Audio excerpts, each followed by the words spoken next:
Alright, first match of the night.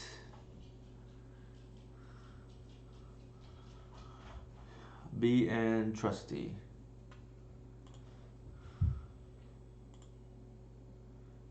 Can't keep that. Oh, that's pretty bad. Um, that's almost like a mode of 5 anyways. I think we can just get a better 5. Yeah, that's better, I guess. In general, I like a mix of all the cards. I think this could be kind of problematic. We need to hit a land. Our 6 was like okay, but the bog is like a virtual buy. I mean, not buy. Mulligan.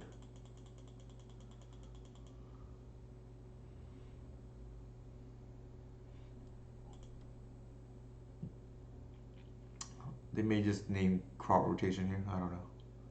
Because I went Sphere of Resistance. Okay, so they put us on lands. Interesting.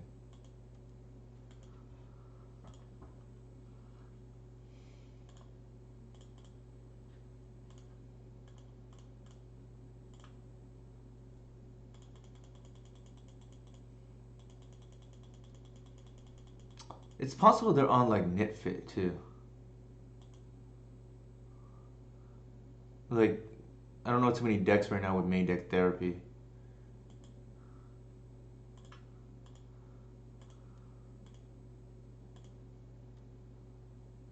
Ooh, that's a good draw.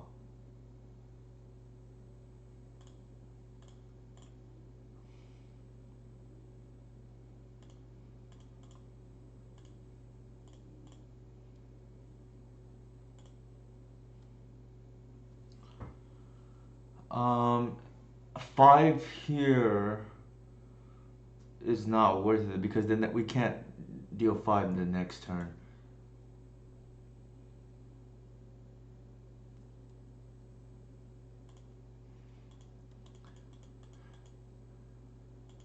I'm just gonna leave mana up.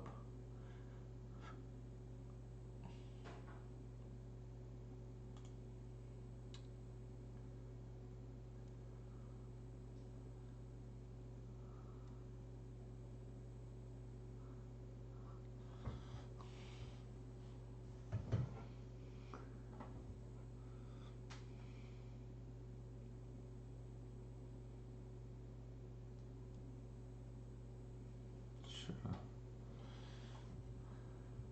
So they don't have Smog in hand because if they did, they could have just killed us already. Sure.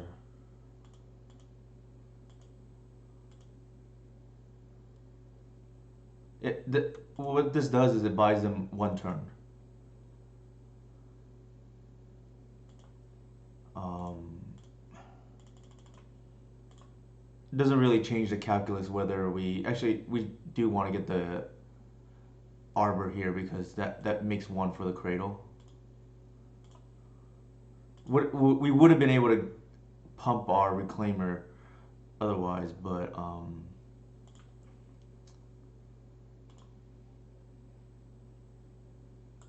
it may not, or may not matter.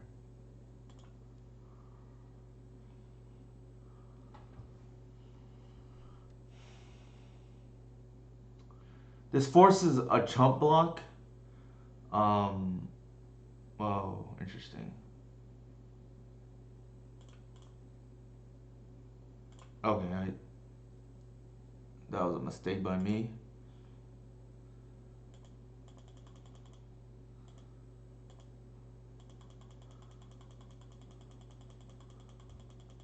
So yeah, that might turn out to be kind of. It should not be a costly mistake, but we'll see. Yeah, they could. They needed a block anyways, and I just gave them an arbor for no reason. I should have thought more about that. This is a classic Newton.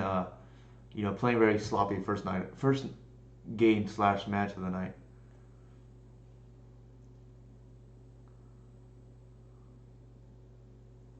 That was essentially a free kill for them for no reason because they're incentivized not to block with the other card or the other apprentice anyways because it's do or die for them, right? Oh man, we'll see if we get punished.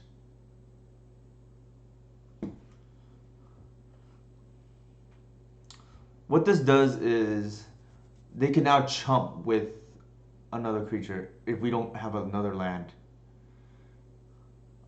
This could actually be a very costly mistake.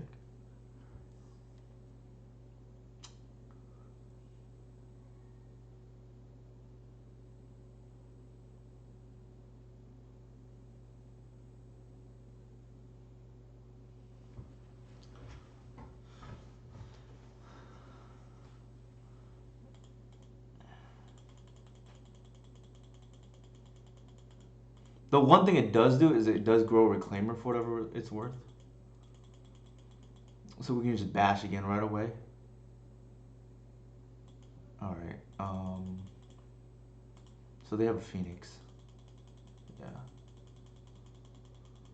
They probably will not be attacking, I would guess.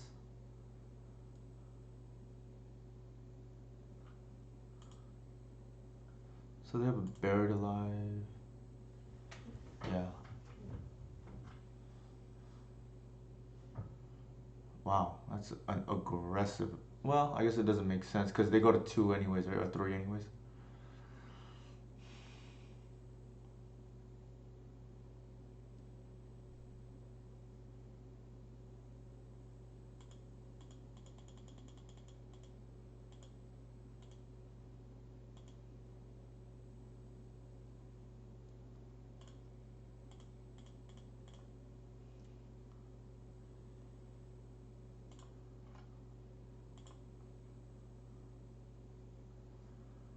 Uh, so this is kind of nice. I think what's gonna happen is they're gonna therapy themselves twice, or therapy either player, and then they're gonna try to go for the Buried Alive, and then we're just gonna be able to sink their.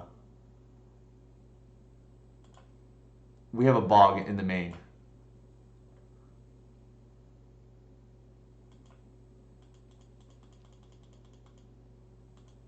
We're gonna be able to eat their phoenixes if they go for that line. Which I wouldn't blame them because it's lethal too. I don't know if they assume we have the bog or not. Never mind. They that's easy mode, I guess.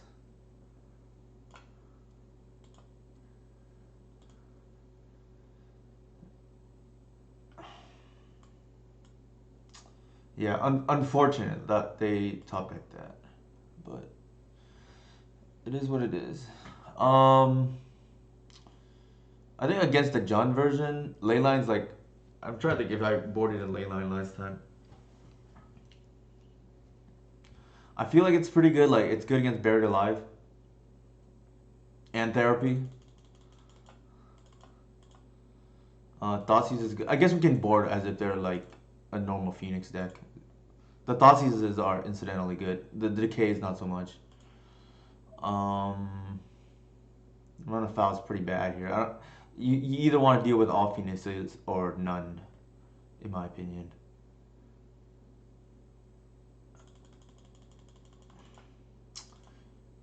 Yeah, I think there's a chance we win if they don't top deck the Smog there because I don't know if they assume we're on the bog or not, but the line there is therapy twice and then buried alive, and then that triggers your Phoenixes come back and hit for exactly lethal.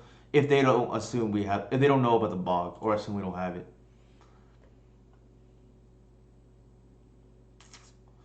Typically against this deck, I have felt favored, but the sample size is like 2 games or 2 matches or something low like that. So I don't know. I'm trying to debate whether I want any of the other stuff, and I don't think I do. Yeah, just kind of unfortunate, or fortunate for their case that they top deck the Smog because they potentially just walk into the bog there. Keep.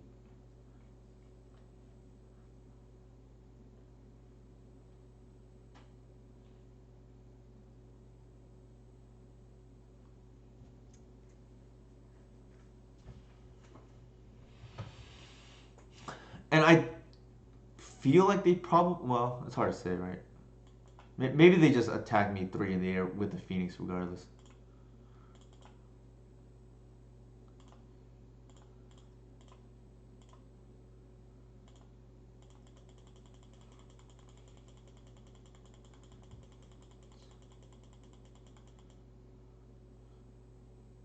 All right, so they have a turn 1.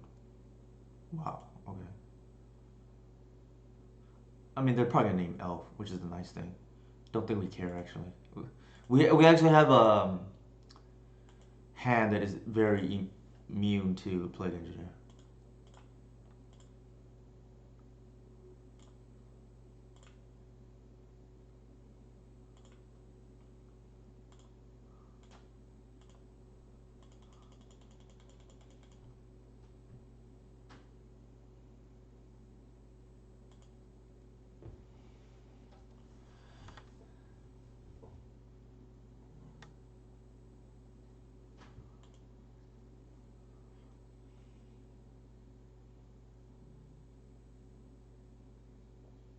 Bolt?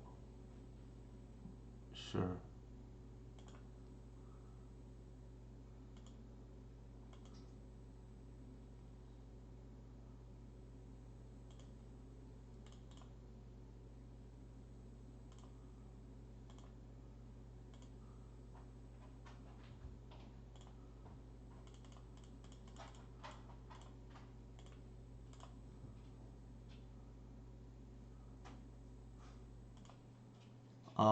I'm gonna dare them to beat Archon, and I don't think they can.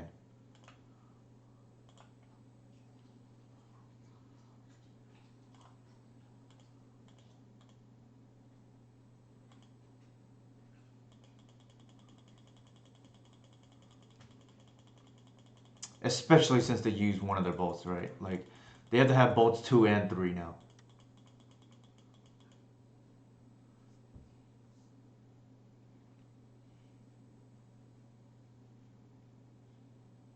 And all of their Phoenix, yeah, all of their Phoenix enablers are sorcery speed. So we're just playing the percentages there, right?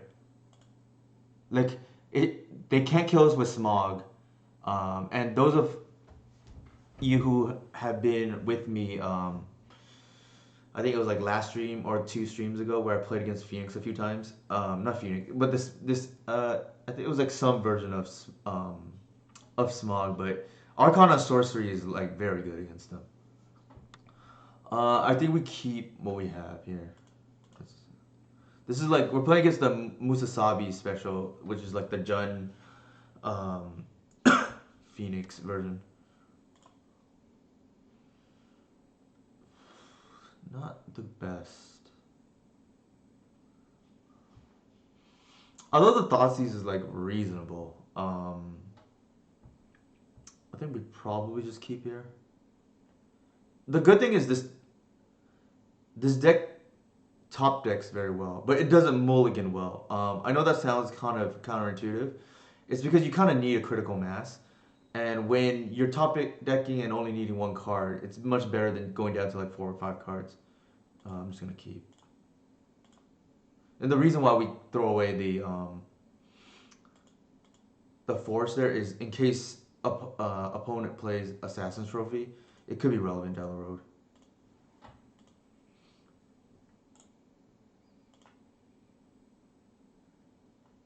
That's a good draw. So the reason why we leave with Thoughtseize here over Reclaimer is because this needs to untap. Um, hmm. That's quite annoying. I think we take the Land Grant because it's a free spell, so that they can't get their Phoenix into play. Like it, yeah. Let's do that. I think if we did it the other way, we'd probably just lose. To be honest, uh, we'd probably just lose to a couple of Phoenixes there, or maybe not lose, but under a lot of pressure.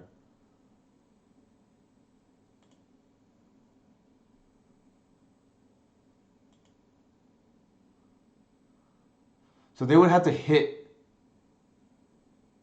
Yeah, I was gonna say they would have to hit Land Grant again, or pedal into another spell, which is not easy to do.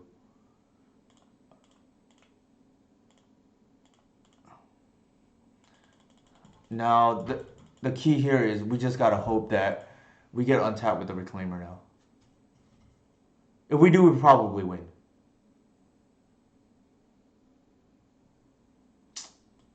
That's frustrating.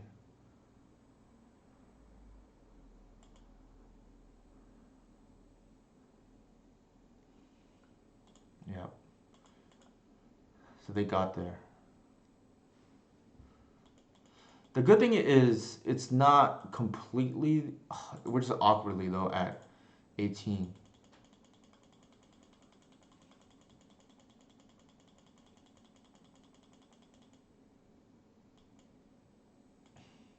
Yeah. They. I don't know if they had both dark rituals already, but kind of unfortunate sequence for us.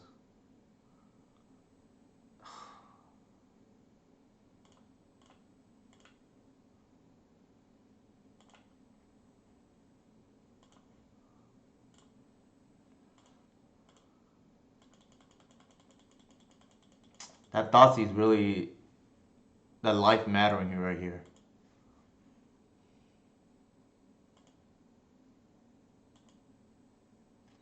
Ooh, thank you for the raid, Duchess. Raid coming.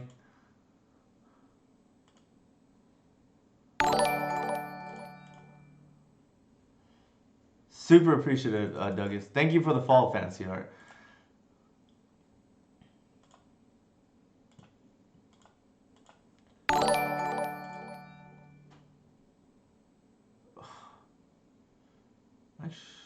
Yeah, we're short here. I think, yeah.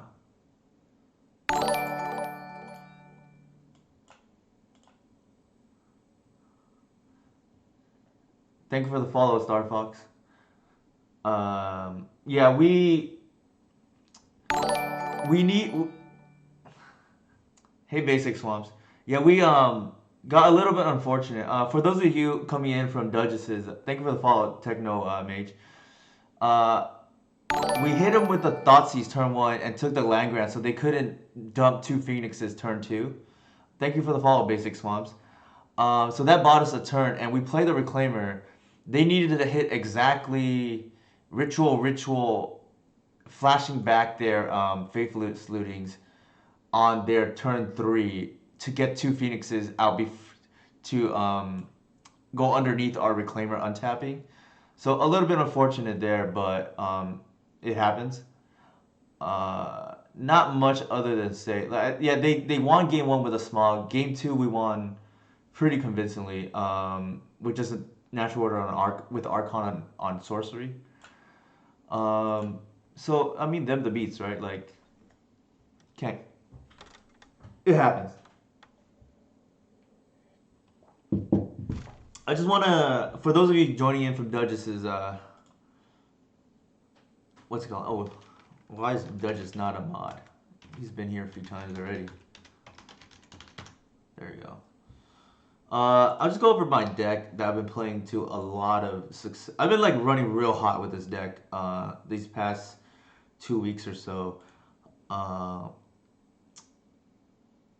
the main thing that is, I mean, for those of you who are tuning in to me for the first time, I've been off Queen Ranger now for I want to say like 2 to 3 weeks, like off any copies instead of just one. I just don't think you need the card. Like it's a fine card to play, and I think one is defensible. Especially in this kind of build where you want max individual raw power with quad shepherds, quad reclaimers. But I've noticed for the most part you can live without it. Like there are scenarios where I can get by. It's not get by. Where it comes up where I want to tutor for it, and it is a little bit inconvenient when that does happen. But I think the consistency of just early mana development with the late game of Shepherd and Reclaimer is worthwhile to eschew some of the inconvenience from Ranger and the early mana game. I'm talking about the 2 Rangers, 3 Heritage. I'm trying to crop. I've been getting multiple 5-0s in the last 2 weeks with. Thank you for the follow, Dursty. With the single crop and the second crop in the sideboard. But I joke to some of the people who are following me in my Discord. Let me post that here actually. 1 second for anybody who wants to join.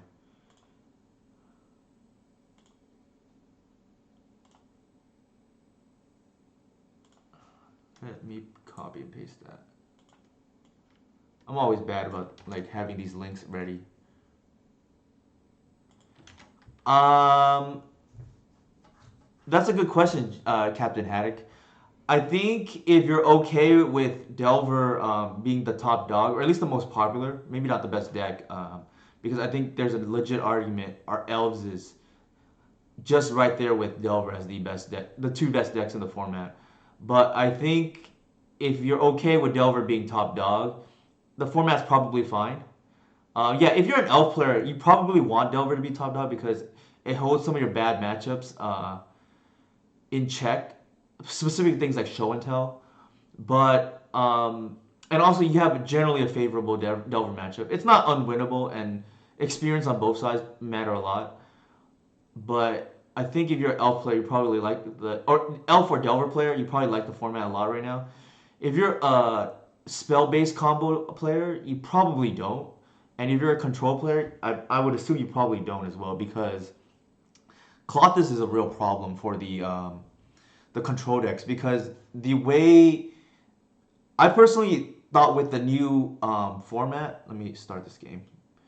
I thought with the new format with the Dreadhorde ban and the Oko ban that we're playing against Basuda. I thought that Euro would be the best creature in the format now.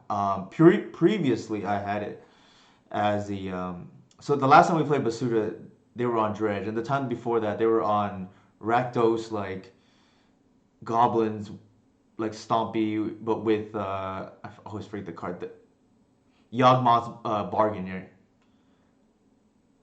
Oh, sorry, that's a outdated version. Unfortunately. Well, is it? Let me see. Yeah, it is. Unfortunately, I'll update it again, Dursty. I always forget to do so. Um, here, let me screenshot the deck list real quick.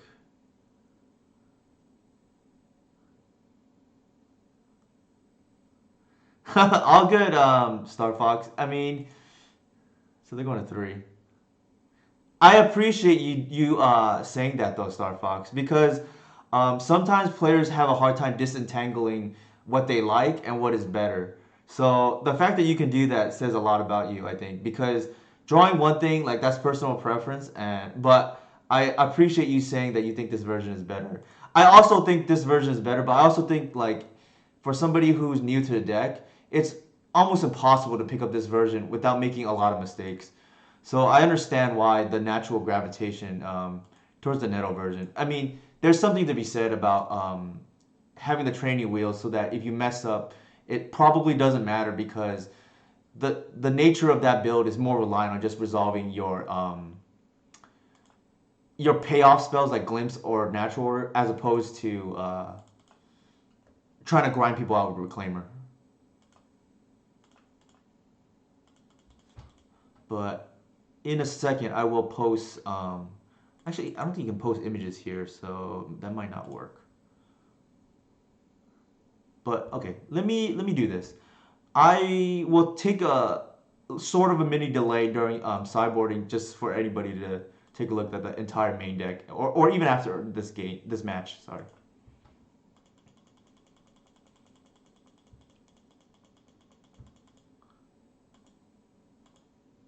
The one thing I will say is, let me play out the deck like this.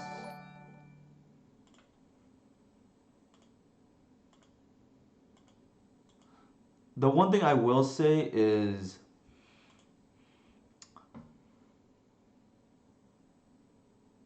all right.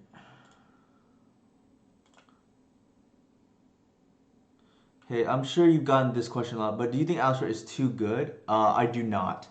I think from a power level perspective, it's actually fine. The problem I think with Alistair Shepard is the gameplay is quite poor. What I mean by that is, like, traditionally speaking, opposing players, while they're not favored, blue players, while they're not favored against elves, sometimes they get to a scenario where they at least have they feel safe with permission, and you get into scenarios now where you just slam Shepherd, like they can't tap out, which is the problem, right? If they tap out, like removal is no longer good outside of things like gut shot or submerge. Um, so it's obnoxious to go Shepherd into natural order, and suddenly there's nothing you can do. The only measures you can take without tapping out is like containment. Well, you have to play it the previous turn, but like containment freeze, like Grafdigger's Cage, like things like that, which I don't think blue players want to be able to have to deal with that kind of stuff. Opponent Delver opponent taps out for a goy and it's like popping bottles of it. For sure, yeah. Like that's probably the issue. I think, and I feel for well, slightly feel for blue players. I mean, they do have it pretty good for whatever it's worth. Uh, So it's a little bit awkward for us here. Like that Magus is quite annoying. Like we can't. We ideally I wanted to just pop off with Cradle. Speaking of popping off, by the way. No problem. Yeah, I think like I said, I don't think it's too good. I just think the gameplay is obnoxious. Is the issue. Um, like I'll personally even say I do not like the gameplay that Allosaurus Shepherd promotes.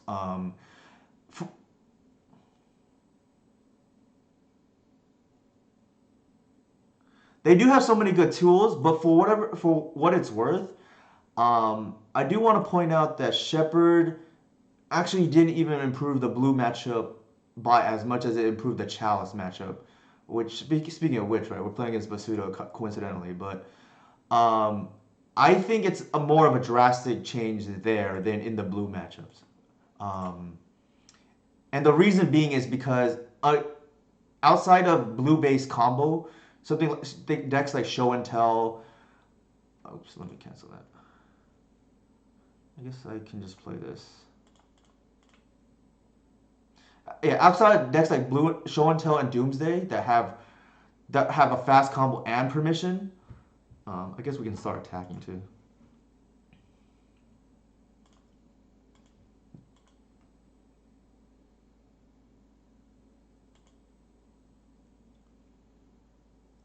I think it has to be a cup. I think by itself probably not enough because I think for whatever it's worth, Plague Engineer is kind of obnoxious, and so is Veil of Summer as well, and they have not been banned yet. And Veil is not even banned in Modern, so I think it would have to have a high enough win percentage.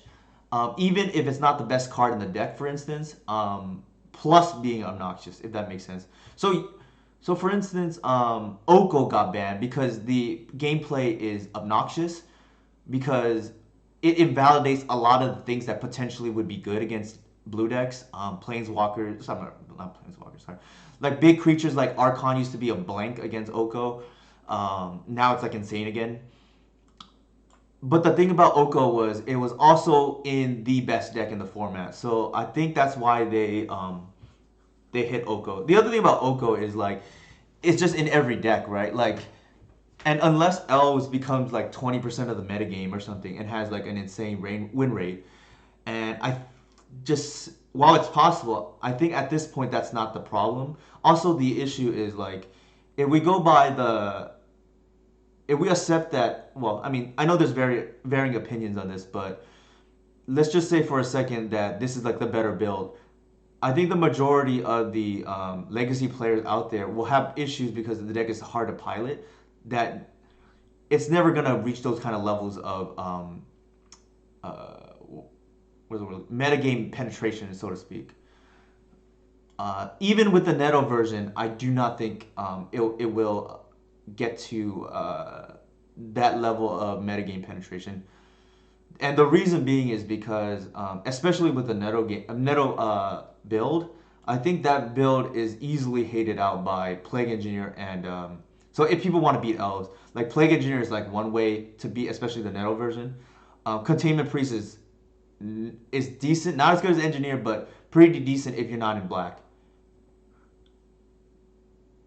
Are there any players who pick up Reclaimer that haven't played Neto version? Yeah, there have been. So I think Starfox, your name is like David, right? I want to call you by your whatever name you want to go by. But oops, I should probably what just happened here? Oh, I'm playing against Stompy. That's right. One second. Let me board and I don't know what they're on, so I'm gonna leave Archon in for now. I mean, they're on a moon deck, but like, I don't know if they have any weird cards that they are playing today. Oops. So I think that's fine. Like, we don't want utility lands against the Blood Moon deck. The crop is like probably fine. It's probably better than the Wirewood, even if it's awkward against Blood Moon.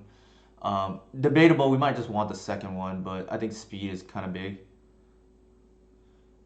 Um, so to answer David's question, yes, the ones that come to mind that have played the Reclaimer that haven't really touched the Neto version, though they like, played it a few times, or they I should let me rephrase it. They started with the Reclaimer version. Are Jorg, aka Aaron Relentless, who's done very well. I think a lot of people might be familiar with that name. And then my boy Levi as well, Leviathan 102, if he's on, started with the Reclaimer version first without going through the Neto. I've found, I think this is a mole, unfortunately. This is a lot better. Keep. This is like very good, I think. It's funny. Hey, Legacy Council, how's it going, man? We have a turn two natural order. The I don't really want to put anything back. I think we probably put the heritage, to be honest. Thank you for the follow, Punishing Waterfalls. Yeah, it is. So what I've noticed is the people who have picked up, and granted the sample size is real small, who have been able to pick up the Reclaimer version first, have typically not liked the Neto version when they tried it that second. And I think the converse tends to be true as well. People who have picked up the Neto version have a hard time, I think, going to the Reclaimer version. Um, I think the exception to that rule is probably just um, Adam Wallace, who, granted, at the time, Elves was not very popular because of Ren and Six, but he, like me, started with Neto version. And then when he heard about the Reclaimer version from me, he liked it a lot. Mostly because he played it alongside Nettle, because that gave you more X2s against Ren and 6. But that would be like one example.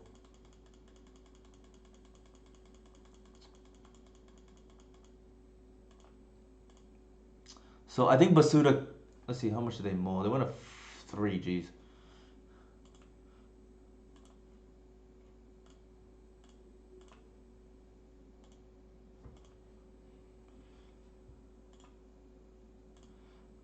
I think here we just get the oof. My logic is I just want to shut them off, like potentially being able to cast stuff, because we have a kill next turn.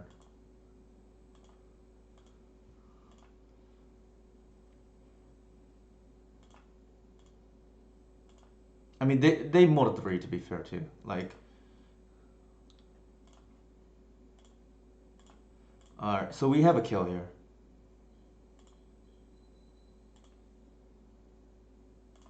I don't think they're playing Warping Whale. I think yeah, they know what's up. Like, but Basuda, I think is a very experienced player, so they know like this matchup. They probably know what hands they're probably dead, and what it's a bad sign when your opponent plays Green Sun for 0 and actually has Cradle Mana. Like that's not a good sign. Okay, as promised, I will talk a little bit about the deck construction at the moment. Since my apologies, I didn't update it on the, and this is like bad on me, but I should update it on the stream, whatever, the stream decker later on. Uh, the one thing I want to talk about is, um, especially those first time viewers for me. No worries, David. Like I've seen you post on our Discord a few times. I believe that's you at least. And I've also seen who Testacular. Shout out to Testacular, but like a couple of your tweets, so that's how I recognize your name. I appreciate that, that David. That's a big compliment for sure. And I have my videos posted online, and on Discord and YouTube. For those who want to view it, I think there are certain videos that are better than others, for different reasons. I think the ones I'm playing against Delver are probably of most interest to the crowd looking to get into this build, because I think it makes sense that you would want to see more matches against probably the most common deck you're likely to face in Legacy. The other thing that makes it some content better than others, I know I had one stream where I thought I was kind of lethargic because it was like the third stream in a row or so. So I apologize for that for whoever was there that night. I was a little bit tired, so lesson learned. Like it's hard for me to go multiple nights in a row and then have that mental energy. So probably better just to take a day off or something.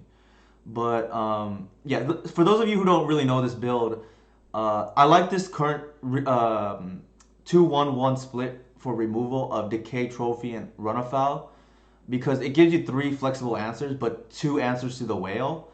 And if you have played this matchup from either side, I feel like if the game goes late, the only way the elf player probably loses is with the whale. And sometimes the Delver player, if they're heads up, they'll go all in on an early whale because they know that's very difficult for an elf player to deal with. And there's a stream from May 2nd, I believe.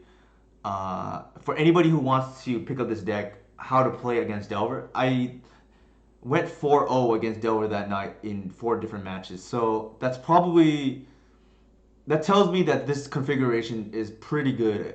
I think at that time I had like 2 runoff out and instead of the second trophy, but I think it punishes your Delver opponent for trying to cheese a win, so to speak, off the whale.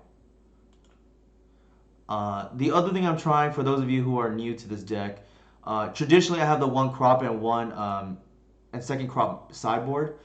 I'm pushing the second crop main to make up another to have more room, because before I break up with Caracas, I want to give this relationship one more chance, right? Like, it's on the rocks. I want to make sure that I've exhausted all the resources before I break up with the Caracas. It has not been great, but I think with two crop it's probably gonna be better because sometimes with Claimer is just not fast enough. When they make a turn two merit lage and you're on the draw, like, and that's why I think it's important to have certain density to protect yourself against I want to call them like cheese draws, like when your opponent is just trying to exploit what's in your deck as opposed to what you're actually playing in your hand. So keep. So another thing by that, I'll give a good example. Ooh, interesting. Vile, yeah. If your opponent, for instance, knows you are not on Force of Will, more likely than not, they're gonna be jamming the combo turn one, because they know there's no protection, right? Like, and that's one of the problems with playing a non-blue deck. Uh, sure, I guess I'll keep the foothills. Against these Vile decks, I've found Shepherd to be pretty bad actually, so I'm gonna lead with that in case they swords it.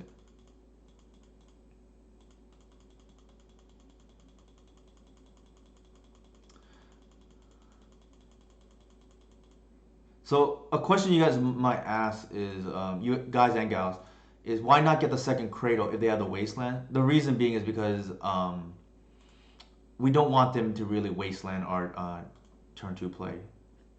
Like we want a protected line here. Oof. This is a little bit awkward because okay, I think what I'm gonna do is just play the Visionary.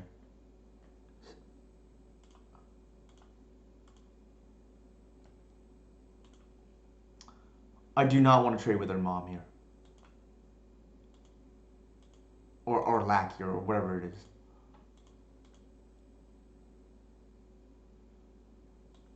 Okay, so they're on goblins, not D&T.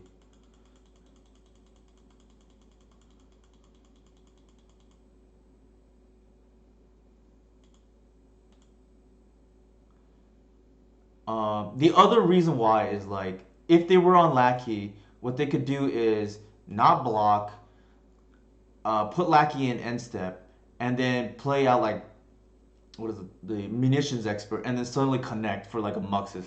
Like that is not worth 1 point of damage, especially since in this matchup I found they're the beatdown, we're the control, or maybe not control is not the right word, but they're the beatdown. So if I were them, I would have just attacked with a lackey because they have a second here, right? Just little things. Okay. I think here we just play the druid. I'm a little bit nervous because the crucial point here is they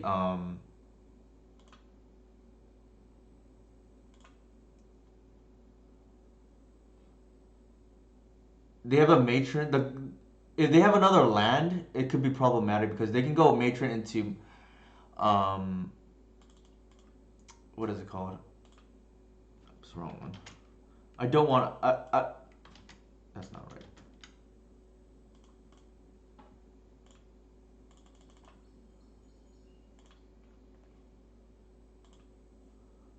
I could have got an Archon. Actually, I probably should have. That was a misplay by me.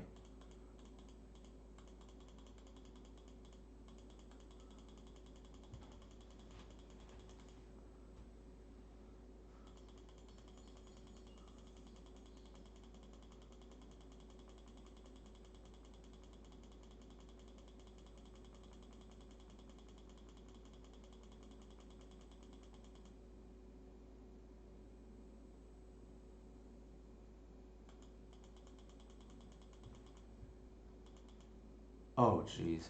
Yeah. So we recognized it and we got like severely punished now, right? Like if we get the Archon, this doesn't happen.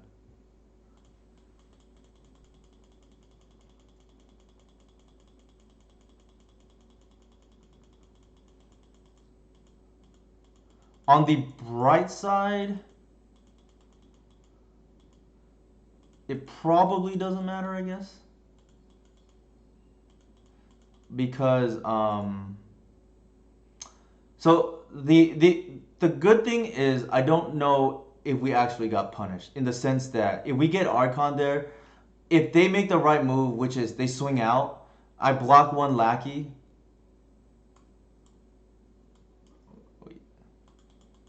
and they still get the muxes anyways. The what doesn't happen though is yeah, I agree. I don't think it matters. I don't think an Archon's gonna be able like to be fair, they don't get the second mate. Well, they don't get it put in the second matron, but I think we probably lose anyways. From that board state, given that they had the natural sling gang. Sorry, not the sling, the natural chain whirler. So they reveal sling gang. Okay, so yeah, they would not have been able to do that, and I think we'd be priced into so these right two here would not be well, the lackey would be dead here, and then these two would be gone. We would be priced into blocking the muxus the following turn. So I actually don't think it mattered here. The misplay, so to speak. All right, we're just dead. So good and bad news, right? Like we misplayed and lost, which is the bad news. The good news is I don't think it really mattered, given their hand. But the one thing I would recommend that's helped my game a lot is when you, regardless of win or loss, if there's a line that you question, I know I'm going through it here kind of quick in the interest of stream. I don't want to like tank on a decision too long, right? But in general, I think it's good practice to review your questionable plays. So that's something I do, especially after losses. Even though you're not supposed to be, we shouldn't be results oriented. I think it's like good practice, and it's helped my game for sure a lot. Oops, that's I want this in. I think I like the single decay over the oof. The oof is like very high variance in this matchup. If it's good, if it's relevant, you probably won. If it's not relevant, it does nothing. I don't typically like those kind of cards unless I feel like I need a haymaker. And this is not the type of matchup where I feel like I need a haymaker. But yeah, going back, I think I do like the idea and the practice of, and I do this a lot, especially in losses, like I said, where I will review how games played out and if I made a mistake. Usually I can tell right away. When it's a lot closer and I'm unsure, I definitely want to review those. And I think that makes you a better player in general. Other people I know who've done that swear by it as well.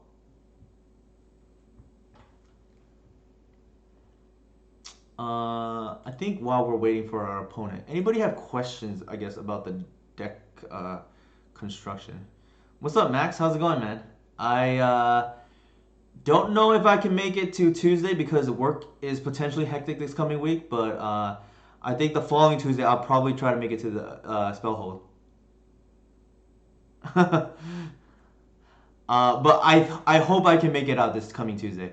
I do have to proxy something up only because I'm missing cards. I haven't really bought anything since the pandemic started. I can't take credit for that. So we got hit with the raid from Dudges earlier. So really, we should be thanking him. And it was no man. Like I said, it was the work of or the generosity of Dudges who followed me. One Green Sun pilot to another, right? They threw up the alley oop. Thank you for the follow, Osman1309. So Max is my good buddy from our local Southern California LGS. He's been out to the first two legacy events since they reopened. It's not sanctioned, but what's up, Matt Soleil? I haven't been out to the first two only because I've been, conservative with the social distancing. I have some other stuff going on at the house at the moment that I need to take care of, but I should be out within the next week or so.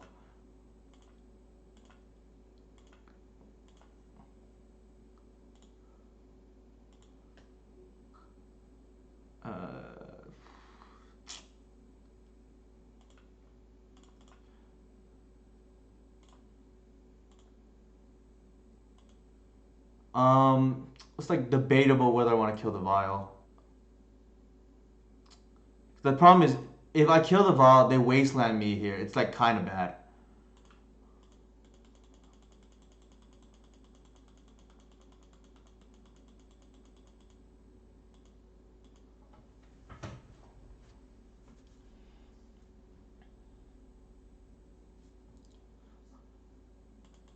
I think we can live with one lackey coming in.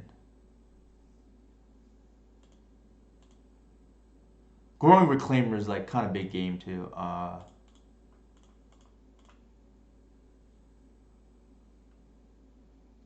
Like historically speaking, they have problems dealing with this Tarmogoyf.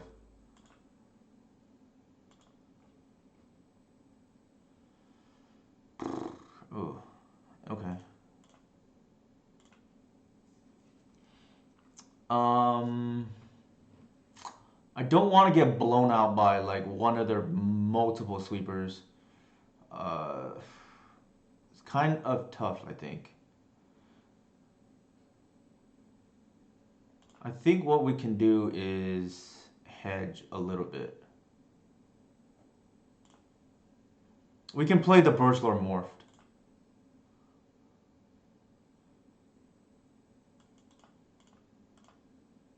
Uh, and then Vile on 2 is not the end yet.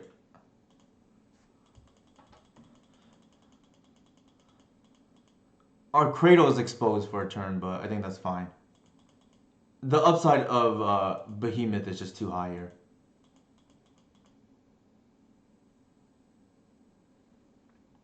The other issue here is like, yeah, so they had the removal even.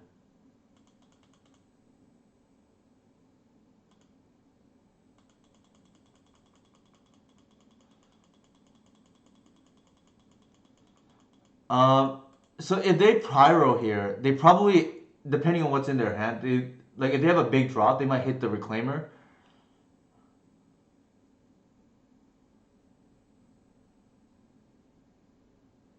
Yeah, if they don't have the Pyro, I think we untap and win. But if they have the Pyro, it's gonna be very close.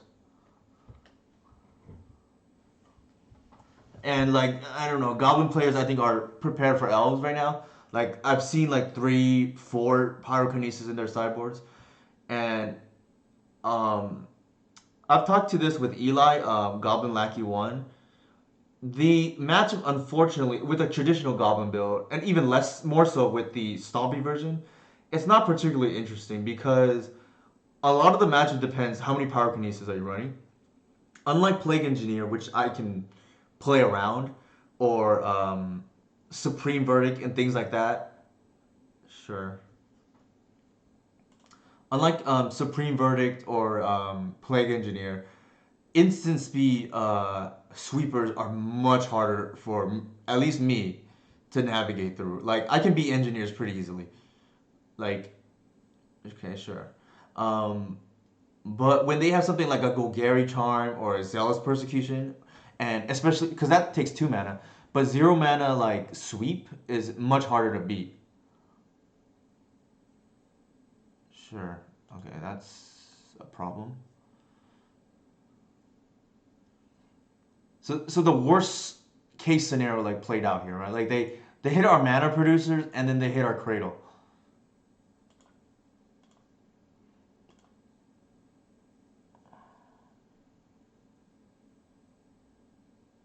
There's no reason here to play out another Shepherd. I'm just gonna pass.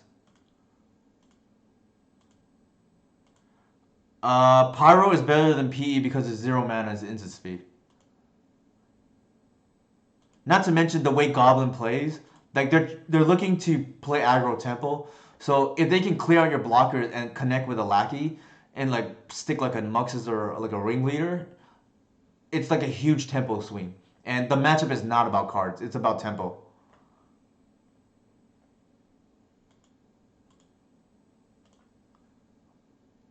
Like let me post this on the 1 second. Yikes.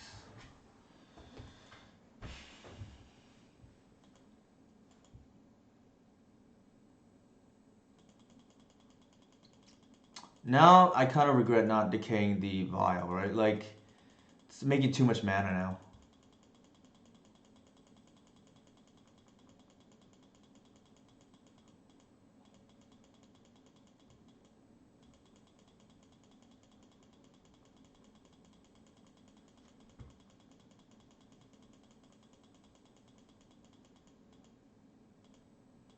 I always play noticeably worse, yeah, towards the beginning of my whenever I play a league or whatever. That's probably the easiest time to catch me like slipping at least. I think looking back at our line, it's easy to say, oh yeah, we could have just decayed the vial, but like I think we get potentially heavily rewarded too. Like if they don't have the wasteland plus double removal spell, like that was a lot for them to have. And while we were playing, they didn't have the pyrokinesis. It's really the wasteland that is the backbreaking part.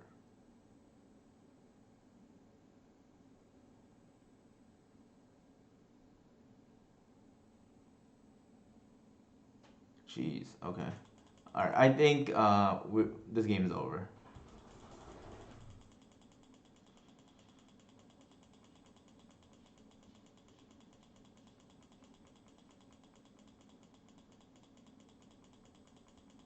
Oh, so I was saying, yeah, the reason why the Goblin Elf matchup is not really that interesting in my opinion anymore is because it's like highly dependent on the number of pyrokinesis in the deck, not so much the gameplay.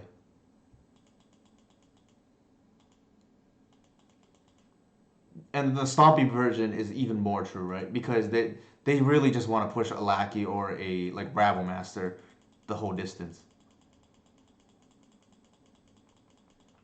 I'll just concede.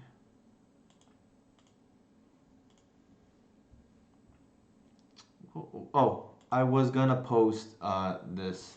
This is what I mean by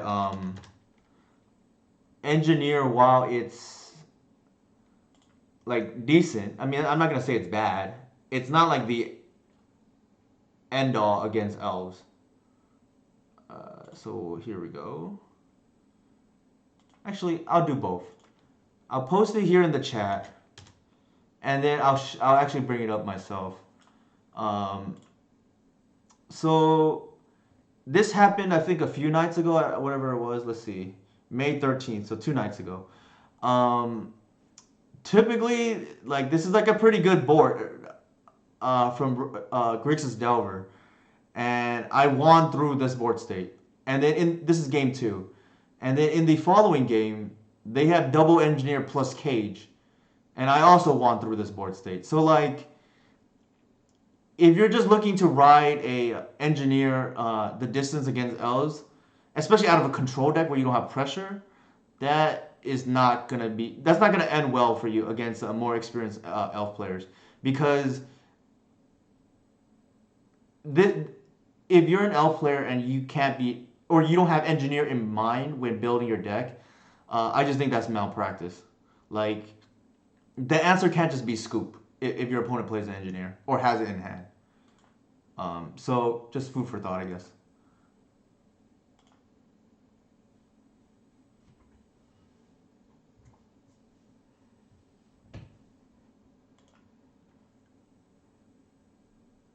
Yeah. So I think it's well known that uh,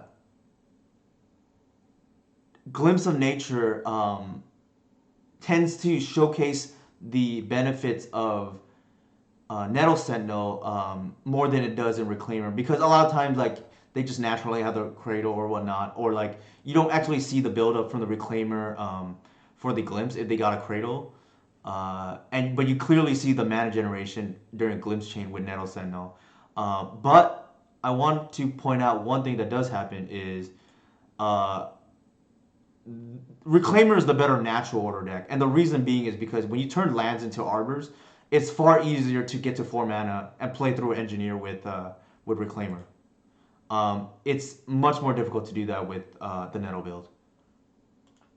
Only because Nettle at that point is just a 1/1, and the other thing about it is Birch Lore and Heritage don't do anything, right? Like you kind of need Birch Lore and Heritage for Nettle to do anything.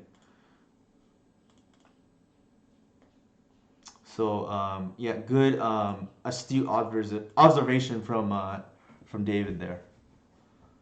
The getting the Cradle and then getting the Arbor subsequently. Like you only really need like two lands or Reclaimer, and then suddenly like you have natural order mana, like which is kind of ridiculous if you think about it.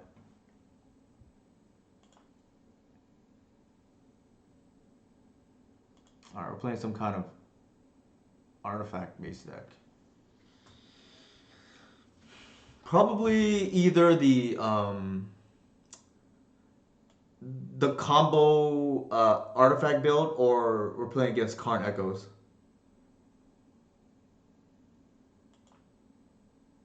Okay, so we're playing against the test, like the artifact combo deck. Sure. I'm glad you saw it. Yeah, I think it's something that people don't really see because it's unless they play the deck. So especially, I'll talk about a turn two where it's potentially applicable if we draw a Cradle here. The reason why is this is almost like a Queen Ranger because okay, what happens is if this is a Cradle here, imagine for a second if I mean I sound like the ESPN 30 for 30, right? What if I told you? But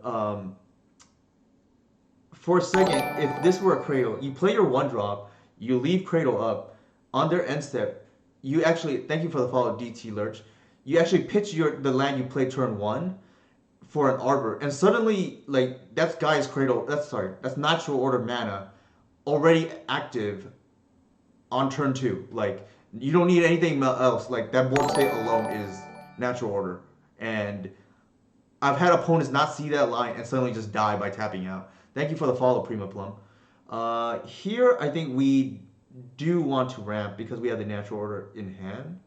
Actually, let's leave with the um, Shepherd here. They probably don't have force, but you never know. Like, and there's no punish, so to speak, for us leading with a Shepherd. Might as well get in the attack while we can.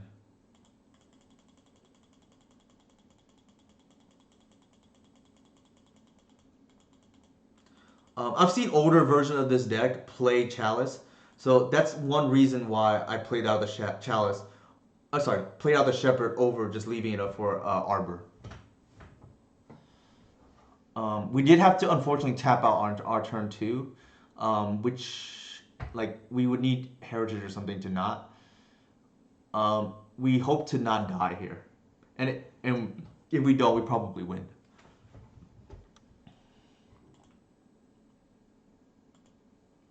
Oh, their hand is awkward.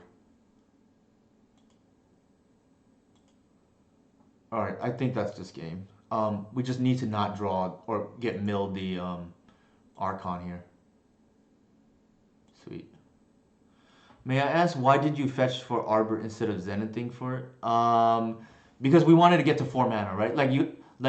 There's no you have to Green Sun for the Arbor to get to 4 mana on turn three for Natural Order, and the reason why Natural Order is good here.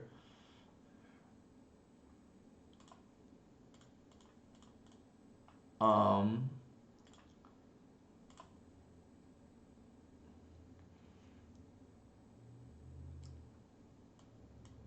okay. I don't think they have removal turn.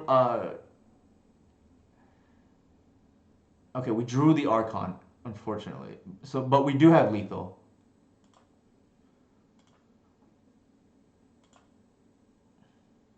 Yeah, we. Yeah, the good thing there is we win either way, right? If we didn't draw the Archon, maybe we play around a removal spot, especially post board. But you probably still go after the lethal there. I don't think they have removal game one. Here's the oof. They are a combo deck. So I don't view them as like a traditional chalice deck. So the Thoughtseize is over the decays. Um, this is like real if I guess it's like pretty good against their Mesmic or lines. So it's better than what we have. I think the game really devolves, unfortunately, against these fast combo decks into like disruption turn one and two, or sometimes three if it's late, but usually ideally turns one and two disruption, and you have to close out fast within like the following turn or so. Like you don't really care about drawing cards, in my opinion. Like as much as I love to draw cards, that's not what unfortunately this matchup is about. Let me see 1 second. I'm gonna check my sideboard map just to make sure I sideboarded correctly. Mystic Forge.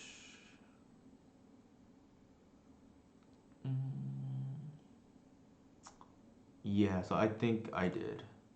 I didn't update it actually. I should have put in that I will board in Leyline also against this deck, but this doesn't do anything. Actually, the trophy is like decent, so this comes in. What am I missing? Oh yeah, the Scavenging Ooze came out. So just like that, I guess. Actually, the Bog is bad too. So we can keep one Wirewood.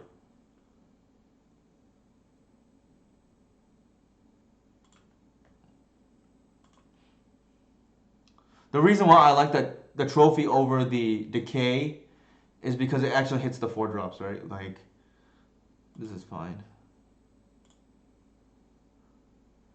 We are banking that we don't get turn one like Karn here, but we'll see. Or turn one Mystic Forge, then we can't Thoughtseize them.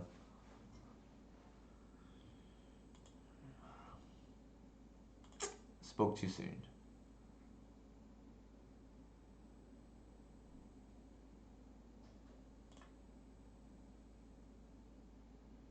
Ugh, just not good.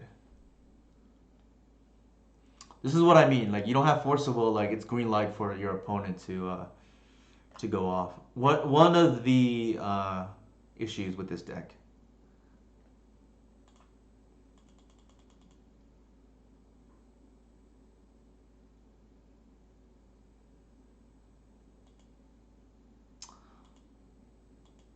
Not to mention we don't have lands now. That's really the bigger issue. I would trade. Ugh.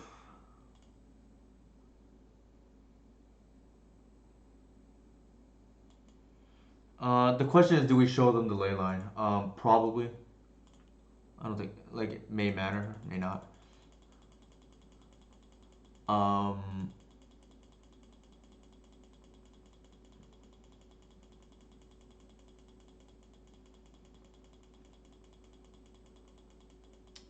if we do hit one land here, the game is potentially still within reach if they don't have a follow up. It's kind of bad that they had that fair though. That's an issue. Yeah, here. So it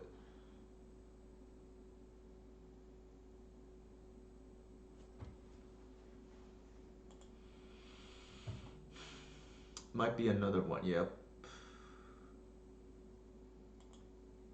So I would trade Natural Order for Green Force of Will. That would be great. I think that's like the ideal next progression for this deck, right? It's never gonna happen, obviously, because why would a counterspell be in green? I mean, I incoming, Veiled Summer joke, I guess, but um, I yeah, that would be like the dream. I think you have like a green Force of Will, or even Force of Negation. The irony is the green force. I joked about this to some people. The irony is the green force, which is thank you for the follow, Barwick 11. The green force is really a black card, and then the bog is really a green card.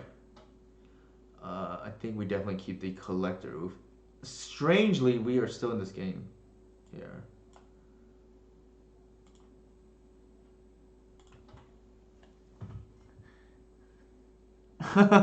You have the most broken freaking card in. Except that it actually fuels your enemy, right? Like it's the graveyard decks that really play Force of Vigor to hit Leyline in the Void and whatnot. That's why I joke that Force of Vigor is really a black card.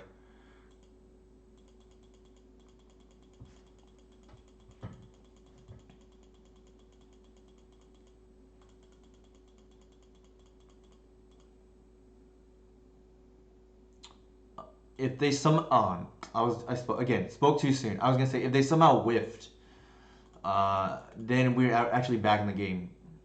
Sometimes that happens, especially with the Karn version of this deck. Not Karn, sorry. The blue, Emery Urza version of this deck. They're spinning their wheels, and suddenly I top deck a Oof or a natural order for Archon, and suddenly they can't win, which is actually kind of funny because they've like mind twisted me like 3 or 4 times, and then suddenly they lost the game because they don't have a win condition.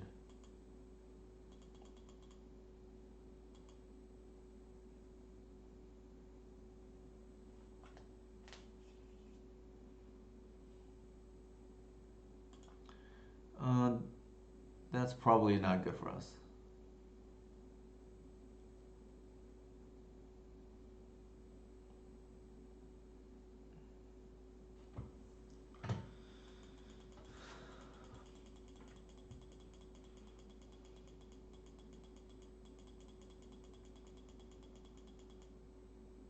What is going on? Okay, we'll take it, I guess. I'm really confused by what just happened there. I was fully expecting them to kill our Arbor with Ballista. I mean, I would, but I guess they assumed we had another land drop, which is kind of funny, right? That tells me also they probably don't have the boat in their Karn switchboard because Skyship Sovereign is one nice answer to Collector Oof. It's like decent against Null Rod as well.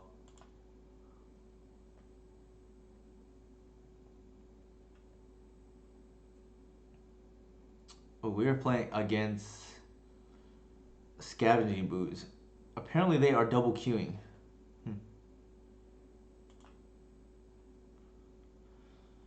Ugh. It's funny too because they typically like to play graveyard decks, and this bog is like randomly good against them. Uh, it's like very iffy otherwise because it's like a modal 6. I'll probably just keep.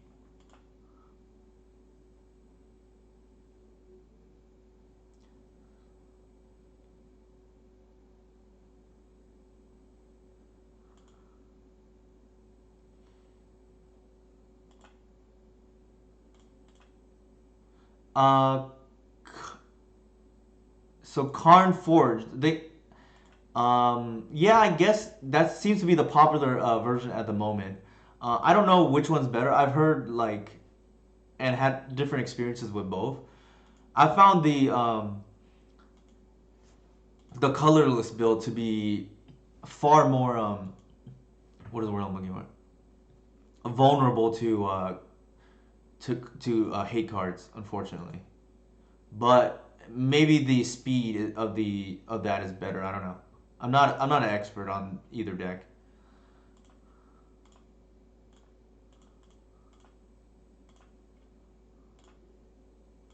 I personally find the blue version a little bit easier because they're a little slower.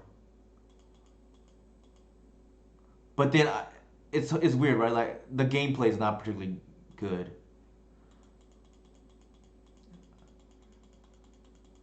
What I mean by that is like if I beat the colorless version, it's typically I just keep like turn one Thoughtseize or turn two Oof or something like that. It seems easier to hate out, but the speed is definitely real. I think I just play this and pass.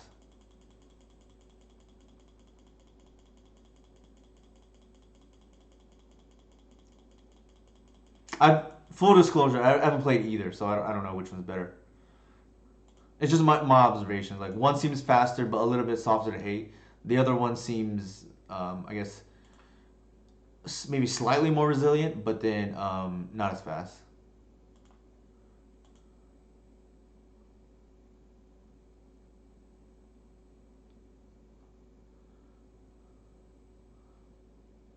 So, Scavenging Booze no longer on Hogak.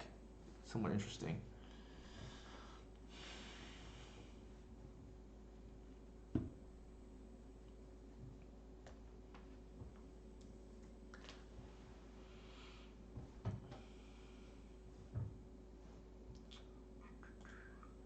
Creature here would be great. That is a creature.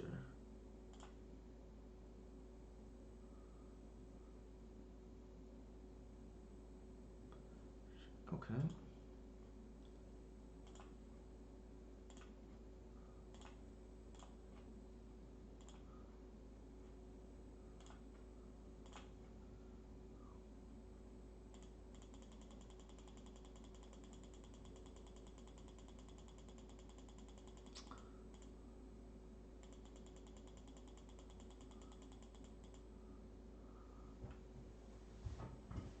The reason why I'm playing out the Shepherd here is just to save mana.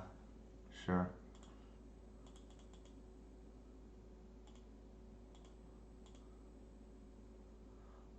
Um, they could have days. I don't think I'm playing around it. There's too many things can go wrong.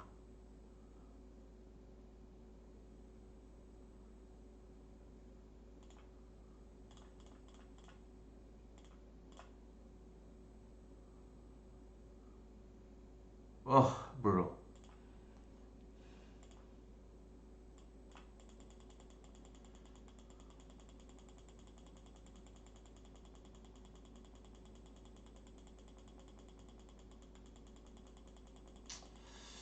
Oh, that's pretty brutal. I'm surprised.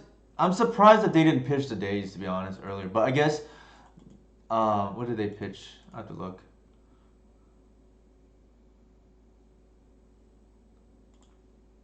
I guess what they're thinking is, they only lose to natural order maybe from that state, and but the thing is, it's somewhat easy to play around natural order, or the days, but just not in that particular instance. I think they pitched the Delver.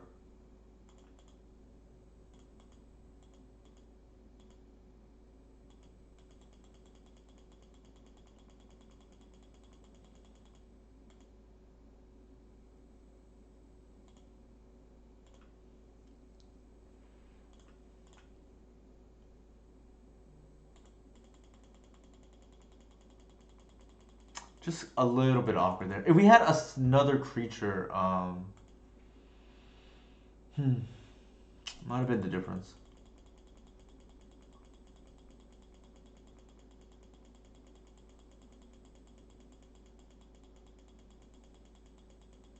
Like we played the percentages that they would not have removal plus.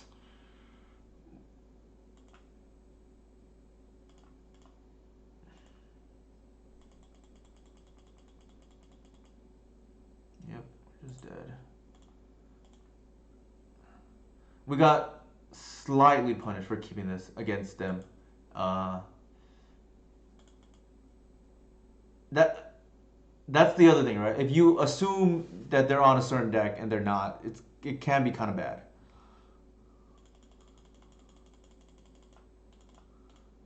Uh,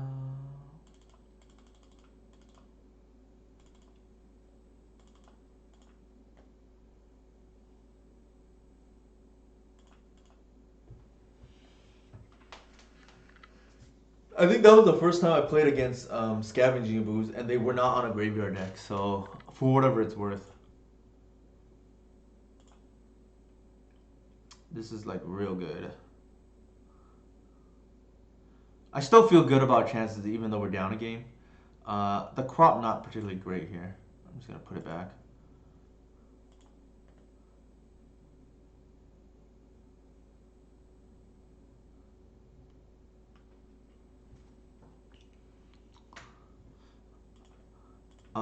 Their version with Peasy is a little bit well, it's debatable, I guess, right? In this case, because we have run afoul, Peasy can be annoying, but run afoul tends to be good against the blue red decks, reliant on dragon. Oh, they're on Grixis, reliant on dragon and whale. So they could be on the list that's been popping up this week with four engineers in the 75. That was not you did not mishear me. Yes, four engineers in the 75, which is also the deck I beat that I showed on Twitter earlier. Here we're just gonna run out the druid because we want them to kill that.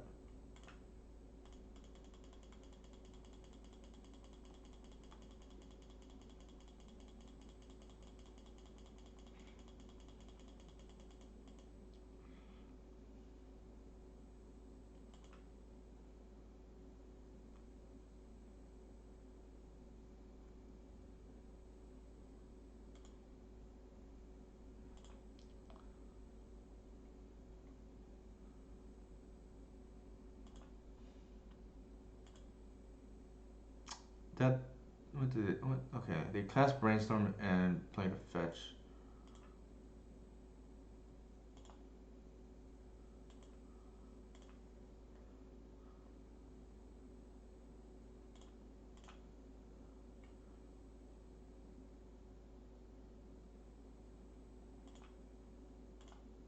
We do it this way so Bolt is not live.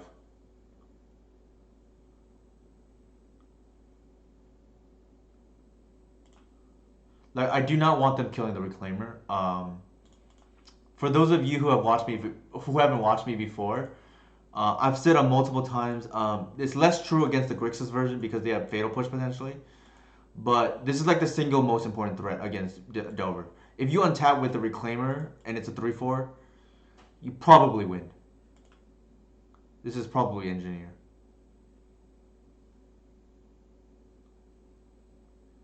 Hmm. Okay.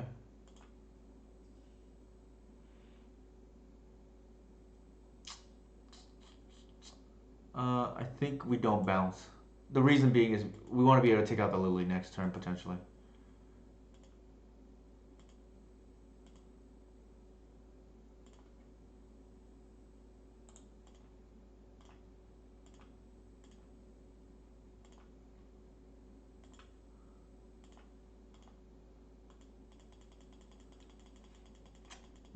Unfortunately, here any removal or a blocker is going to be a problem. They should have hit the Arbor with the Heritage in my. Oh, that's why they didn't do it. Jeez. Okay.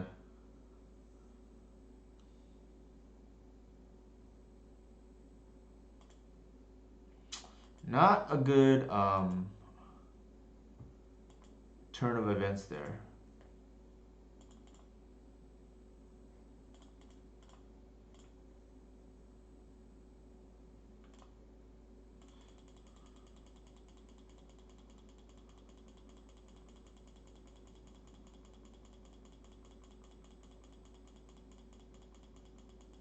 Did we mull this game?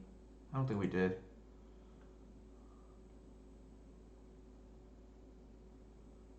Oh yeah, we did. That, I was wondering why we felt like we were short on cards.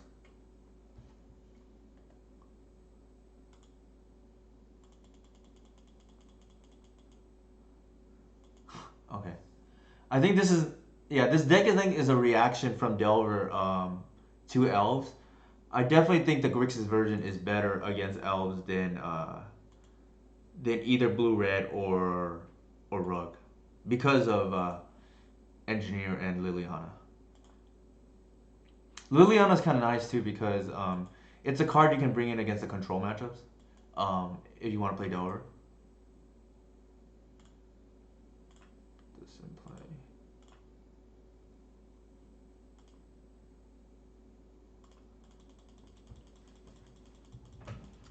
I think we are probably gonna lose this match. We needed the Reclaimer stick earlier. Unfortunately, we weren't able to untap with it as a 3/4, so it died with Liliana plus Engineer.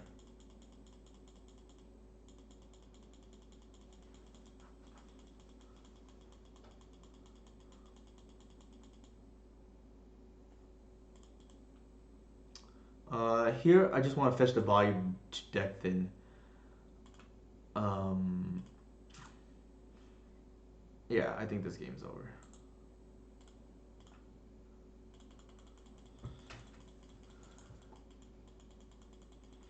I think the thing is like, especially if our opponent knew how we were gonna board and we're gonna board out natural orders.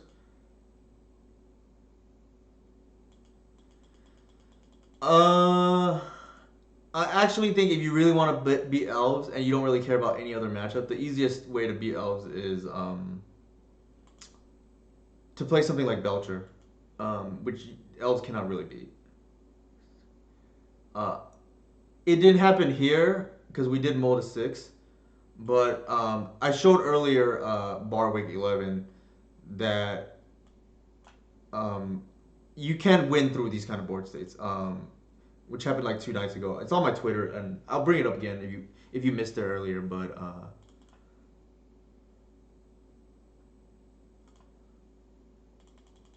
we're dead regardless, only because the Liliana's still a problem, and it brings back engineers and whatever we kill.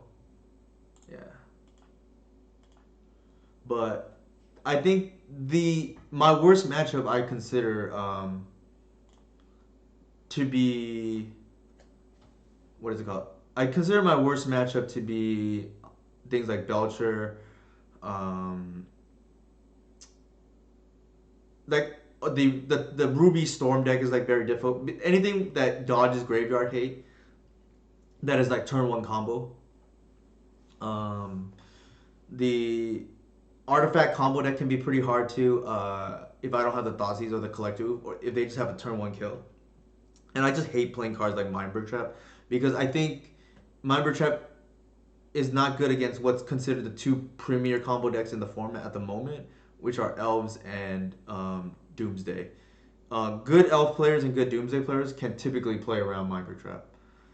I'm gonna take a quick break to use the restroom, and I'll be right back. We'll discuss the deck maybe for another minute or so after I get back, and then we'll jump right into another league. In fact, I'll just jump into the league right now, and um, then take a quick break.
All right, I am back. Um, let's see. Actually, one second. Go to the. So in the previous league, it's not showing up here, unfortunately. I can look at my other window. We lost to Grixis Delver. That was pretty brutal right now. Game one, we kept a speculative hand that kind of assumed our opponent was on graveyard hate and sorry on a graveyard deck and got a little bit punished because the bog was another mole, virtual mole. So I'm okay with the result there because they typically are on the graveyard deck, and it's like a decent like six like or five. We lost to goblins. I don't think there was anything we really could have done against that hand. And let's see, B and Trusty 14. Where were they on?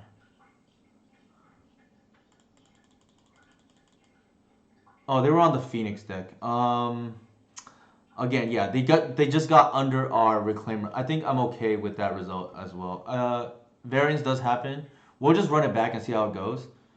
Um, any NBA fans in the chat right now? I was reminded, personal life events, and I guess first time I played basketball. Well, I just shot around really, but it felt nice to lace up my shoes again and shoot around for the first time since the pandemic started. I figured it was appropriate since today's the Basketball Hall of Fame enshrinement. So caught a little bit of that earlier. I don't know how many people out there are sports fans, but that was kind of cool. Just felt nice to run around and just you know get the blood flowing again, so to speak. We were playing against Slow Bros.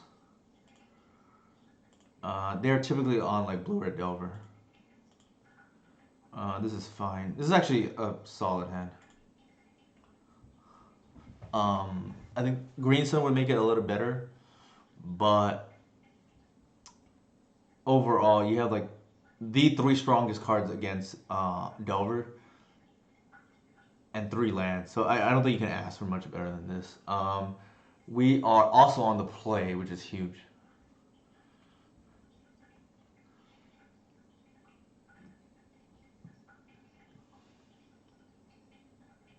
I think here I'm just gonna lead with Wirewood because protecting these two is like pretty big, especially protecting the Reclaimer. Um, in general, if you untap with Reclaimer in the Delver matchup, you should win. Um, it didn't happen last match, but hopefully we can do that here.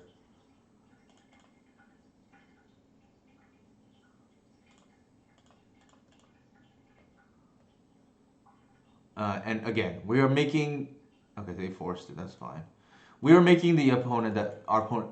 We are making the assumption that our opponent is on Delver, which bit us in the previous match. But like against this opponent, every time I played against them, they've been on Delver. So we're taking the calculated risk, and they forced it, so it was worth it in this case. It bit us last match, but I think it's otherwise correct. This is an interesting line.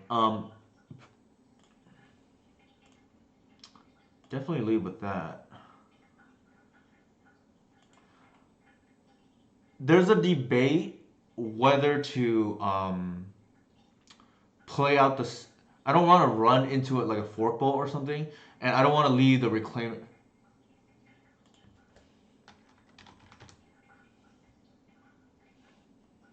I don't want. So our opponent just chatted with us. Good thing they fired off the force. They didn't know.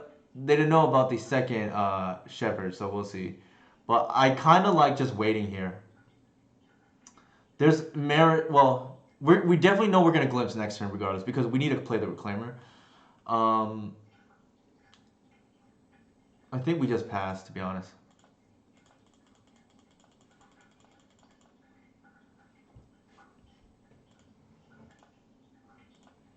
That way we have two creatures to fire off a glimpse to because um, there's no way we're not playing reclaimer next turn. Like it's got the third land drop for the yard, and we're not we're not gonna play that without playing the glimpse. So I think I think the line here just passed.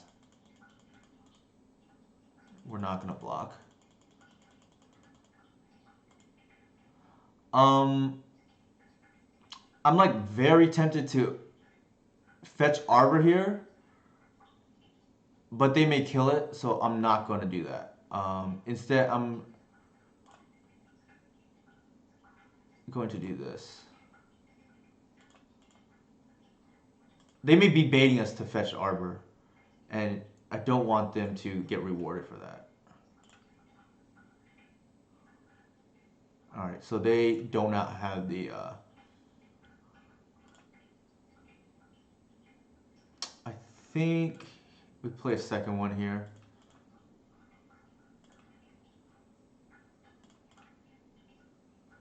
And then now the Reclaimer gets to safely land.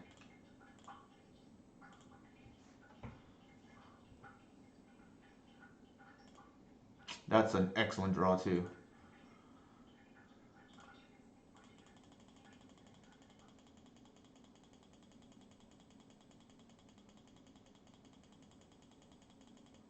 They pitched a Delver, okay. I kind of like where we're at the moment. Like, we have two obnoxious cards on the field, and then this is like game winning right here too. And if they're not on black, this probably just goes a distance. We are a little bit under. We're under a little bit of pressure, but not a lot. And then anything like a top deck natural order or crater, we probably win too. So I think overall we're in a very, very good spot.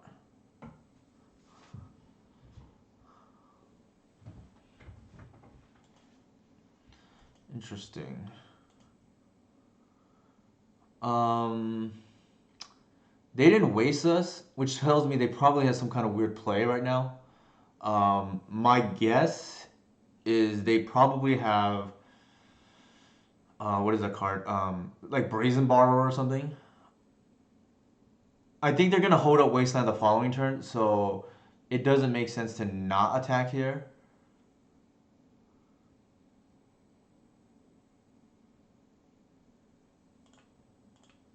I think I'm just gonna play out threats and see how they respond.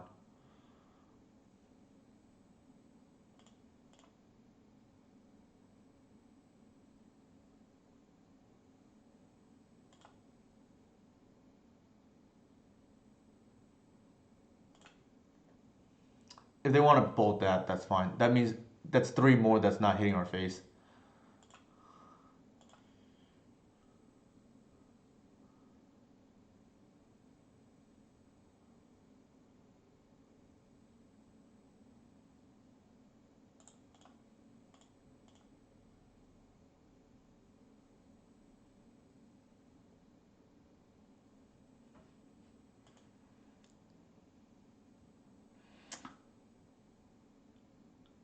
We're not gonna fetch.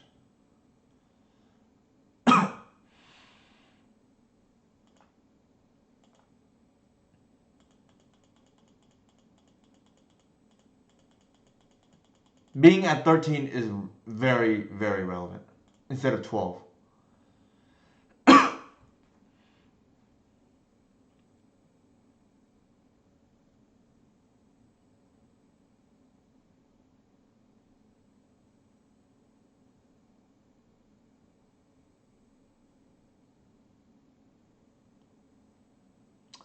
The thing, okay, what are we playing around here? They have three cards in hand. If we fetch here, we can also eat the Wirewood, or they stifle. Um, they may do that and bounce, but then they don't have another pressure here, so I think we do it in response.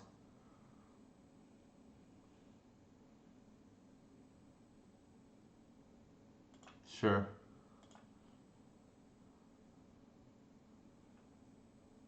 I think we get the creature here.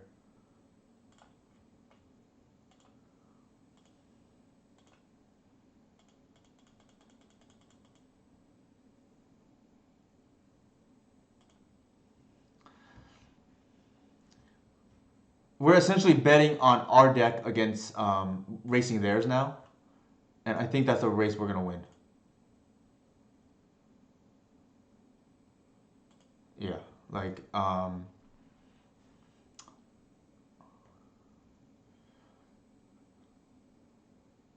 shuffle is a good sign. We're just gonna crash for 9. Yeah, that's smart by them. They should not be attacking there. I don't think it matters here. Yeah, that's game. Like we're pretty far ahead.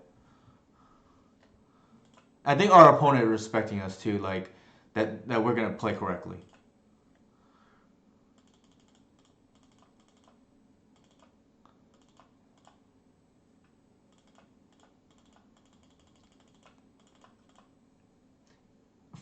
I okay, something that actually gets me on something.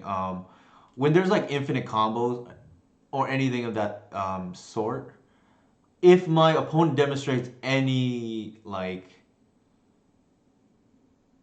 I guess ability that they know how to finish the game, I'm just gonna give them the benefit of the doubt in a league setting and just concede. I don't like wasting their time and my time in a kind of a meaningless league match. Quite frankly, because they need to go through their food chain combo like and take the next 5 minutes or something. Like if they can do it reasonably well, I'm not gonna waste both our time, so to speak. Like time is money, and you can never get back time. So one thing I've done differently in this Delver matchup is keep the Bog in instead of the. It's bad here, but instead of the Archon. Um, the logic is, I think we can put this back. The logic is, I'd rather have that as an early land drop than an Archon to tutor for late game. The other thing is, Archon is, if you get to the late game, you probably won.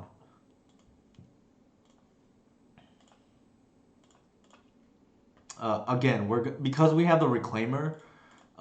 It's almost like leading with Mother of Runes, right? Like they have to kill the Waterwood, otherwise you get untapped with the Reclaimer.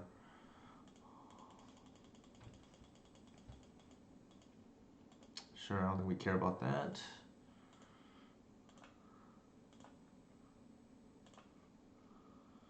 Uh,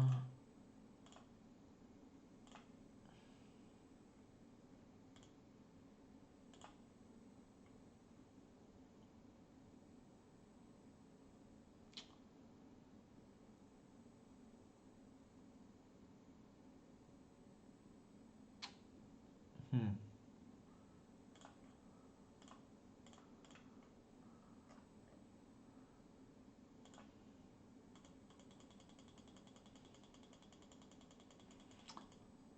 Because they're on Pyromancer, I don't believe they have Rough Tumble. If anything, they might have like Blazing Volley. That's why I'm playing the Birch Lore.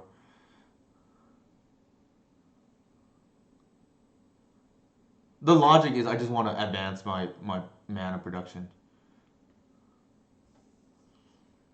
And if they want to, I don't think they're dazing this. I mean, maybe they will, but.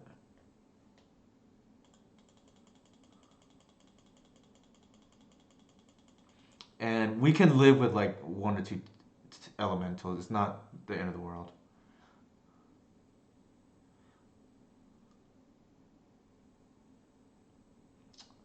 Also, if they have something like Blazing Volley and they just randomly attack with the elementals while this is a 1-2, it's kind of telegraphed that they have it.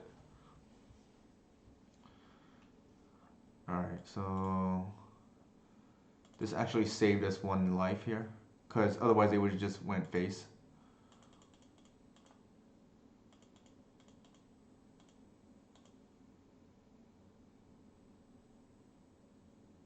That tells me they have another threat.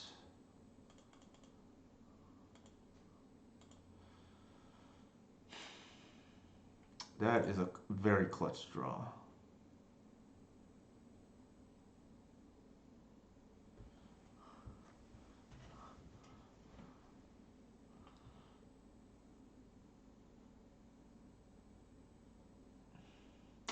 We get punished by a couple of things here. if I lead with the glimpse and then they force the birch lore, we get a little bit punished. Or if they have submerge in response, um, I think we just want to get the Pyromancer off the board.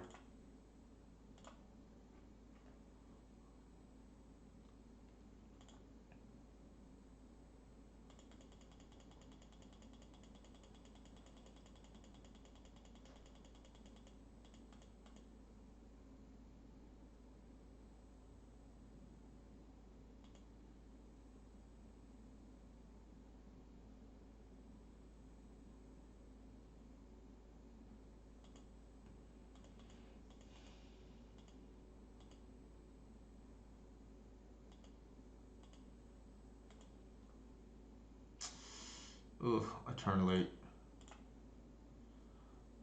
We still have Runafout as a potential draw.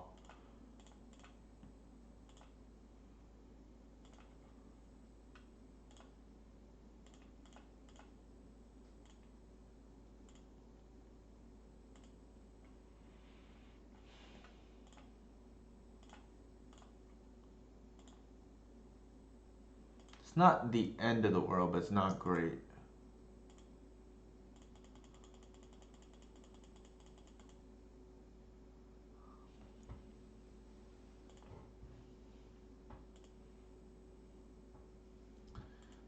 If I were to guess, they're getting back the Fork Bolt and just keeping us off mana.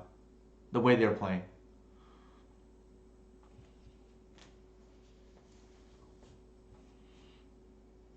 It feels like they have. I don't know. It's hard to say. I'm trying to guess what could be in their hand. But yeah, so they got back the Fork Bolt. That's kind of what I expected. Based on the way that they're playing, they're trying to keep us off mana. I'm gonna guess they're gonna replay the same thing, right? They're gonna target the Burst Lord and target the Wirewood here. Yep. I don't think they have Bolt because if they did, they would have potentially attacked with the Elementals. True name's actually kind of obnoxious here. So the coast is clear. Ooh, that's good.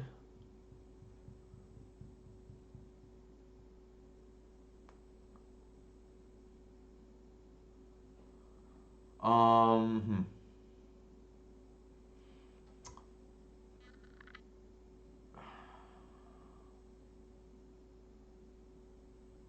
Yeah, let's.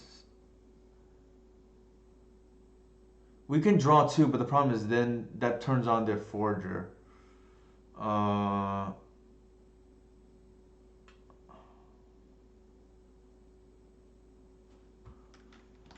this takes us to 6, and then they're gonna wasteland us the following turn.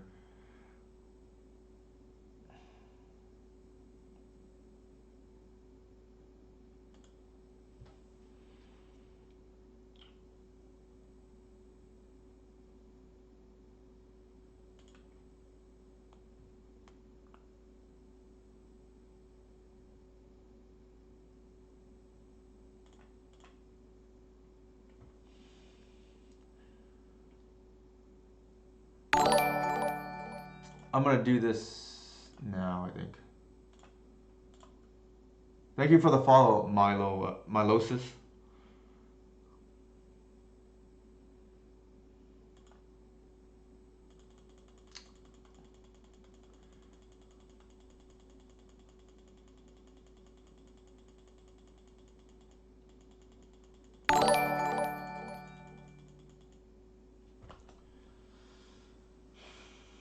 Thank you for the follow, Energy Val.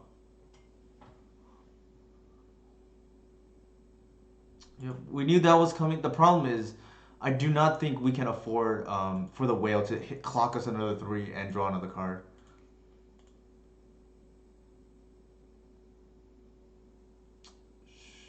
I think. Oops. I think we are priced into blocking here to save life. If they want to ball the Reclaimer, we live with it. Like, yeah, so they didn't have the bolt. We don't have much time, so we got a glimpse here.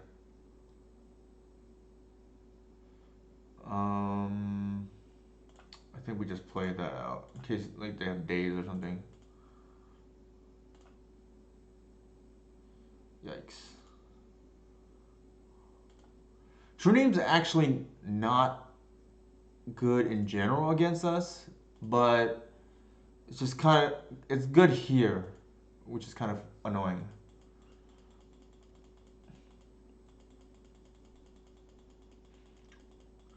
It depends if they know how we're boarding too. If they know we're boarding out natural order, then it gets a lot better, right? Because like this is better in a kind of fair game, and we've essentially boarded into a mid-range deck. Yikes! All right, so that's just game.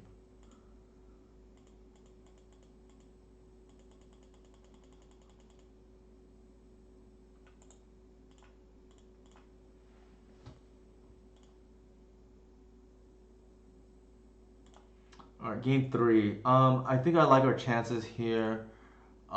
It's just hard to beat when they have a sleeper plus pressure and on the play. Generally speaking, I mean, I guess I say this for most of Legacy, but being on the play is just so huge.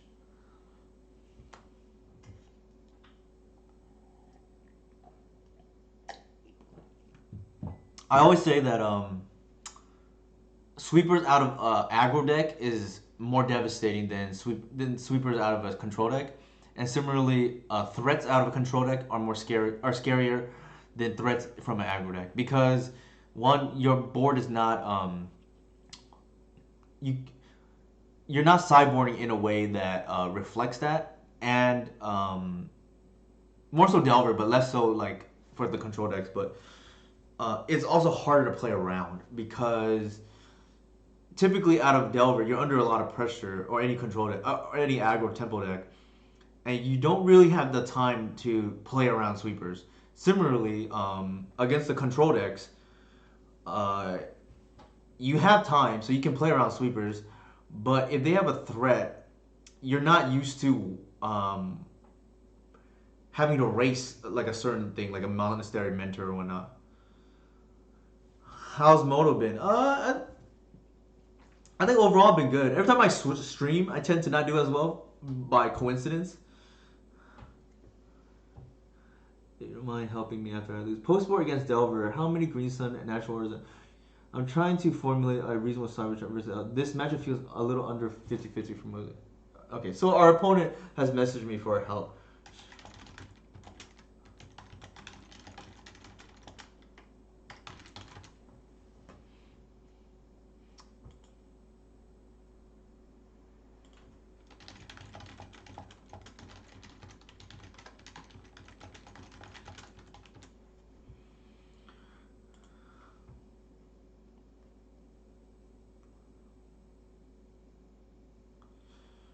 So Moto, yeah. So I've been doing very well on Moto. But more so when I'm not streaming by coincidence. For whatever reason, been running actually real hot with this deck actually. This is like an awkward black source now. I typically don't like to have to use a green sun early if I don't have to, but I think this is it.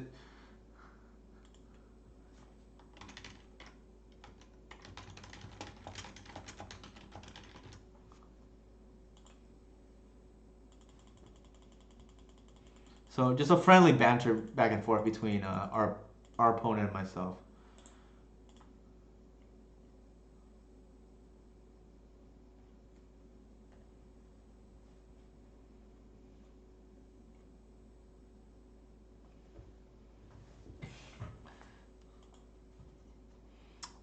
I think here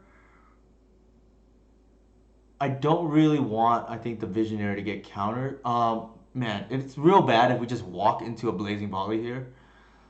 The thing though is I'm not convinced that we can play around that. We can visionary here, and if they daze it, then maybe we live with that. But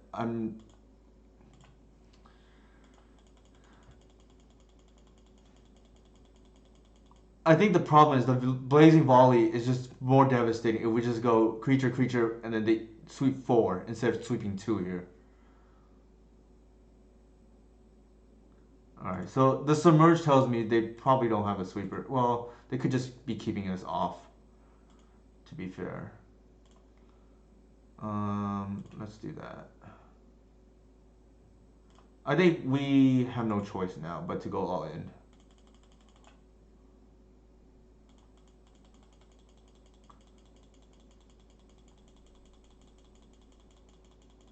It's a little scary that they didn't bolt there. I'd almost be a little bit happier if they did because then they don't have a sweeper. Okay, I'm kind of happy about that.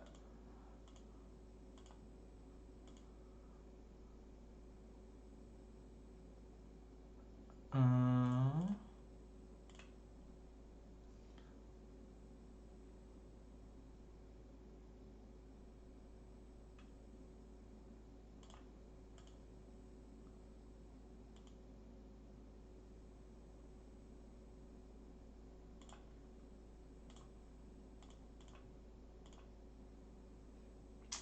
so we just ate one life just in case, but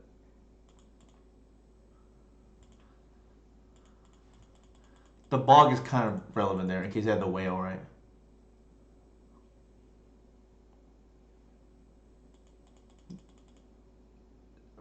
If we untap with the ooze, I feel real good about our chances of winning. It looks like we're going to get to.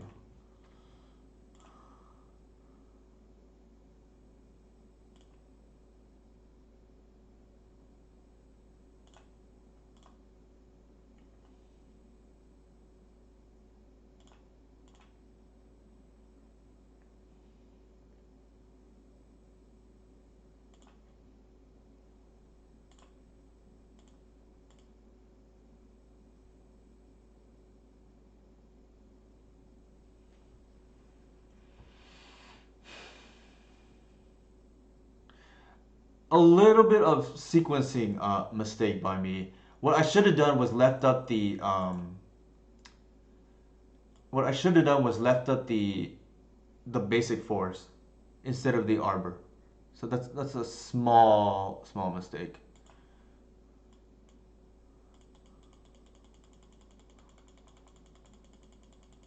Didn't really get punished, I guess, in a way there.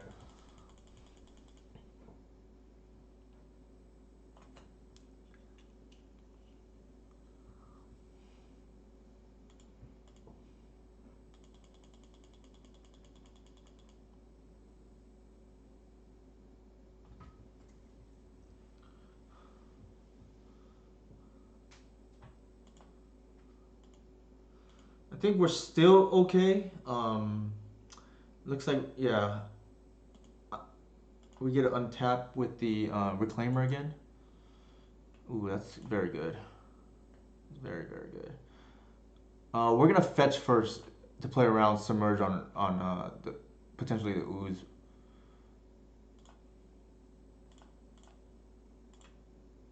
Again, I made a small mistake again of pitching when I shouldn't have done that.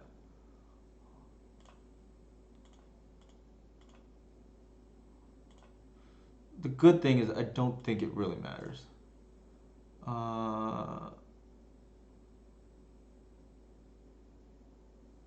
so they have okay. I don't have to worry about whale yet.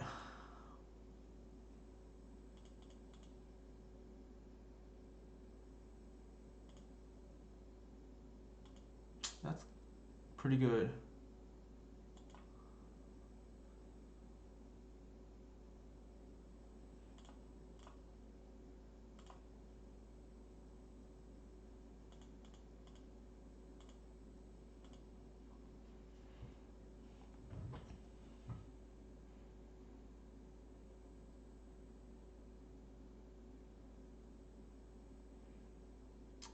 Yes, I am, Mitchell. Uh, sure. I think that's fine. We can't really play around that.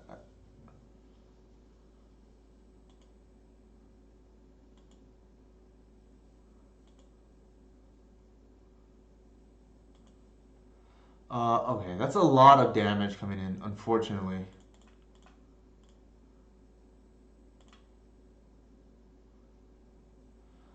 We can eat one of the flyers.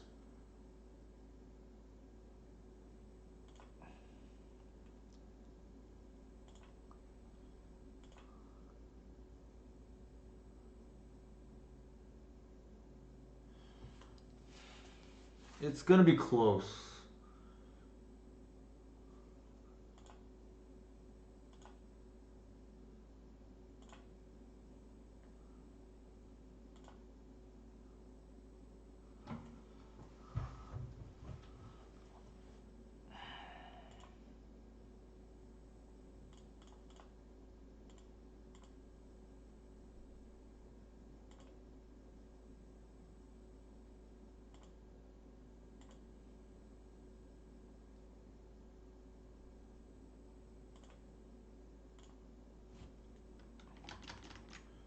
Oh, I always forget this. Shoot. I don't have threshold yet.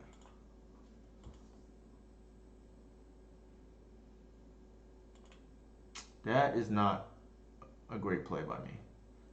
We're like somewhat bailed out by the Once Upon a Time, but we're gonna eat a life when we don't need to, right? Like they take. Oh, man, this is like real bad. I'm not sure it matters because they had triple threat.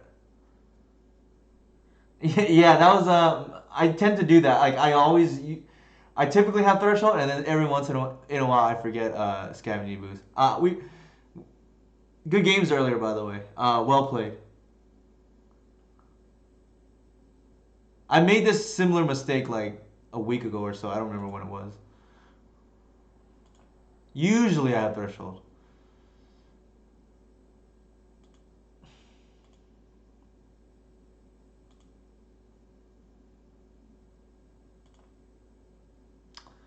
All right. We go to four, I guess.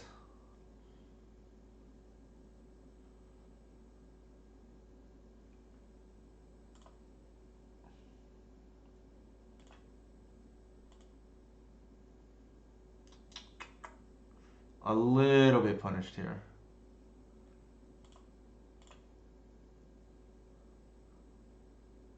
We could have had a cradle instead of the pit.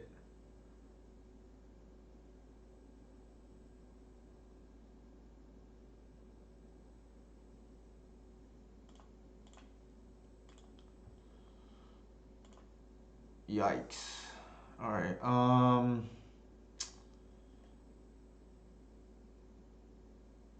Yeah, that's this game. We can't kill.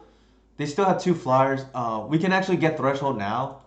Um, by pitching the reclaimer, one of the lands, which I've done in the past. But the problem is there's too many flyers.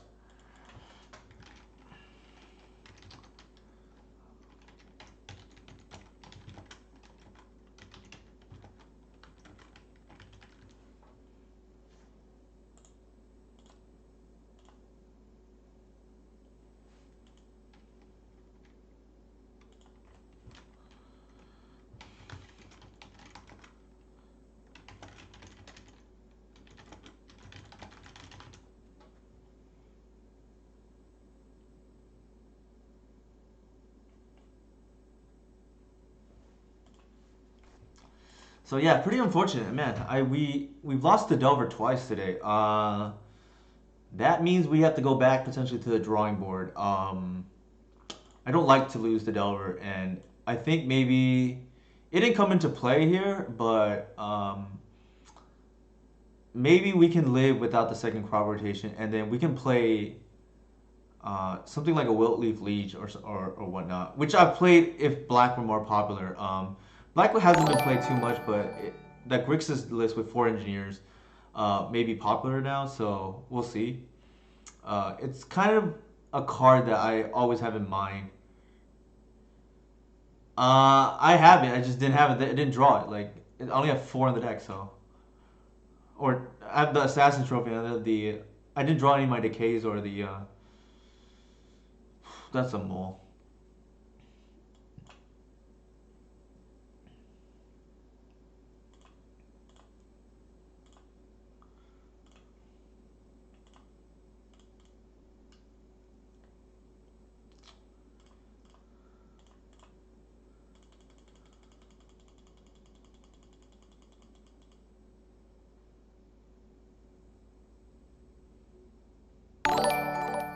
Oh, I take it that you are slow BRZ William. Thanks for the follow, Haps. Uh, yeah, so I usually go down to zero natural order. Green Sun, I keep all four. I never board out Green Sun. I think it's too good.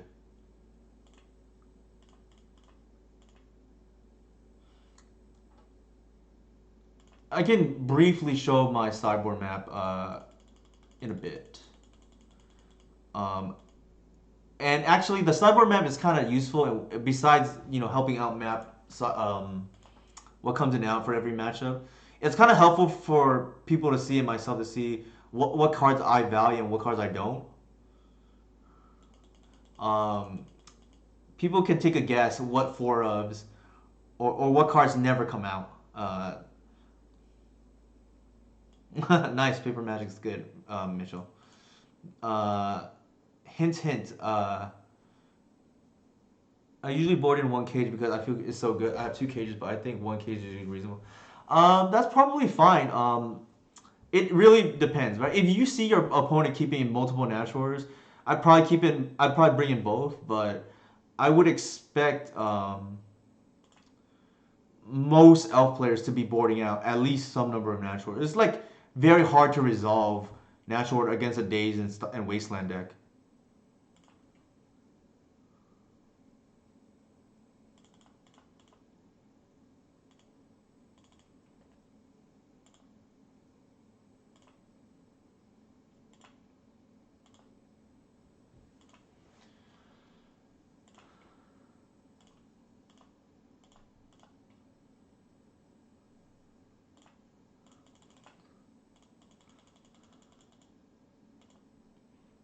I think this game is virtually over.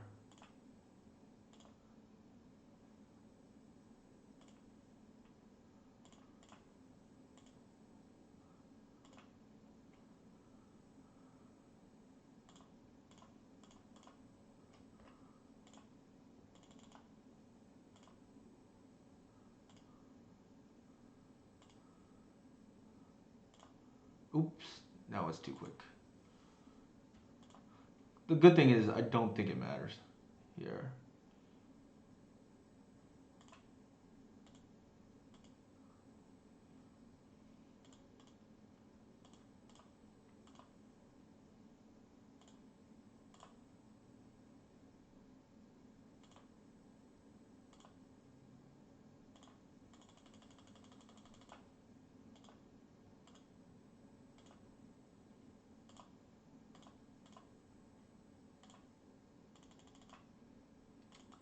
Our opponent is still okay. I was waiting for the concession.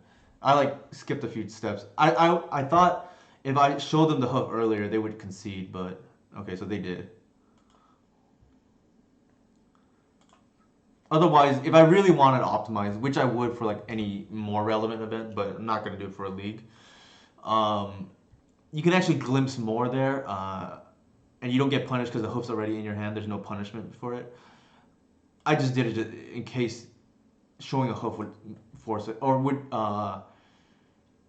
urge a concession, so to speak. I like Progenitus against these Eldrazi decks.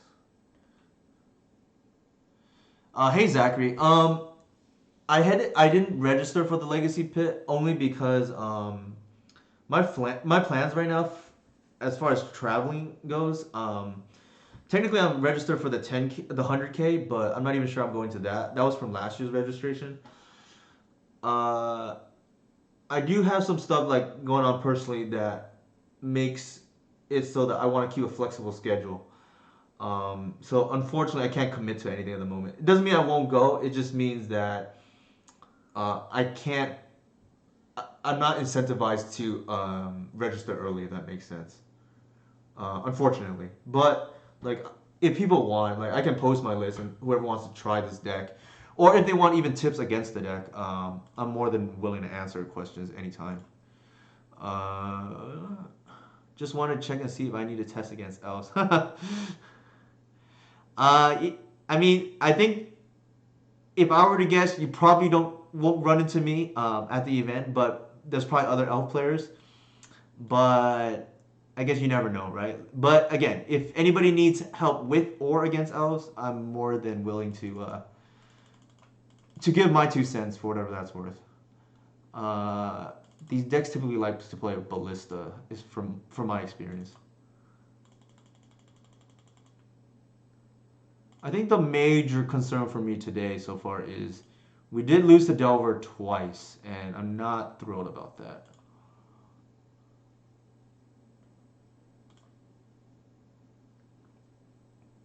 I like jinxed myself. I realized. Like I started the stream saying that we have a good video from May 2nd where we beat Delver 4 times, and then like this is my punishment, right? Like the minute you say something, you're gonna jinx yourself.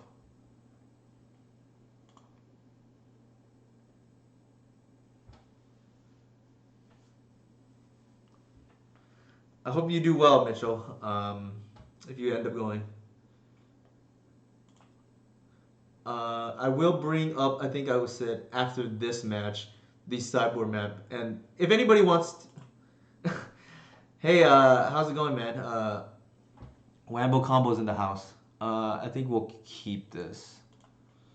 The crop is not particularly exciting at the moment because we need mana. I don't want to crop and then get wastelanded.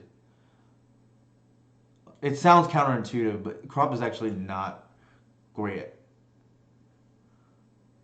Do you think Elves is fast enough to double with UI control for the super I'm thinking about? Is the super what format is the super? Is that modern? I don't follow the competitive scene too closely. Wambo combo. I think if you play the Neto version, you might be able to. The problem is the issue is you have to kind of think about your elf plays. Is my issue with that? Even if regardless of the version you play, I would play something that's yeah. I know you're a Neto gamer, but I think something more along the lines of like Chalice decks or Reanimator. Like there's less because you don't have to focus as much, so to speak. Like some of the plays are more intuitive.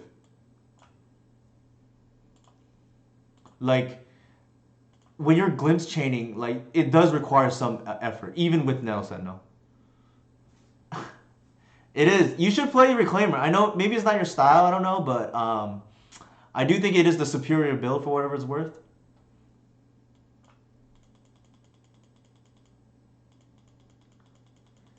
Yeah, I mean nothing wrong with Delver. I like Mitchell plays Delver. I play Delver like in paper.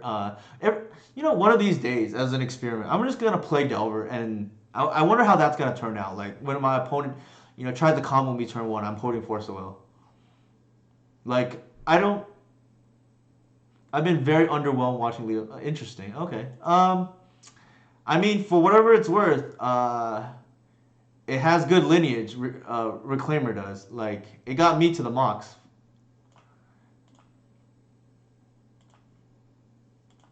For whatever that's worth. I think here we're gonna set up another glimpse turn.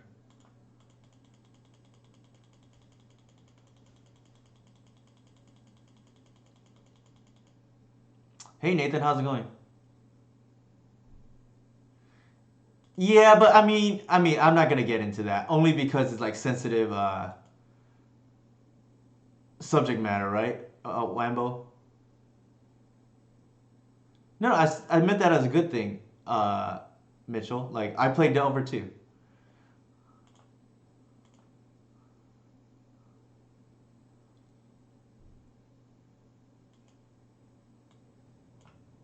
My personal opinion with Delver is not Delver, sorry. My bring back Arcanus.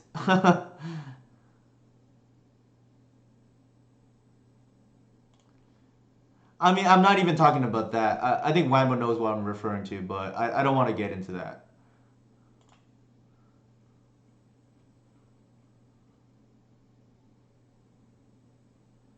Are the K well?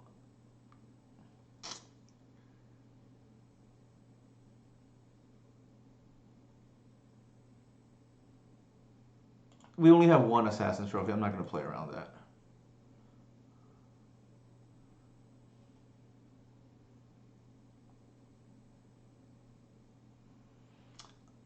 Oh, I'm referring. Okay, not Nathan Lippitz. We're talking about Nathan Stewart, and then there's like some sensitive topic about his PTQ.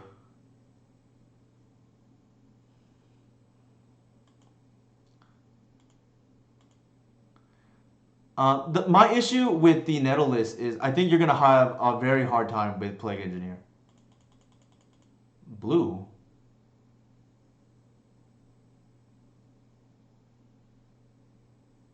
The other thing is you lose percentage points against the graveyard decks too. I've from my observation, Wambo. Okay, this is kind of annoying.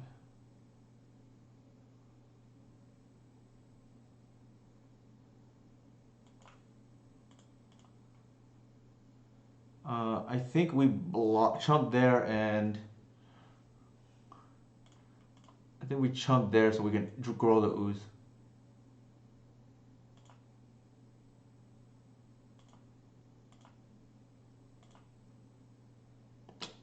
Yeah.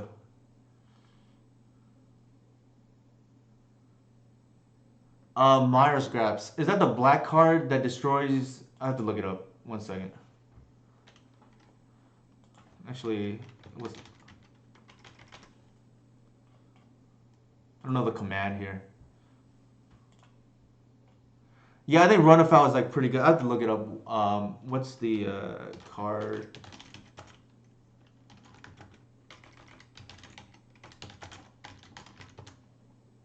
Oops.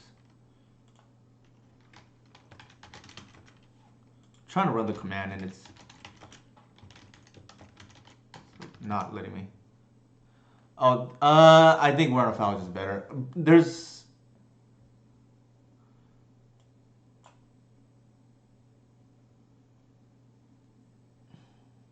I think we have to pass here, unfortunately.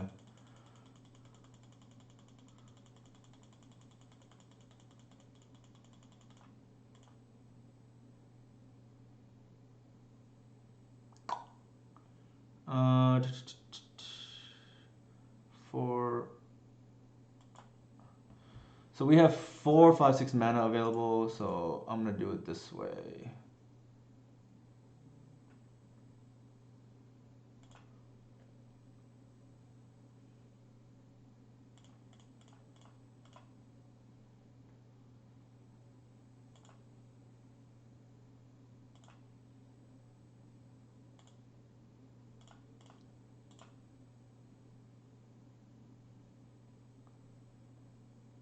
I think being a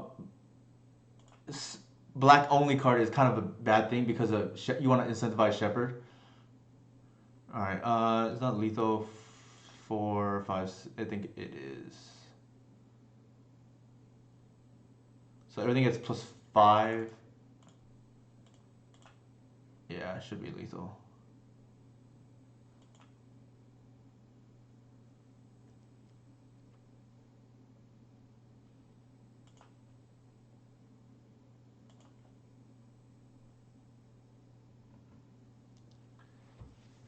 Yeah, so I think run afoul and just trophy are better. Because if you're gonna be running black anyways, running a green is better in my opinion. Like only because you have the potential luxury of forcing it through. Um, the other thing, what was I? Oh, I was gonna show the deck. Oh, the sideboard guide. My mistake. Here's the sideboard guide. For people who are curious where I stand on certain cards, this is probably a good barometer. You can kind of see where cards are not being boarded out, right? Like Reclaimer, it's never being boarded out. The Birchwell Rangers I also find pretty relevant, so I'm not boarding that out. Shepherd, typically only like the Mother Rune decks. Pretty important. Glimpse of Nature, essentially never. Green Sun Zenith, never. Natural Order, pretty much only against Delver. crop rotation against the control decks, and yeah, pretty much just the control decks. I think it's like very good elsewise. Once upon a time, never. The mana base, pretty much never, aside from maybe one Cradle against the control decks, and a Bajuka Bog when it's not relevant. But even Cradle Hoof like comes out sometimes. Like for instance, like the Delver matchups and against Ant, I'm gonna dare the Ant players to combo through an Archon because I don't think they can. And Archon comes out in some blue control decks or the graveyard decks where I don't want them to accidentally like reanimate it against me. Um, but for the most part, like the Symbiote Wirewood package come out against what's it called? The Symbiote Visionary package come out against the faster decks because you don't want to be grinding. The other thing, Wambo, is I know we talked about Nathan's list that's been on Nettle. You have to factor in mind, like if you look at his matchup profile that day, he didn't run into combo and he did not run into engineer. I don't think you can rely on that happening too often, especially now that Elf is recognized as one of the best decks in the format. Um, so, I mean, I'm sure Nathan played well, and I don't want to talk about too much. Nathan Stewart, that is, but you have to keep it grain of salt in mind. Like,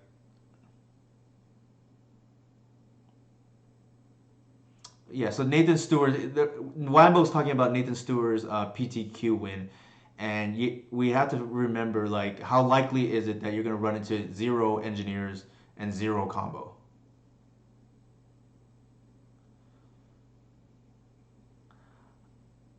I mean, for the most part, like every people saw the games play out against Delver. I don't think a Nettle Sentinel is winning those games, for whatever it's worth. And if you untap with a Reclaimer, you probably won. Like that's how good the card is in the matchup. So the thing is like Nettle. Let me close this for a second.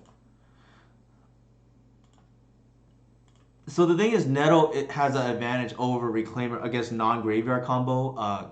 Game one in the combo mirror. The thing is, I don't think besides the mirror, you want to be racing and being in a goldfish situation. So I think that's kind of the issue I have with that. Like it buys you some percentage points, but I think you're still gonna be a dog otherwise because their combo is just faster. Like the turn the turn two glimpse hand is like what 5% of the time, if that.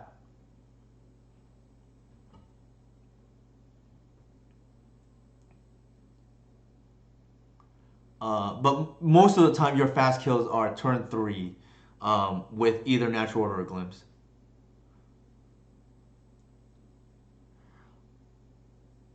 The thing is, you do untap with Reclaimer pretty often. Like any of the Dredge or like Hogak decks, I think you're like very favored because of. I mean, you're probably still favored with Neto regardless, but even more so, I guess.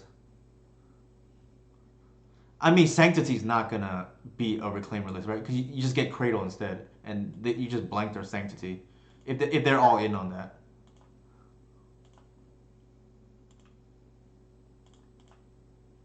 Agreed, Dredge is not too popular. They're just the daddy that plays it really right.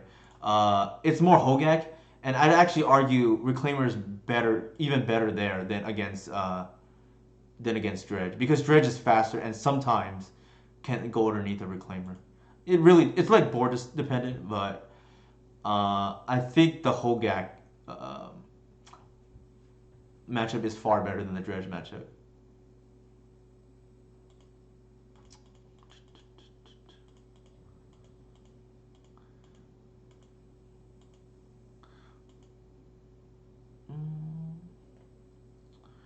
Okay. So this is a little bit awkward. We just died a smog, so we can't really play around it here. What I'm gonna do is just play out my hand.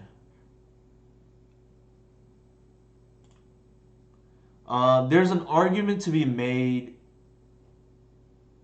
Actually, yeah, if we don't have the mana to do everything in one turn, so I'm just gonna go ahead and Thank you for the follow, Squuppy. Hopefully, I'm pronouncing that correctly. Actually, sequenced a little poorly there as I was talking, but um, what I'm trying to say is we can't play around a loss this turn, so we might as well go all in and try to squeeze their hand with a natural turn 3. Or I guess, let's see, what turn was that? That was our turn 2, so we're on the draw, unfortunately. Um, okay, so we can't play around that, unfortunately. They, yeah. I'm curious if anybody has ever misclicked on this. So, Wambo, I'm not sure if you heard what I said earlier or if you were away, but that was kind of my reasoning against Nathan Stewart's list. Um, who is actually he got it from Will. Shout out to Will, by the way. Who's one of the people I consulted lately with Elves. We have this running joke that actually I shouldn't say it. I don't want to offend the wrong people, but long story short, you want to keep your main deck as sleek as possible. And the crop rotation, he pushed me to play that main. I was thinking about doing it regardless instead of the collector move. Yeah, X Whale, Will Kruger. But so Nathan got that from Will, and Will got that from net decking Julian. So that's Julian Nab's list, or similar, that Nathan Stewart ran for the PTQ. One issue I have with that list is it doesn't play discard, and with the amount of mirrors you're inevitably gonna run, I think not having Thoughtseize is a major disadvantage.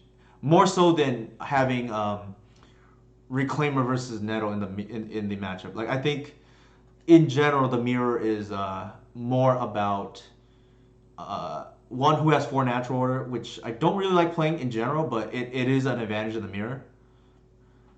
Yeah, now you're on it, Wambo. But yeah, I think you want discard because of the mirror. I think natural order is the primary thing that wins games in the mirror. The second thing is um, discard. Whoever has the 4 discard probably will have an advantage there. And then the third primary thing is like if you have a nettle, like sometimes that increases your clock a turn if you have the glimpse nuts. But generally speaking, I find that to be the overall play pattern where natural order kind of defines the wins and losses. I think we want the removal here, just because we don't want to get comboed out, and I think if it gets into a fair matchup, we probably win. We didn't see much from that. I think we saw basic island, right? Like, did they play? Yeah. So I think they're on a control deck. I'm gonna board out some heritage druid to play around engineer. I'm gonna leave the Archon. I don't think we want the Bog, and I think we can shave the Ooze and the Birch Lore.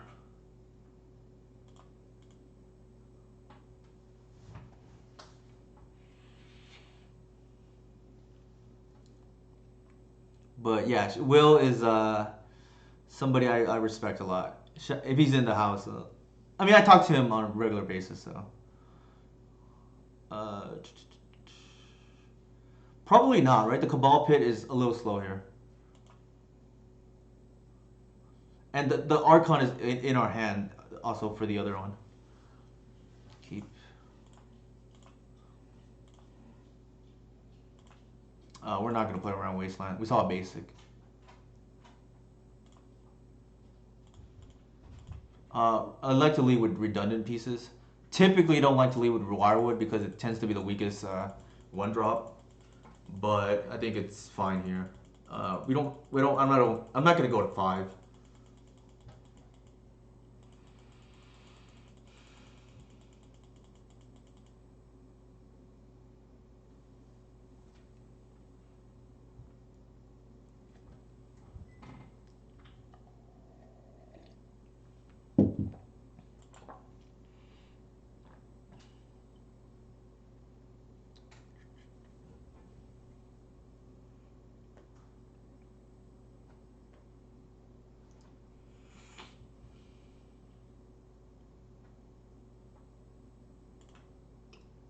Okay, so maybe they're on the Jax build.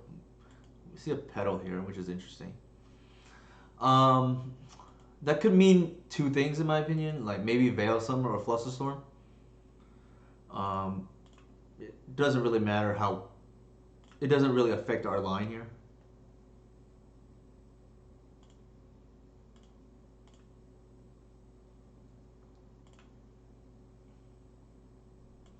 Like the Reclaimer was a good draw only because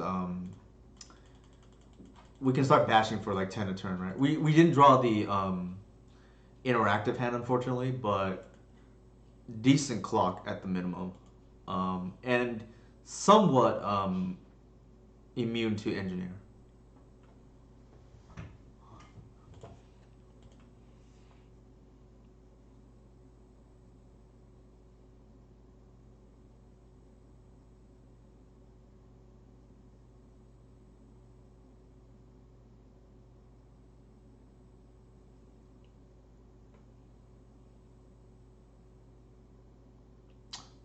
Something I want to point out, since they are coincidentally side by side, is that these two cards tend to work very well with each other too. Um, Shepherd tends to be a little bit too slow against the graveyard based combo decks where Reclaimer is good.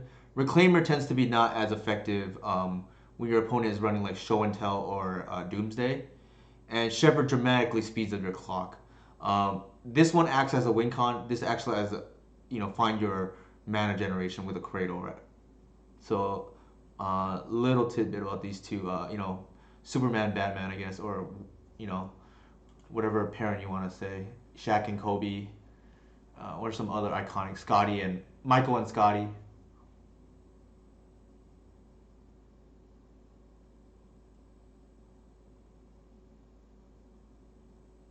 Okay, I think we're dead.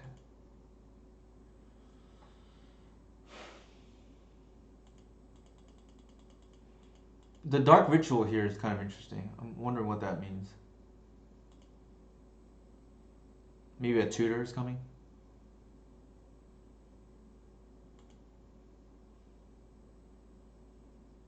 Oh, they just have like full on combo here. Okay, I thought for a second they just.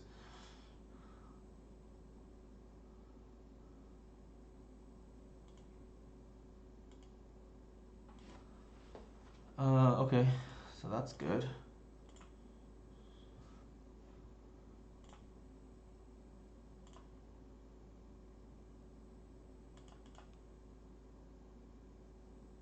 We can't play through removal anymore. The Cabal Pit is not live for a while, and also there's no threshold, right? We got to remember that.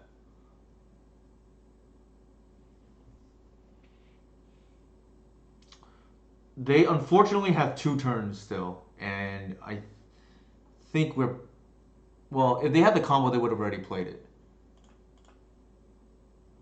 Um, so we'll see. We have not drawn. We've drawn okay, I guess. Unfortunately, I'd like some disruption, but uh, they had a very redundant hand regardless, so I'm not sure how much that would have helped. If anything, it might have been a blessing in disguise that we didn't draw it. I love it when my opponent plays Veil of Summer and or keeps a Veil of Summer hand and I don't have it because this card is like very high variance against elves.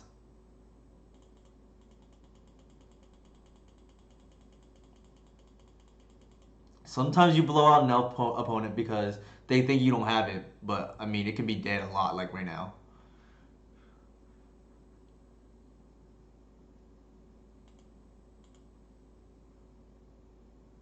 We are not blocking.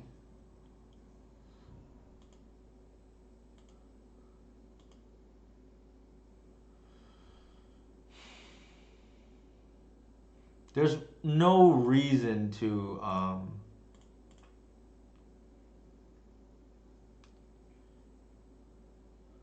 not swing with the three.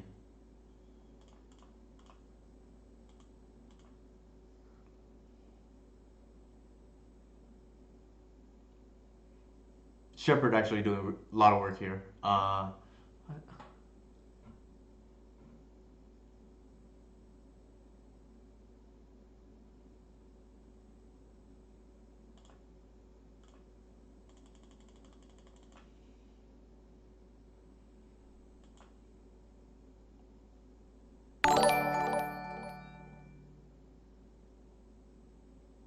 Thank you for the follow, GSY13. And I think I saw on Twitter that like I like to have some personal life updates here too. I think on Twitter, GSI posted that they are new father, so congratulations to them.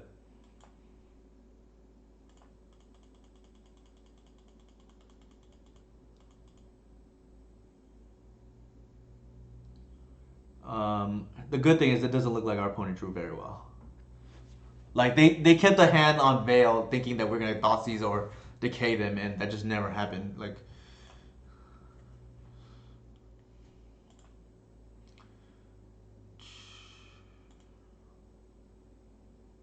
I think overall, okay, so they're on Dark Ritual, so they have a faster kill than us. So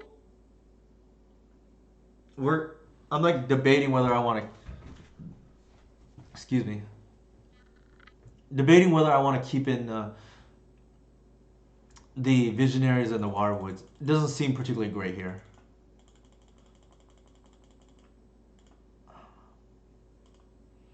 Maybe we just want speed because we saw Dark Ritual and Petals, so they're not like a mid range Smog deck. Um, that might be relevant.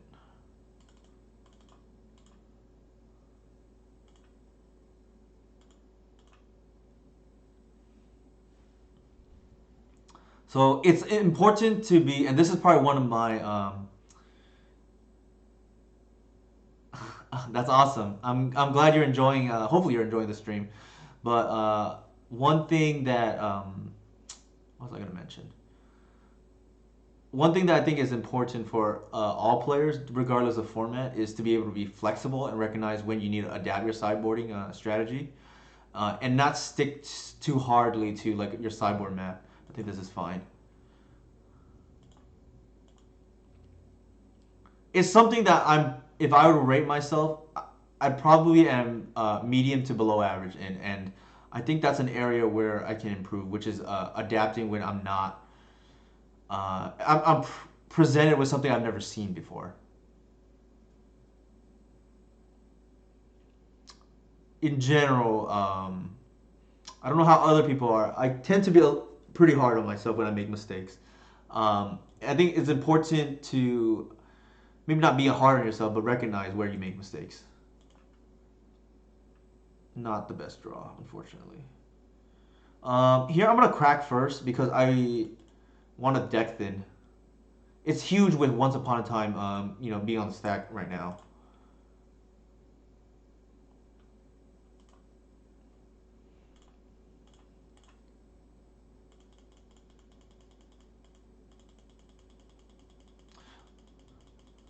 I I think they're on the Jax version for whatever it's worth. For those of you who don't know Jax, he's like the one of the premier combo players in the format. Plays all combo known to man and womankind.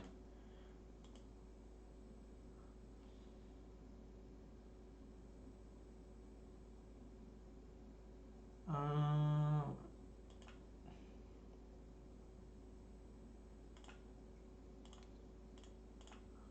we're not playing around force because of pedal, and we're just gonna leave mana up for decay here.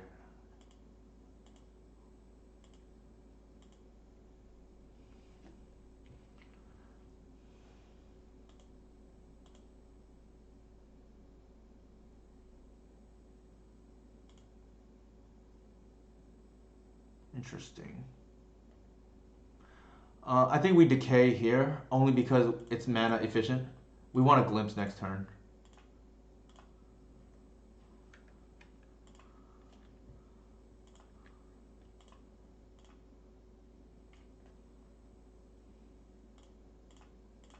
The reason why I'm not playing the glimpse is because I want to be mana efficient with the Heritage Druid. Um, Now I think we are incentivized to play the second glimpse.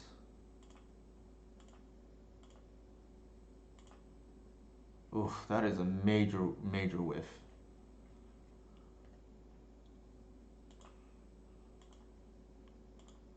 The shields are down for a turn, sadly.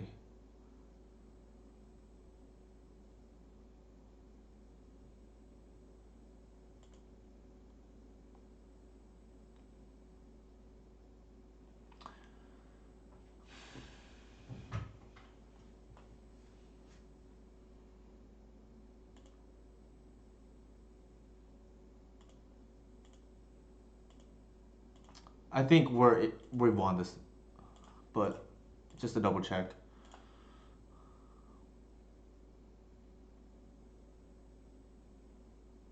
Doomsday. Okay, that's interesting. So we definitely take the Doomsday. The small kills us here as well. Um, our decay is kind of dead, so we don't care about the veil. And we don't care about the apprentice. So I think it's actually pretty straightforward what we do. Um, we take the Doomsday because we can potentially just die, and then we take the Smog.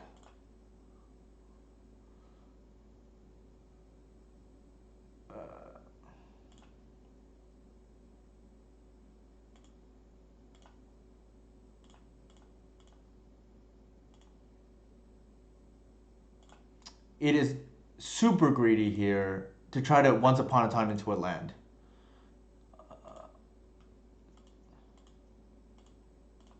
So there are three cards left: blank, blank, and somewhat live, I guess. Not really, but um, it might just be better for us to do it because there's no punishment, right? Like we just make the safe play here and take the ideas unbound. Because there's a scenario where that loses us the game. So I think we play it safe. We have like, and we're not gonna play around top decks. Like if they top deck a Smog, so be it.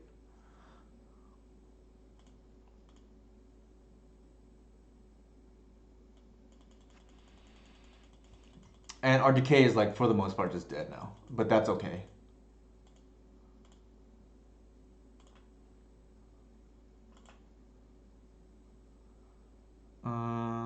I think we once here and see.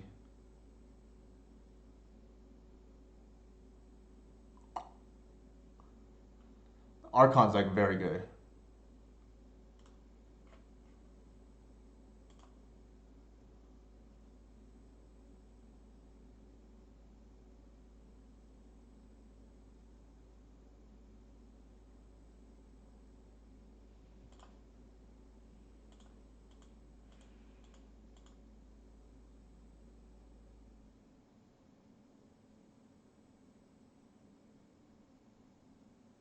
Decay.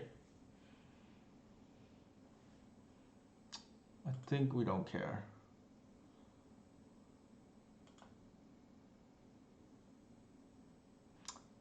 They really should be decaying the Burslar Rangers. And we're gonna fetch preemptively here to play around another decay.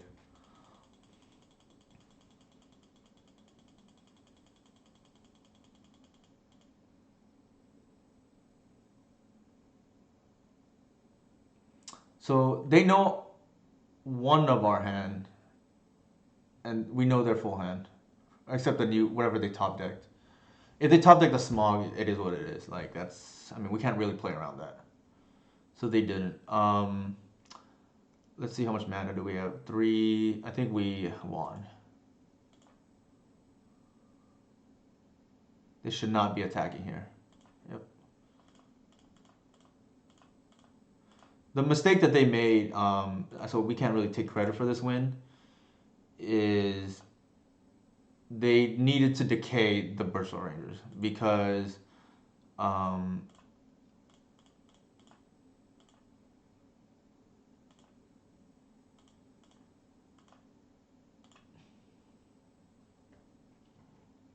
sorcery.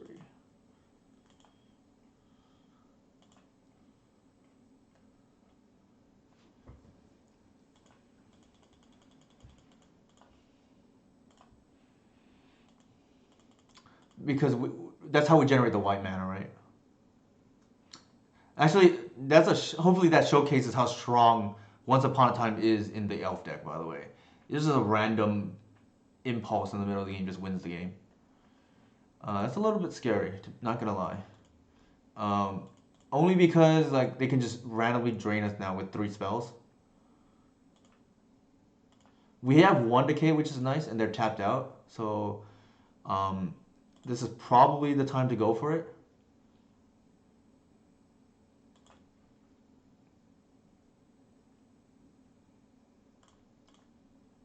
I do not think they will attack.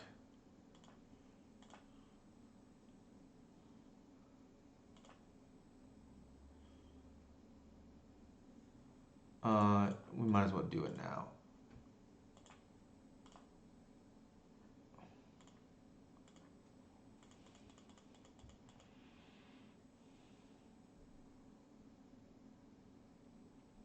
It's much harder now for them to like they went shields down without Veil. Like this Veil like kind of comedic, right? Like they've had it the whole game.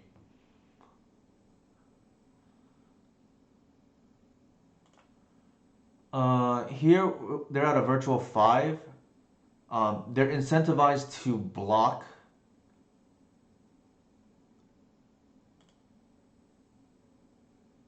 So if they decay 1, they have to still block the other reclaimer. So we're gonna fetch and lower the number of outs that they have.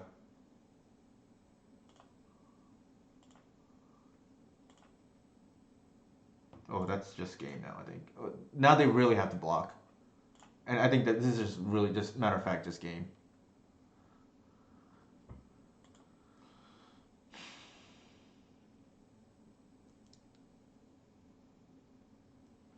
Yeah.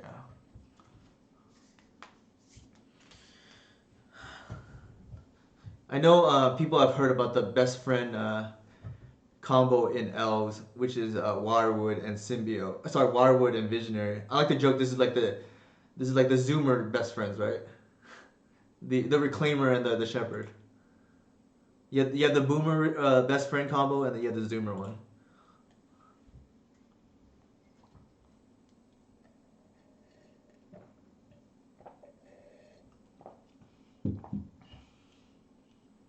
As it turns out, 3/4 is pretty hard to pretty big in Legacy.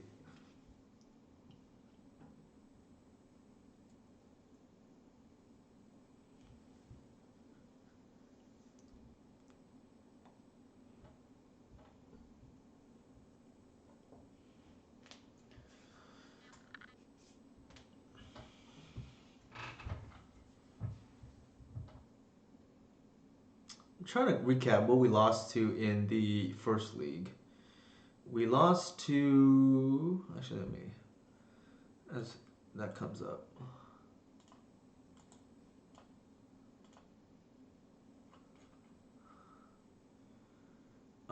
Goblins and I already forgot what the other one was. Oh, the Phoenix deck, which is oops. Yeah, so we lost to the Phoenix deck, which I think is a good matchup. That was my first time ever actually losing to that deck. I think I was like 3-0 before, so now I'm like 3-1.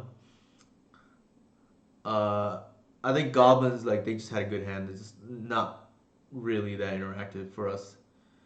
Uh, I think the disappointing thing is losing to Dover though. I should not be losing to Dover. This is fine.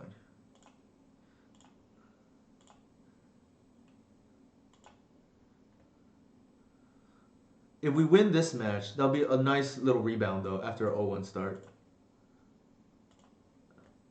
Rebound being, I guess, very fitting today given the NBA enshrinement.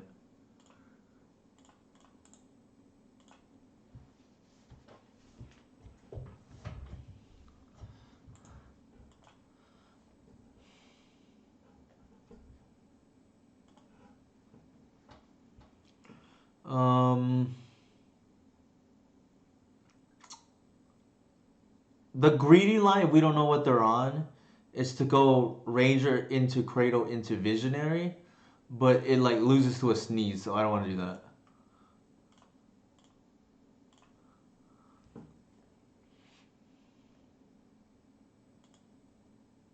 I mean, it doesn't lose, I guess, to a sneeze, but it like you get punished pretty badly if they have any kind of removal. Yeah, that's why actually we lead with the heritage there, right? Because um, I think it's the weakest card in the deck. My personal opinion. I think heritage is really bad. It's just terrible for sequencing. It's only good when both sides goldfish. So that means either you have the turn two sometimes with the natural order, or a glimpse with if you have like a nettle sentinel. But outside of that, just it's not very good. All right, so their Teferi is gonna go down here.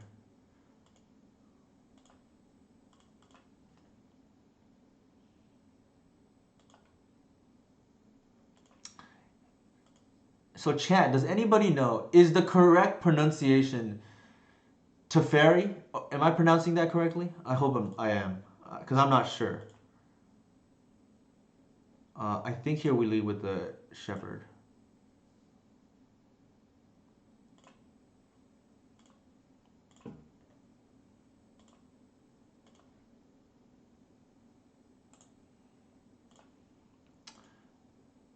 Pretty sure it's Tefre. Chiefrey? Is that right? Okay. Thank you for the follow, Ivan Minikowski.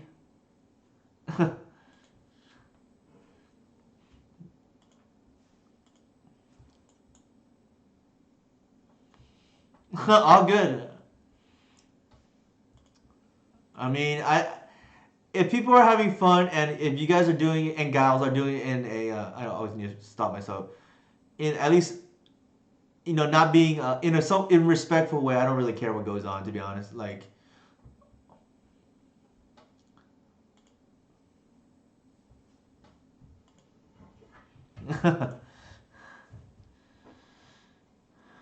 so Euro's in the yard, which is kind of annoying. I mean, I guess they had the swords anyways. I was gonna say, too bad Reclaimer's not on the board here, but I mean, we answer the Euro anyways, I guess. They may force this. I mean, they've got to.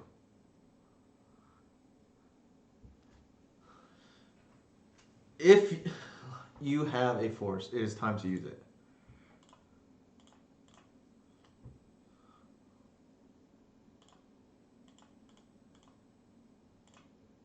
We're just gonna vomit our hand here.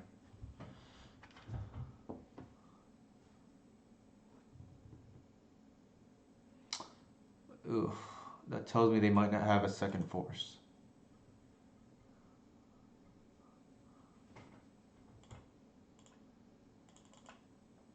They may force this in case it's a shepherd, and it is. Now this is a little bit silly.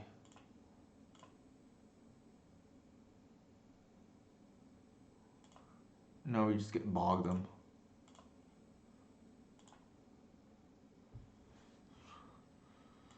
If they have a sweeper, we're not playing around it. Like, I don't think we could with that hand.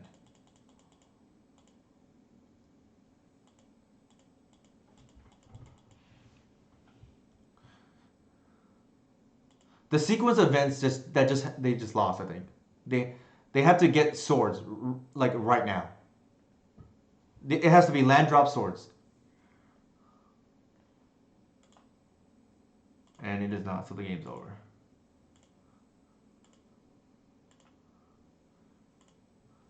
Very very silly thing going on. There's no reason, I guess, for me to play that.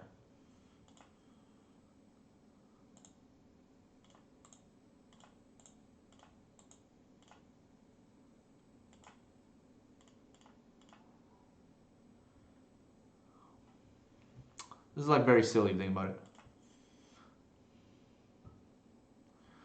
For whatever it's worth, this is part of the reason why I don't like the fourth natural order. Because with four shepherds, um, I used to play less than four, but I think it's just too obnoxious not to. I think you don't really need more payoffs. Like you just want your deck to run smoothly. Like in general, I'm not scared of playing against any blue player. Like I, I'm confident in the deck to go up against any fair blue deck, and win. Like through Plague Engineer, through whatever. I mean, the challenge under one is probably the most useful mode, to be honest. Every once in a while, the pump is like nice, but in most board states, you probably win if you have that kind of mana. Like not all the time, but what it does is it prevents your opponent from drawing their outs, which is very relevant. Like in general, if you have 6+ mana, you should be winning. Um, but they can draw out of it. I don't even know what we saw. The Jace, I guess, yeah. I like the Cabal Pit in case people like to, play random hate bears against me, like Canonist or Priest. Um, we saw Euro, so the Bog is still good. Crop not so good here, although insane in that game. We ate a Euro, and I'd like to board out on the cards that are weak to sweepers, like Heritage and whatnot. I think the second one is fine. We do a swap for Progenitus. Jace bounce on Archon is like super awkward. The counter argument is, oh, they should be boarding on Jace, but not everybody does. Sometimes you want Jace as your win condition too, so for whatever that's worth, I think this is fine. This is correct. I do not board in removal. I think that's why Cabal Pit is so good. You don't have to waste time with awkward hands, boarding in like 3 decays to deal with random hate bears. Close. No cigar. Good enough, I guess. Ugh, this is like real bad though.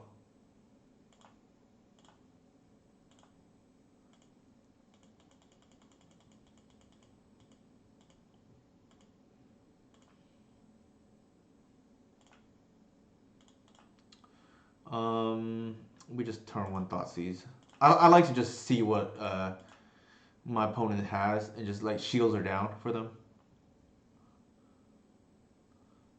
Blue players to hate nothing more than getting turn one IOK.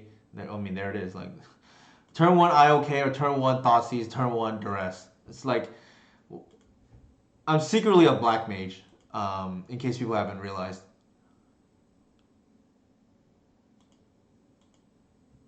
I love my discard.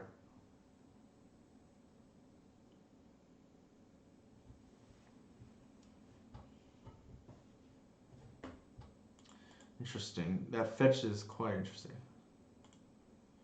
We need a land here. That's, I mean, they gave us land. I mean,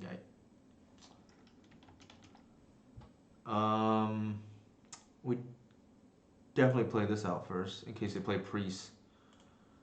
Uh, they could have priest here.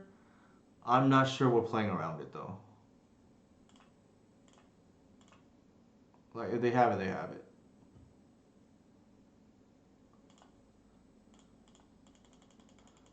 Like we're so mana constrained right now. I do not think we can play around priest in this situation. We just have to hope they just don't have it there. Like we have two naturals. Like it's not gonna get any better.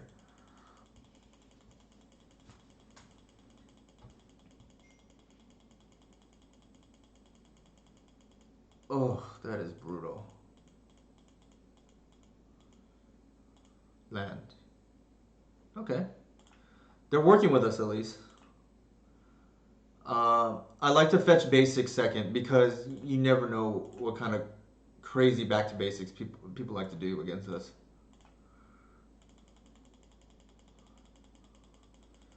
It's sad to see our arbors go, but hopefully it'll be okay. A third swords? Okay, that's okay. E. Yikes. Not what I want to see. A cradle would have been so good there. we get our cradle now. Well, I might not even want it to be honest.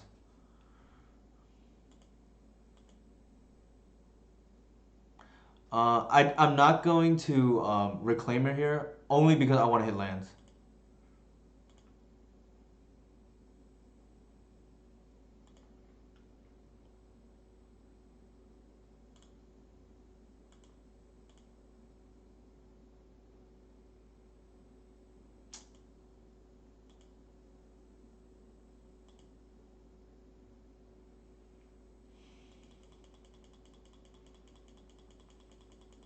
Well, that's frustrating.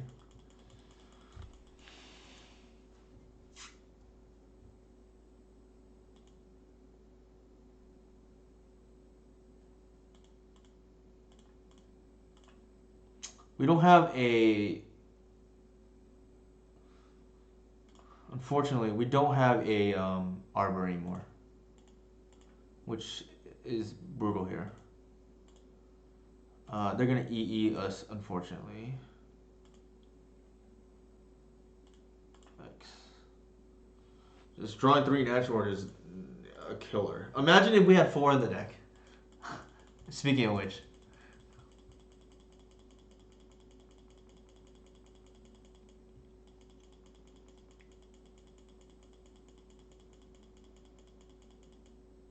yikes! Natural terminus. All right, this game is pretty much lost. I think. I wouldn't say this normally with four cards in hand, but I think we have a bunch of blanks.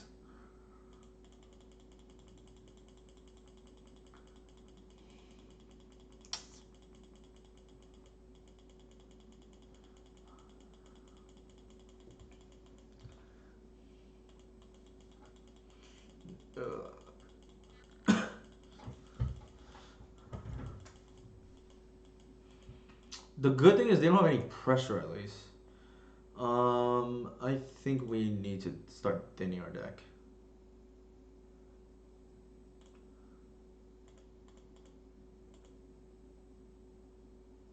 That's a start.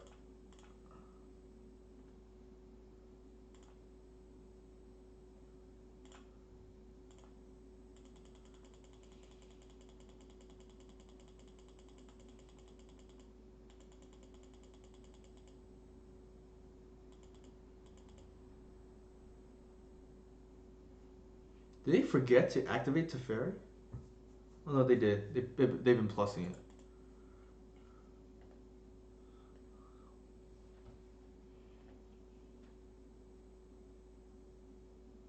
Sure.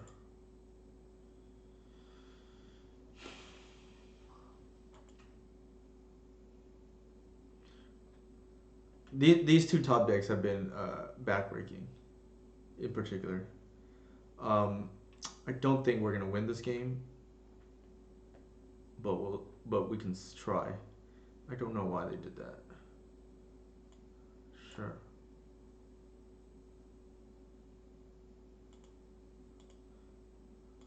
I mean, we don't draw the card, I guess, but like they lose their Teferi or whatever you want to call it.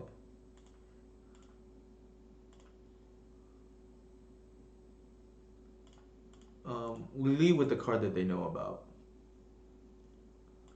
No draw. That's okay.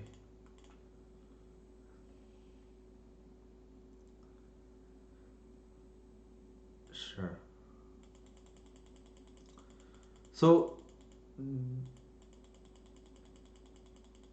their hand was pretty good. Not gonna lie, like they had just not even cantrips. They had just all spells, which is where you want to be in general. Again, you don't want to have to cantrip for your action against elves or a combo in general.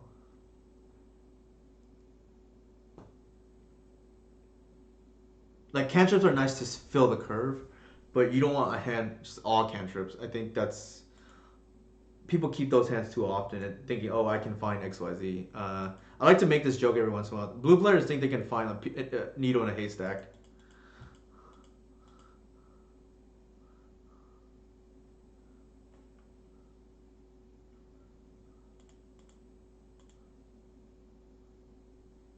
Hey Jack, how's it going, man? We're up a game, to be fair, but this game is probably a loss.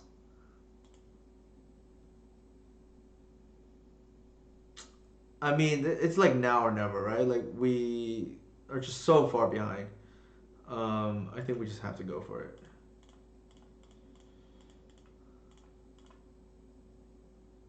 I did. I just happened to draw all of them.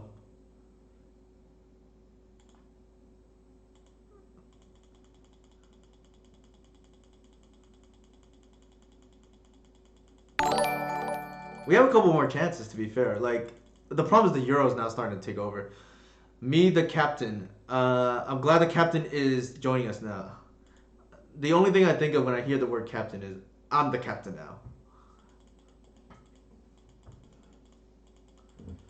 now. With this on the board, it's probably now over. Yeah, Arbor's already gone. Unfortunately, we had to waste them earlier. They just had swords, like turns 2 and 3.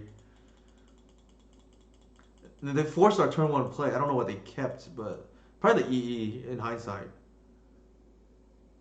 What is going on? 6? Hard cast. Yeah, that's fair too. Like we, this game is this game has been lost for a while. To be fair.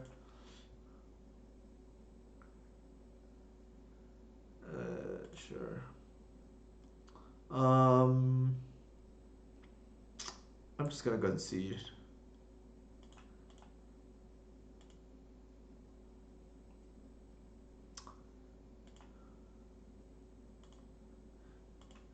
So here's how we boarded. I'm actually fine with the way we boarded. The game just didn't play out the way we wanted it to, but I think it's fine. Yeah, we turn one Thoughtseize, they forced it. We turned to played an Arbor, Green Sun for the other one. They swords, like back to back. I don't. I think it's good, Jack. The reason why is I think you want to be able to threaten a kill out of nowhere. I don't really like AD against Miracles personally. I think this is actually fine. Uh, there's merit to boarding out one natural order and maybe the. Yeah, for sure. Like that's true. I have to look again, but yeah, this hand is good.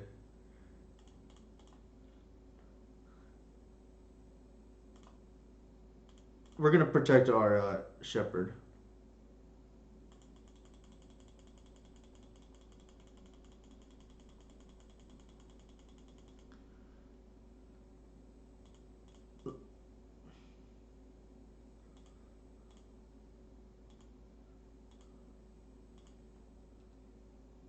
Oh, there it is. We are getting punished.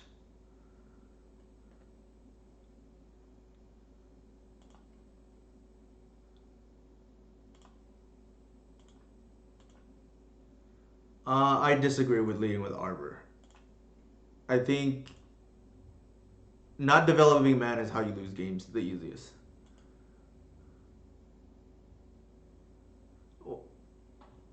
Depends what you mean by all in though, but like I do not like leading with Arbor in general, unless I know they don't for a fact they don't have any removal. Yeah, I'm the classic control elf player, right?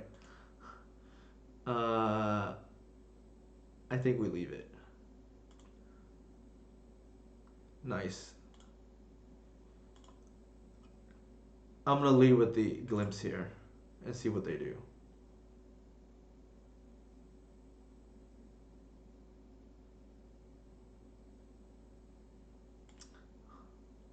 I should actually play the cradle first, in case they swords into fluster.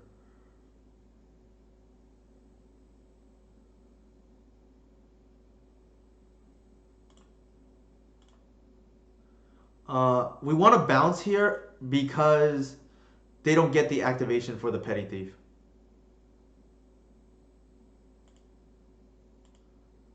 That's fine. Like yeah, we want to fizzle this spell. Agreed, Jack. We kind of knew that, but I think that's fine.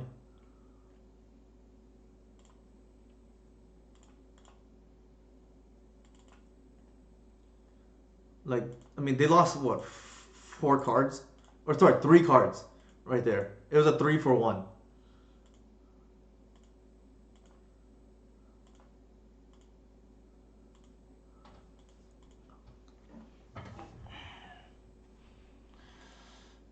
Why do they always have the E? I think here I actually like the Reclaimer.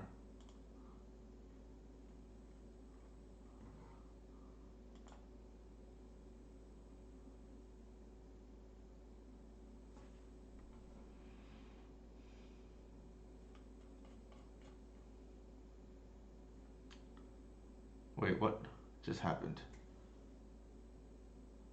Oh,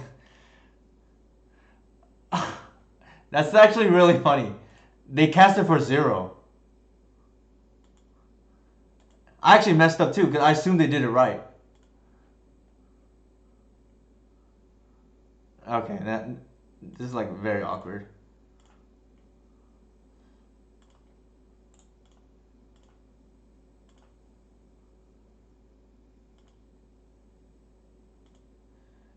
Yeah, it's awkward on both sides, right? Like, I assumed that they made it. They did the.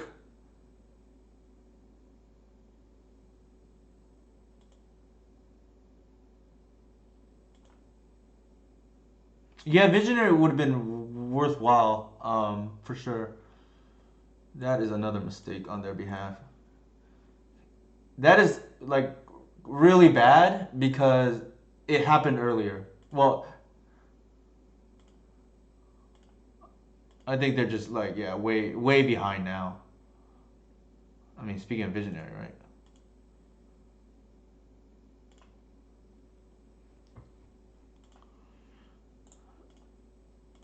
All right, now we're gonna start drawing cards.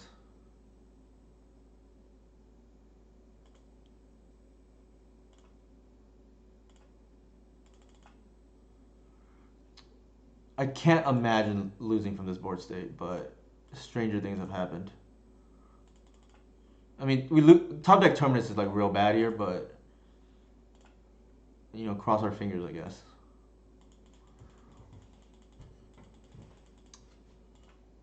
All right, so we have lethal on board. They need to respond.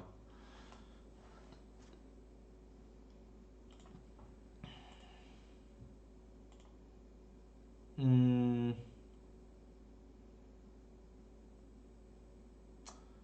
there's no reason. Correct, Jack. Here, you do not bounce Visionary because you open yourself up to swords on this Shepherd.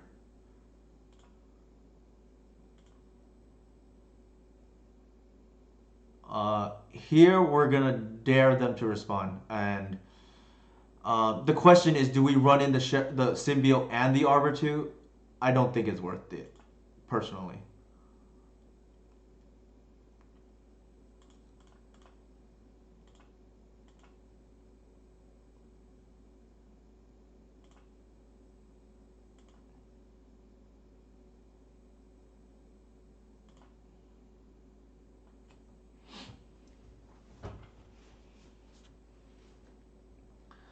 So this is gonna be a kind of a cool trick that I'm gonna do right here, where I can actually, ooh, pump and then bounce, activate the reclaimer.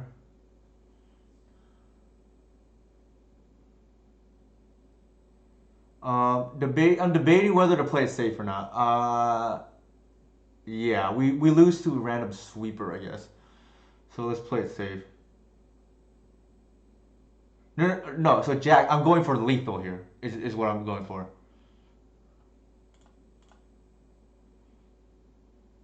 Activate.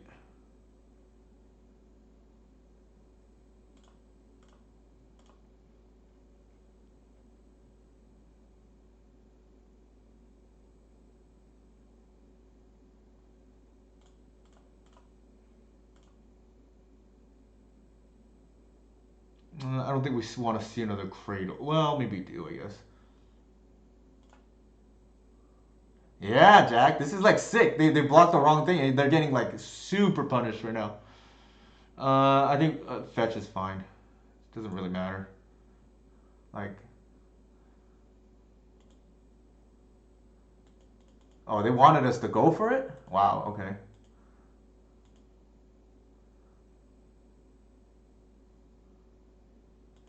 Sure, I guess.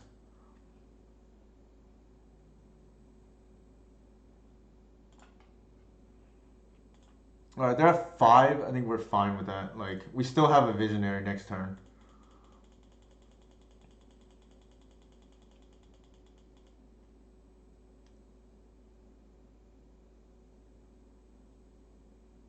Like, the more they exhaust their resources, the more they can pressure us, and we can just grind them out. Like, I think this game is probably over.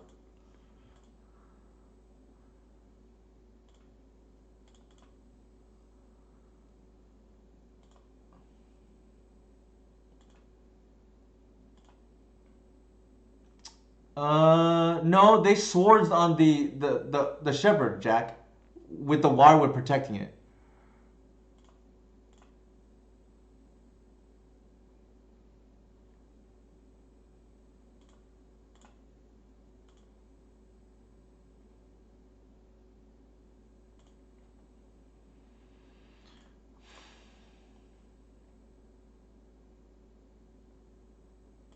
Gotta play around that back to basics coming out of nowhere.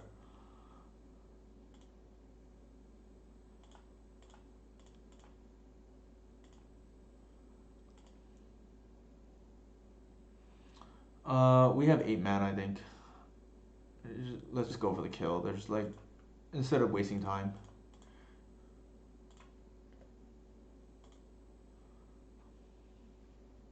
That's game.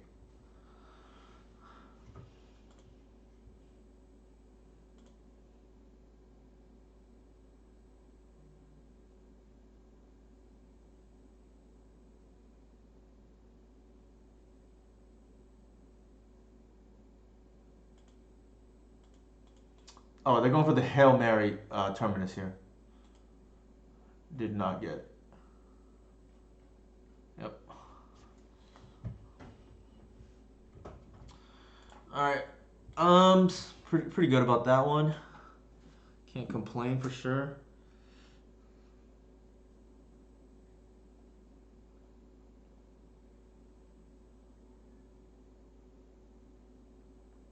One second. As I answer a message. Fast and loose. Uh, Spoken like a true Neto gamer, right, Jack? Um, I'll be right back. We're gonna wrap up the last match of the league right after a quick 30-second restroom break.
All right, and we're back.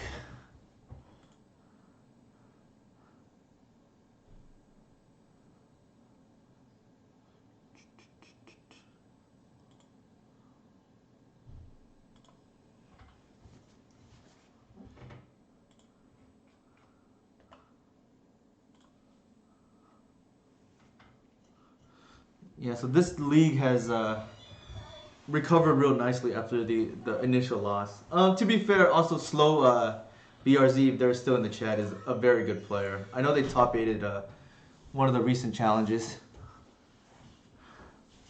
That garage noise opening is my wife coming home.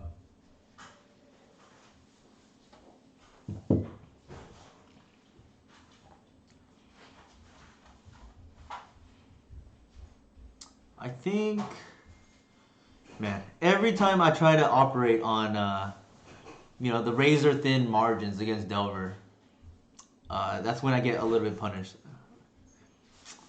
Unfortunate to lose to Delver twice tonight. Don't know what they're on.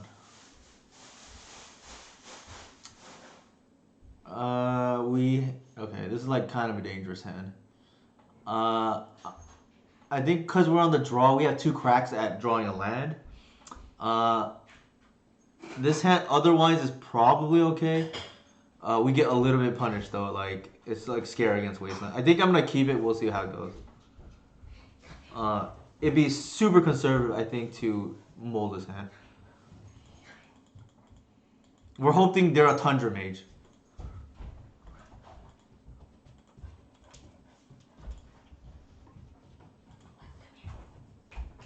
Oh, the worst possible.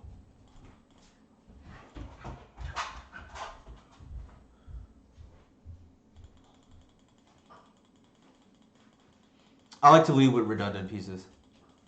If they don't kill it, then they just set themselves back tempo-wise.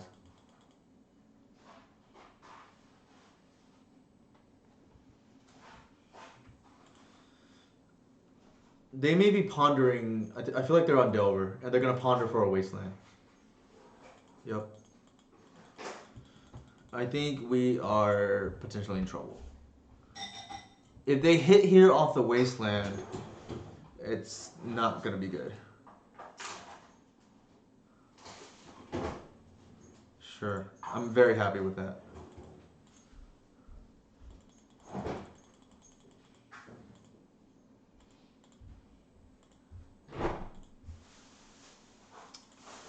Nice.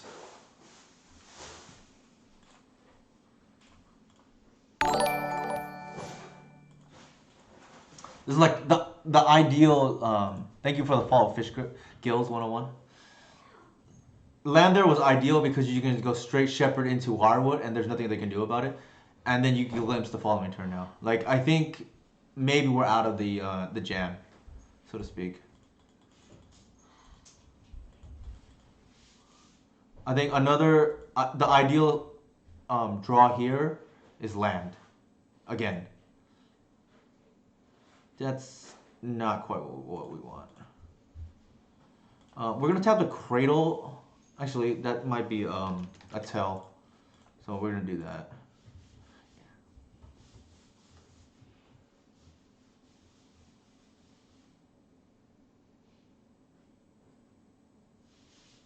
Let's see what they do. We're just going to cycle the Glimpse here.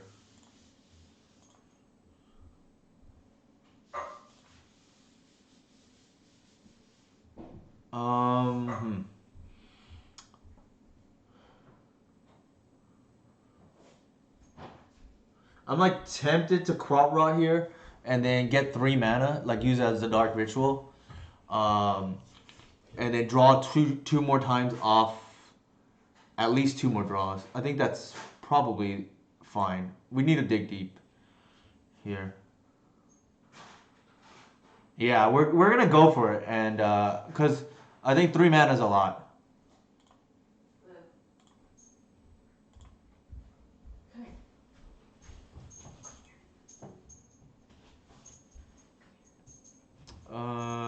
Let me see. I'm gonna bounce the Reclaimer here.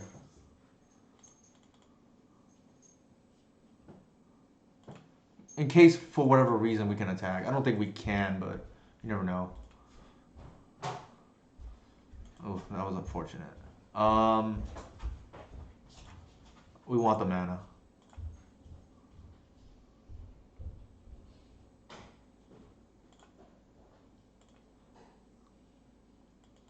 No attacks.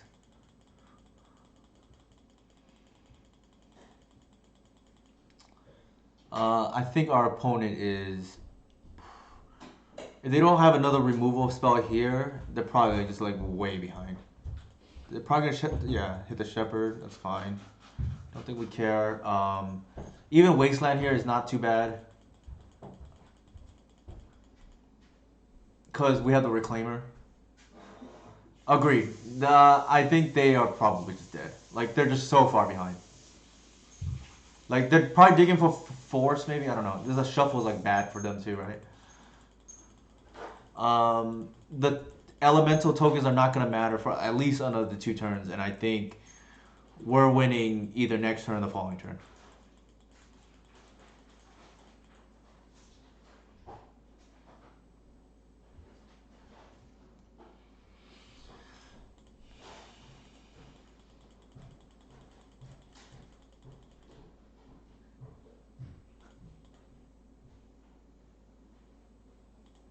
I don't think they have. Maybe they have force. I don't know. Hard to say. That's even better.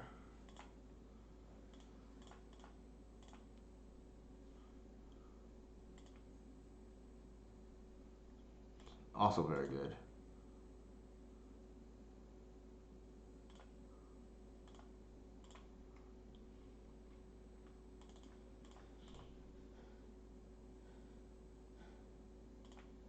Actually, cancel.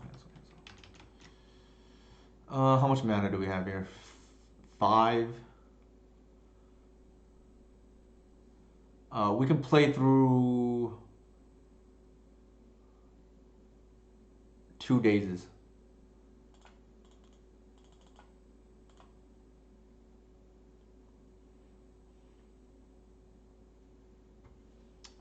Huff.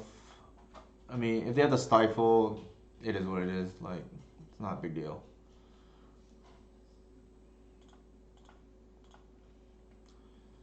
And then we just swing for like a million.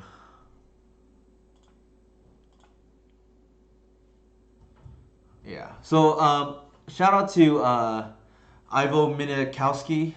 They called it early. I was gonna too, but I could see a sequence of lines that gets them back into the game, although very likely. But I mean, that is a called your shot, right? They were just dead. Like I was like half tempted to call it too, but I thought it was when it's like in the election, right, where you're like 99% sure, but you want to risk being wrong. Hey Romero, because if you're wrong, you look worse for it. So I just wanted to play it safe. One more turn it was, but yeah, like they were pretty far behind. I've called it out pretty. I called it out pretty early before. But there I wasn't 100% sure yet, right? So you want to. It was 99% precincts reporting. All right. I think this matchup, like, it's kind of fitting, I guess. This is like against Delver to end the night. Uh, we can maybe go redeem ourselves here. If I remember correctly, I think we're just 0-2 tonight against Delver, which is like not. I don't think we played it a third time until now, but not what we want to be at. I'd have to check. Let me see. Let's go back to the stream. Oh, not stream. Sorry. League details. No, this player was on Smog Doomsday, and I'm trying to think what this person was on. 3 minutes. Oops. Not Delver, I don't think. Nice, Romero. Hopefully, the UFC fight went well. I saw the earlier fight where I think it was like I think her name is like either Andrea Lee or whatnot. Submission the other girl. I just happened to be tuning in and just caught that. I was like by sheer luck. Here, as crazy as it sounds, I think I'm gonna put the Visionary back. I think we need mana.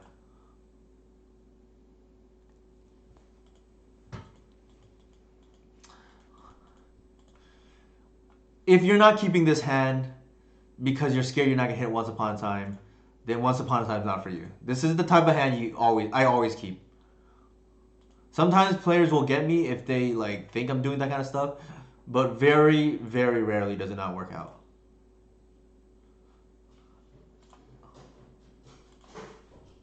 I think we want to ramp here.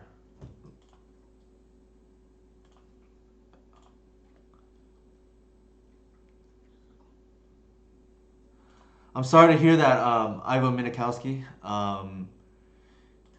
I don't know the details of what happened, but yeah, that's pretty unfortunate. But I happened to see the submission earlier from the USC fight in the I think one of the undercards, and that was pretty fun to watch. Not gonna lie, I caught it at the right time.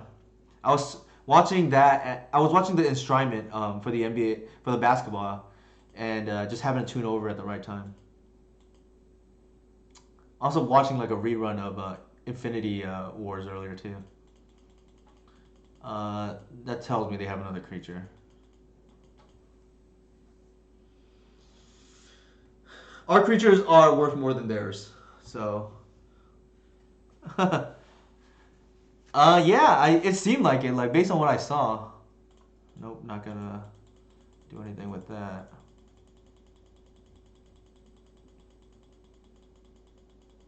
The thing is, I want to lead with Green Sun there is because if you lead with Druid, they might just take the chance and tap out for like Dragon or something. I really don't want them to do that. More things can go wrong for them if we lead with the Arbor.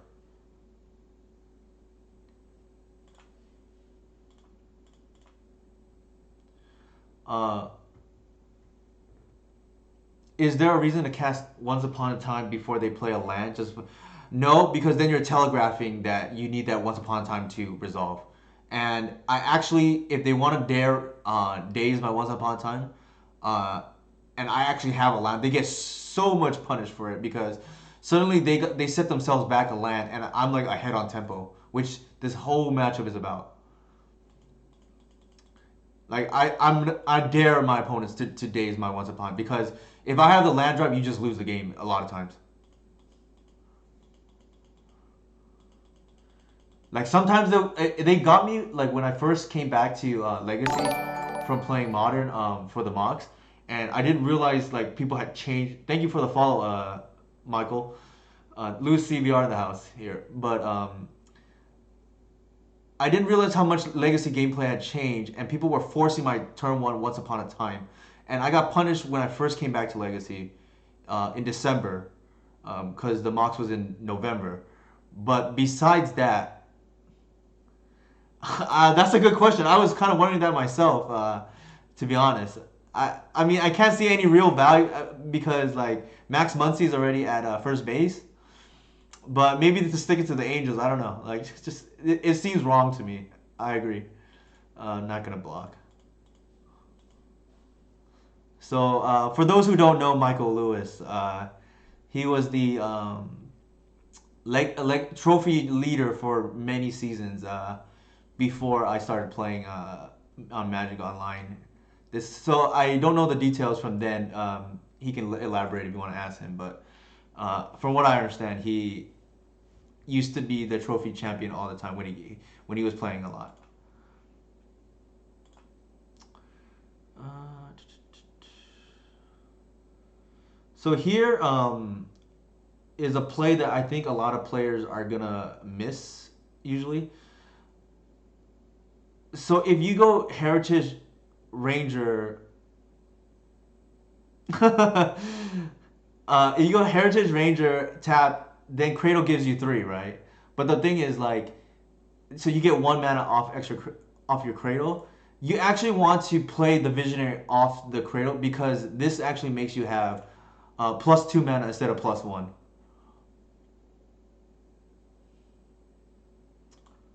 It seems like a removal spell is coming.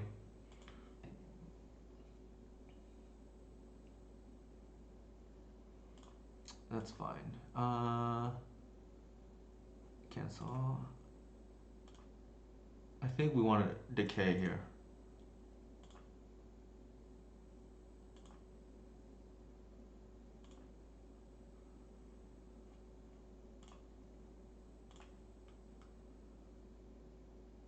It doesn't really matter which.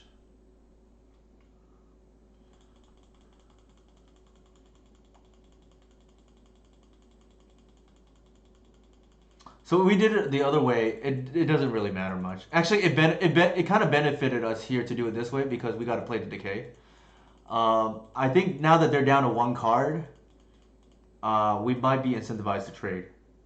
Uh, the only reason why I'm not gonna trade here is because I think that's got to be a land or creature, right? And if it's the whale, we got to be able to Assassin's Trophy here.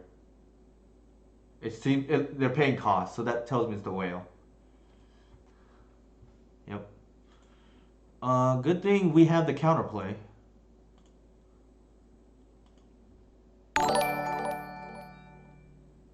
Perfect. Thank you for the follow, I don't know how to pronounce that. Coutinho. I think that's a Brazilian name, but I could be wrong. All right. So here, if you glimpse and you play the scavenger, you can't trophy. You have to get this off the board, in my opinion. Um, so let's see. We do it this way.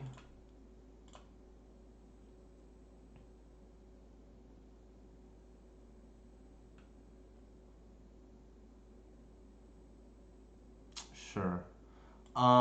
We're not gonna trade.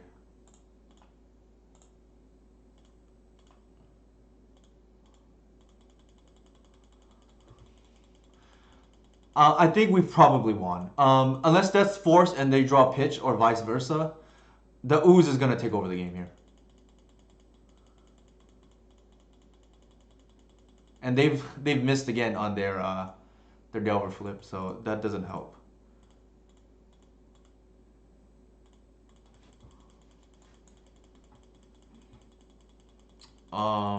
We're almost likely gonna slam the glimpse here.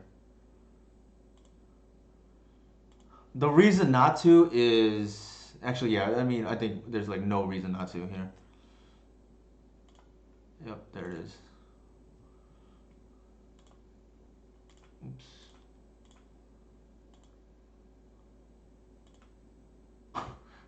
That's kind of funny.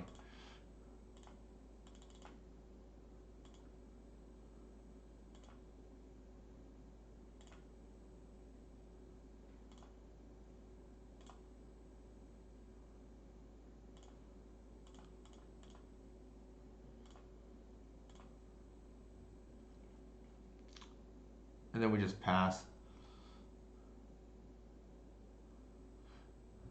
Actually, we missed the point of attack because I kind of wanted to bounce the visionary anyways, so that's a little bit on me. Yeah, we missed the point. It's okay.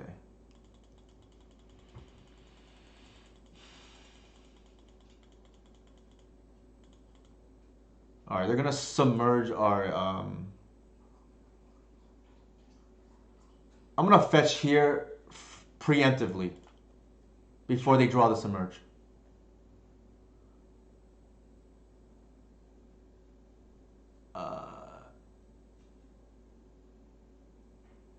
Okay, I'm not going to. I'm gonna play. Well, okay. I don't think we. Well, it depends if we want to play around days here or not, and I don't think we do.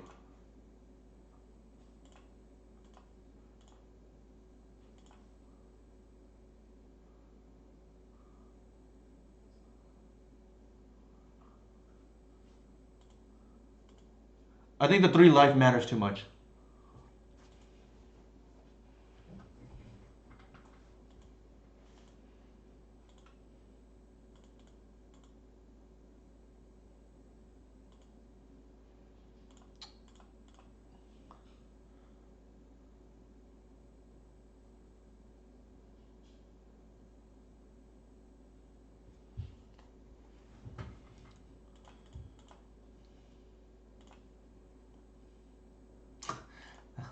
Embarrassment of riches. That just might have just sealed it, in my opinion.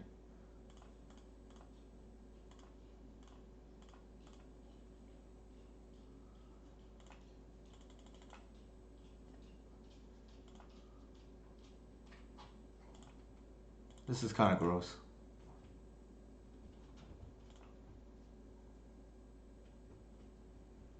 Mm,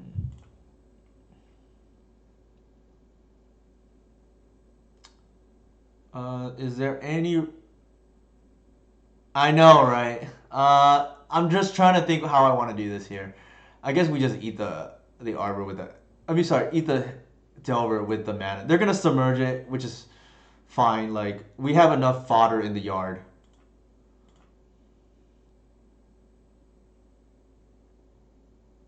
Sure.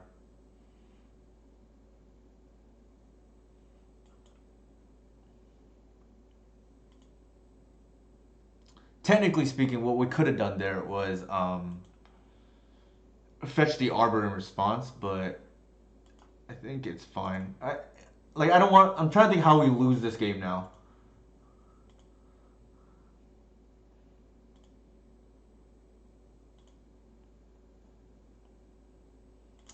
Sorry, we have another removal spell.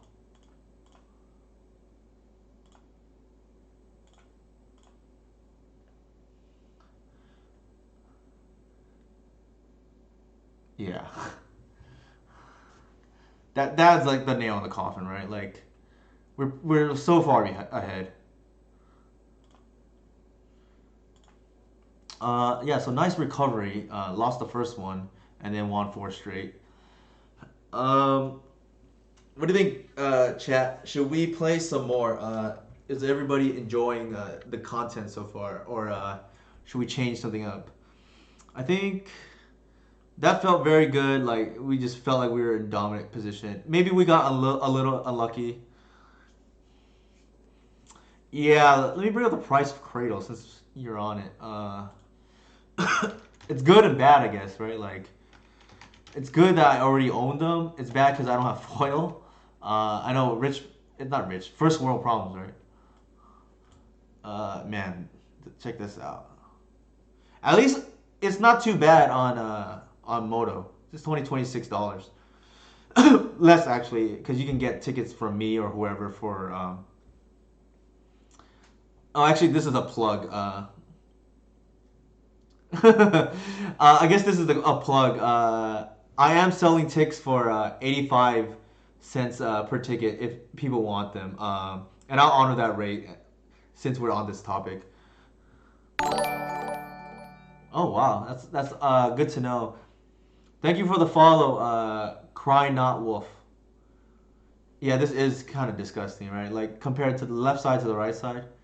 I'm happy I recently because I got called out by multiple of my peers for the janky version on Moto. So now let me filter this correctly. Now I finally have the nice cradle. I had the other one before. Uh, so I think I mean, we didn't see any graveyard decks, but I know Eric Landon has been like lurking or not lurking, but has been playing leagues lately. So I don't feel safe in leagues without Leyline the Void. Uh, I think the removal suite was fine. We just didn't draw any, maybe against the other Delvers. Maybe it's possible we switch things up too, and not play the Caracas, but hard to say. Like this card is not as good, admittedly, with Reclaimer because it's not really a turn two play; it's a turn three play. Because you go turn one Reclaimer, turn two fetch Caracas, turn three this is live.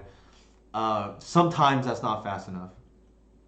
Or if you have a Green Sun, right? That's like a turn four play now. Agreed. Like Bog is like needs to be in the main deck sometimes. Like especially if Eric Landon is around. Um, it's only half kidding, right? I had been playing the Oof main, but we haven't really been losing to those kind of decks. We lost to it, admittedly. Wait, did we lose that deck or no? No, we ended up beating the Voltaic Key deck because they randomly did not kill our Arbor and just conceded the game because we had turn two Oof.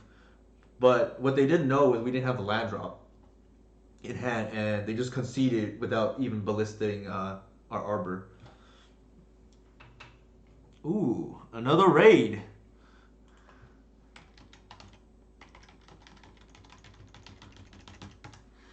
As usual, thank you, Legacy Pit, for the raid. Man, I think this is a sign that we want a third league. Man, these crazy Saturday nights, right? Like, yeah, let's do it. I guess. No, the follow button's there. Skull Clamp Magic. Unless I'm confusing something.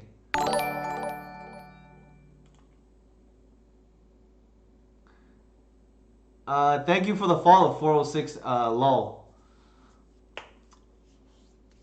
Yeah, man, I'm like feeling the love tonight. Like, man, what a quote from Lion King, right?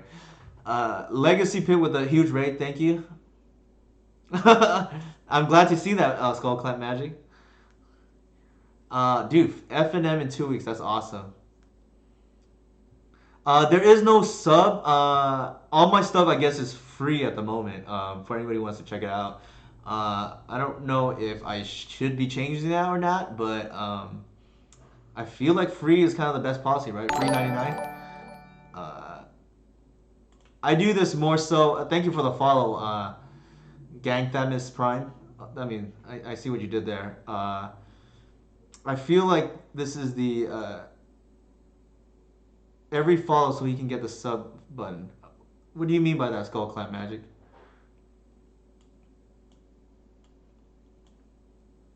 Oh, yeah. I mean, if we can get to affiliate, that'd be awesome. I've been kind of just doing this for fun because people who are interested in elves, regardless of version and whatnot, have wanted to see me play leagues and see how, because I played the deck more conservatively, more like a control player, and I think just content in general is nice to have. But and I talk like whatever people want to talk about too, like sports, TV shows and whatnot. But in general, yeah, I don't really try to make a profit. If people want to donate to me, like they're more than welcome to. I can put in my Venmo or something or PayPal. But I mean that would be more than generous, but not really what I'm asking for. Yeah, let's run it back, I guess. Since we had this big crowd now, I'm pretty stoked. We'll run back the same list. So, kind of redeemed ourselves. First league didn't go too hot. We went 4-1 this league, including four off in a row. Yeah, I mean, I think most people do. Side Norna. From what I've seen, like the only people on my or on Reclaimers tend to be myself, tend to be York, Levi. I know Adam Wallace plays it a little bit. Uh,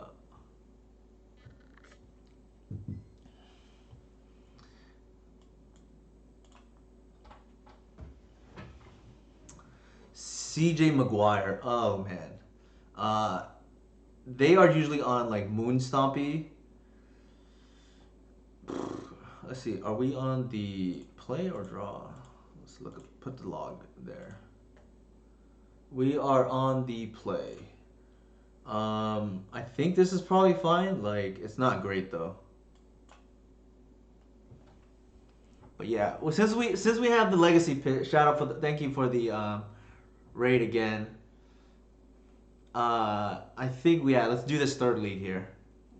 Make it worth everybody's while, right?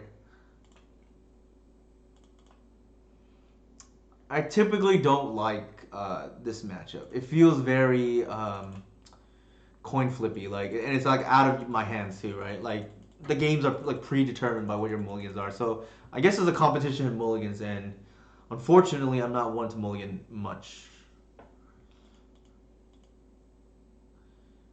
Okay, there's that blood moon that we were talking about. I have a paper Elves, but no interesting play. I'm not sure you'll see the extent of it in this matchup. I guess we just play it now. Uh, I think we just pass and just fetch another basic. Ironically helpful here, but not really. Because we can't search Cradle, but we can get a second force.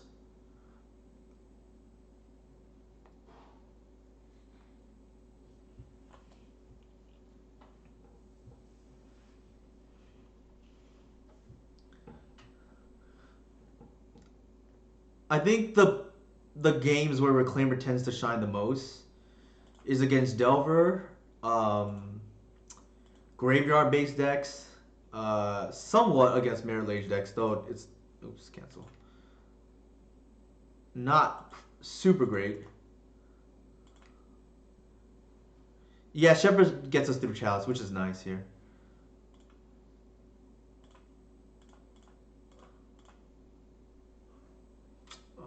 So we're gonna find the second basic.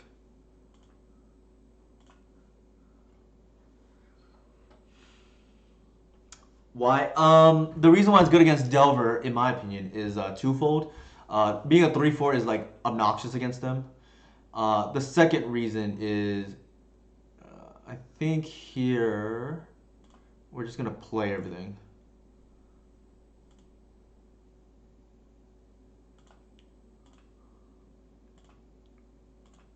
The second reason is because all their mana denials and undone. Like the minute you get a guy's cradle.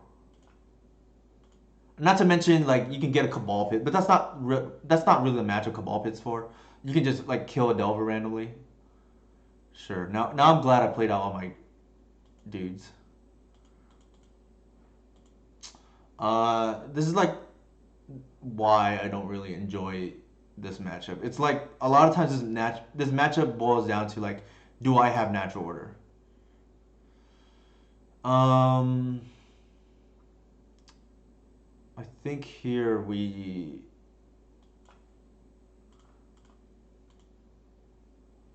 do that.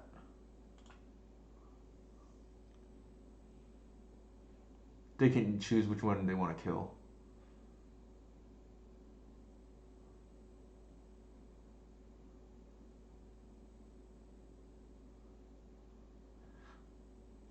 The reason why I put the Wirewood there is because the Shepherd for the Chalice potentially down the road, and I don't want to give it the Arbor because it's mana. Uh, okay, that's pretty interesting. So if we go Green Sun here, play land first. We're still short on the doing double activation with Visionary, so I'm gonna go ahead and just play the Ooze. We're not blocking, so I'm attacking here.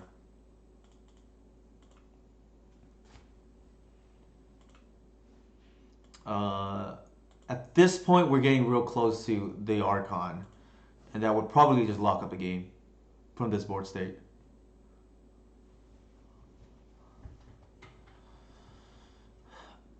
Like they need to have a follow up threat now, and if they don't, like we just start taking over the game. No, I cut Rex Sage like 2 years ago.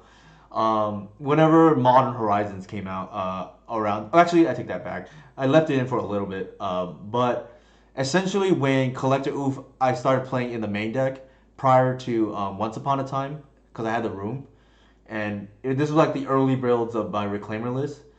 That's when I cut Rex Sage. I traditionally have not really liked that card because it's reactive, it's a lot of mana, and it's kind of slow for when you want it. Like it's insane against D&T, but anybody familiar with that matchup knows that D&T is not really a problem. I think here we just block the bigger one.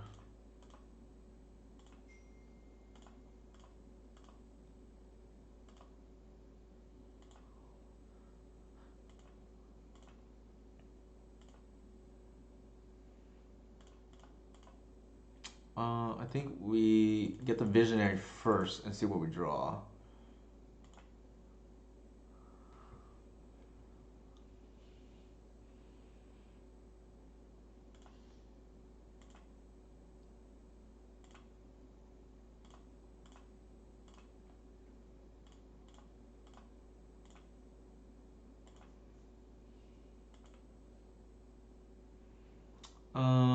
Do we care about attacking? I think we probably just trade, to be honest. Actually, that's not true. We can force a trade here with Visionary plus Wirewood on the Rabble Master, and then the ooze probably just takes over the game. So I think we pressure. We're gonna triple. Well, not no. We're gonna double block on the Rabble Master here.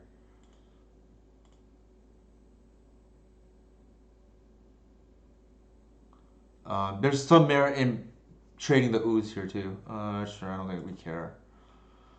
They should have done that second main, by the way.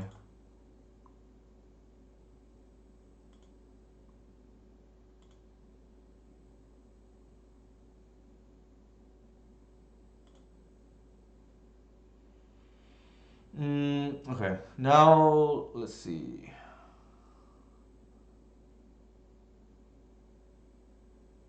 I think we're gonna force the trade. Don't think we care.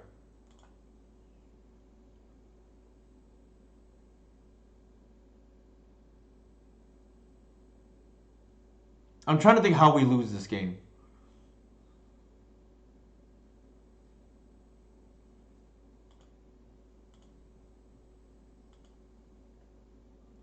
That's very good. I think here, same thing. We just visionary into visionary.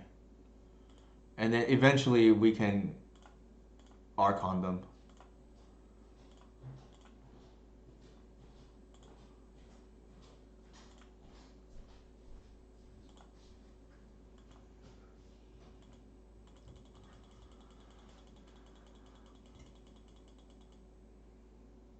The next turn is Archon now.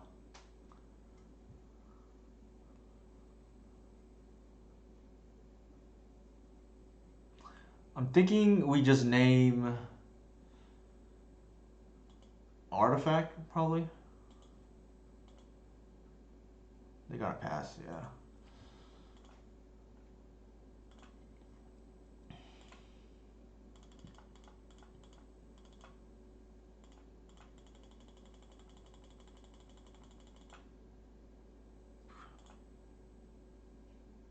Yeah. I don't think they can reasonably beat this.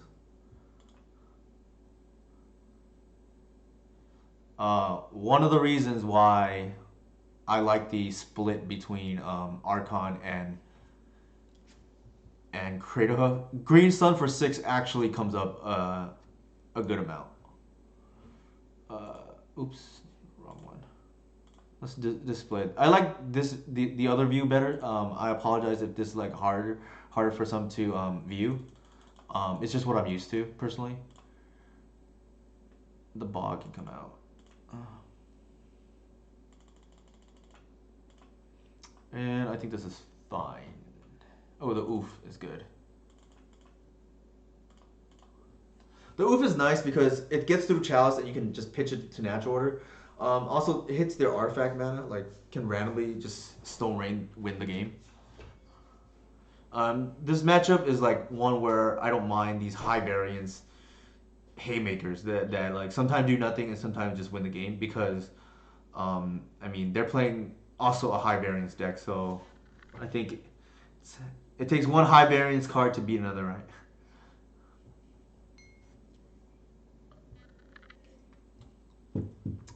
While we're waiting, I'm just gonna get quick water.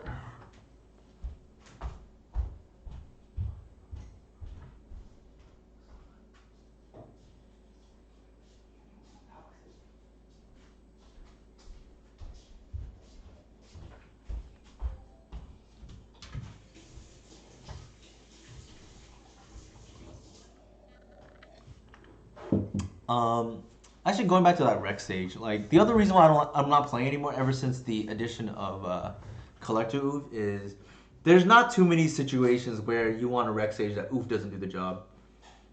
This is good. This actually has installation against Blood Moon too. Reason why I'm not playing the third force here, although it would be good in this matchup, is because I want a high fetch density um, for Reclaimer against Delver. Being a 3/4 is just huge, pun not intended, against Delver. I think here we're gonna fetch first because we have 3 lands already, and then Once Upon a Time.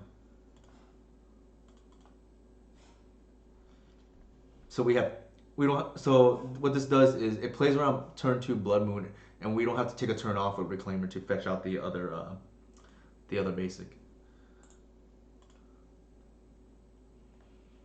I think here we want a Visionary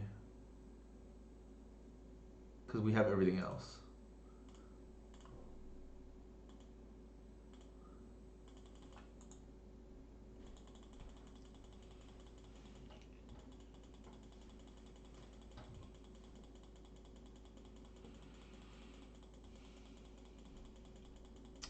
I think our hand is like pretty.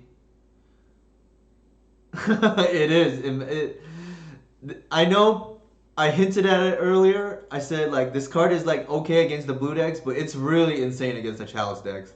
Like I think the blue decks, if they're fair blue, you're probably favored to be honest. Anyways, like I was having a win rate that was like super high against any fair blue deck, even without Shepherd. Where Shepherd helped me at least personally is these kind of matchups and the unfair blue decks where um, they have show and tell plus force protection for instance, or Doomsday plus force protection. So I've noticed the speed is relevant there. It's not the end all because ideally you have disruption, but it definitely helps. Definitely helps. I feel like this game is gonna be hard to win. That helps. That helps.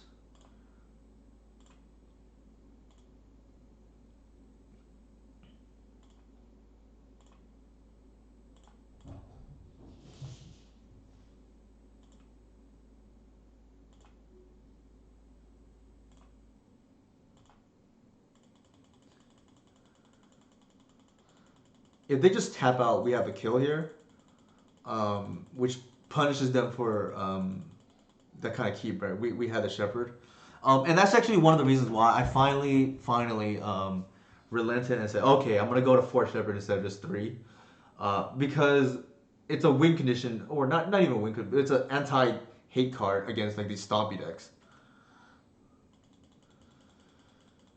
Um,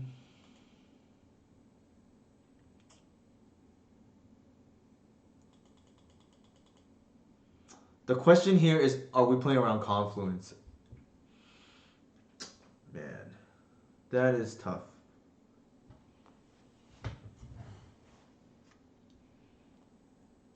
I think the correct play here is actually no blocks. Because if they confluence here, they have to confluence for two to sweep. I think it's greedy to take the one extra damage here. I'm just not going to block. We have lethal on board, so they need to do something.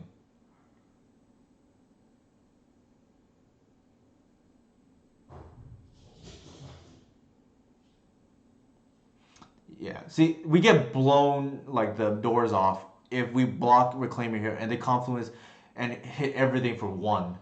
So we could have hedged, but I'm playing to win. So what I mean by that is now they're thinking, oh, what do I have as a follow up because I chose not to block. Um, they may be tempted to just sweep the whole board here and play it safe. I like put the pressure on them to do so. If that's what they have with the confluence, because usually these kind of decks like they're playing like pre-board, not pre-board, sorry, first main phase stuff like Rabble Master and Warboss. Um, the fact that they didn't like I'm playing around confluence here because we have the kill. Burn, gobble, burn. I'm trying to think if you're a. Thank you for the follow. I'm trying to think if you're a gobble player or anti-gobble there.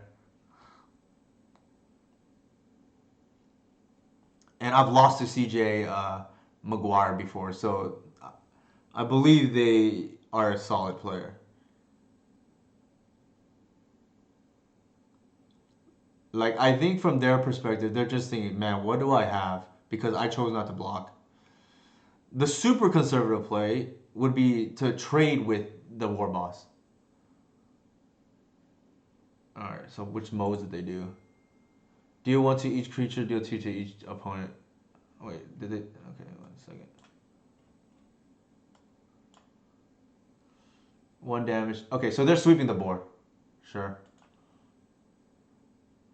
I mean, we called their bluff, and they essentially like knew what was up. Like that was a good read on their behalf. Like not, I like, truth be told. I think here.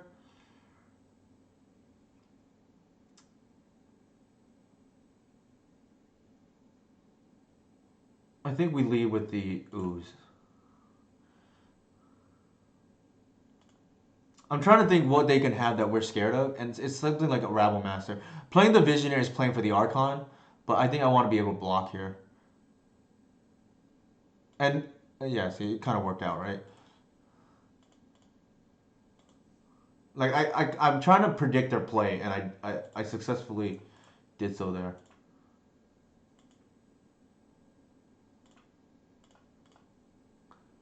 It's good to be able to know what your opponent is doing. Like it helps to play their deck. I don't play Moonstomp. I played once with Nathan Lippitz if he's still on, but like it helps a lot because well, that I mean, hello.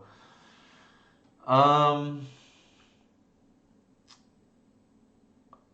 I think here we play the Visionary first,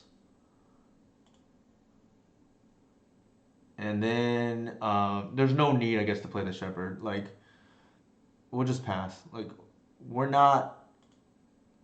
I don't think they win if we just hold back our ooze.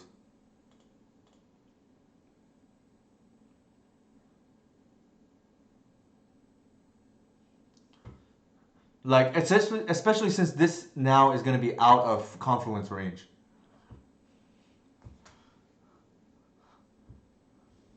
They would have to 2-for-1 themselves to kill the ooze here. Sure. I mean, if they're doing that, they don't have another play, or it's a 4-drop.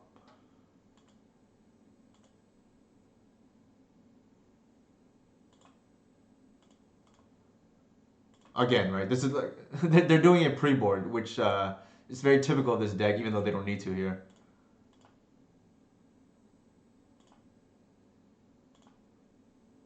Land. That's a land. Nice.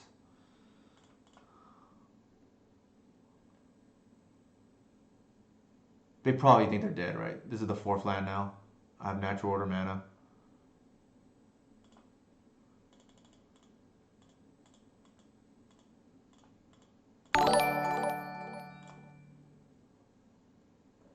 Uh, Hoof here is 9 plus 13. I think that's like low enough for it to matter. So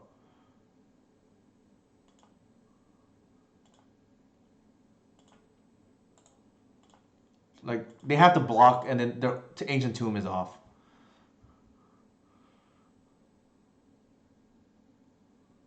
Yeah, like they essentially this is a sweep your board plus Stone Rain here.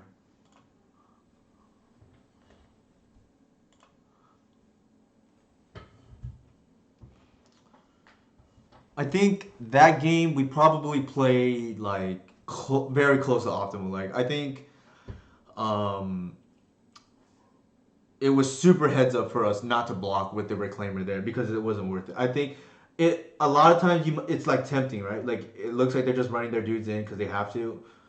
But our opponent was like, oh shoot, they didn't block. What the heck do they have? So we read it and then they counter read, so to speak.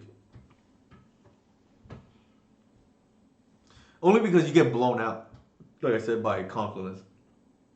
And the only reason why I know this is because I speak from experience. Like it's happened to me where I make the greedy block or the unnecessary block, so to speak, and then I lose the game for no reason when the game, like I'm threatening lethal, right? Like they have to respond.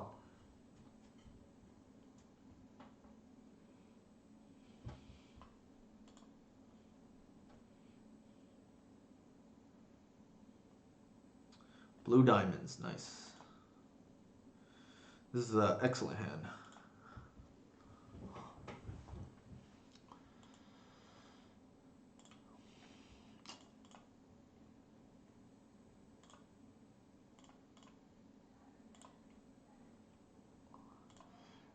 When I have natural order in hand, I like to lead with the green sun on 0. Like you're because you have more ways. Ooh, to this is a turn two natural order, by the way.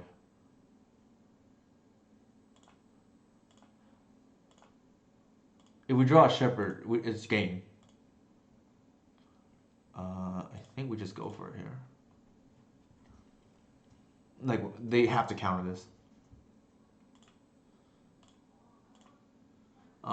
General sequencing tips for people who don't play elves much. It's all the one drop elves first, then the symbiote, and then visionaries last. Is the general rule of thumb.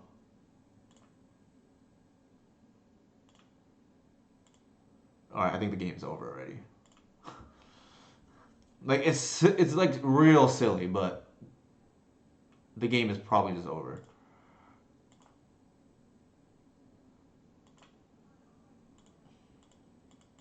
Like we had an ancestral recall there.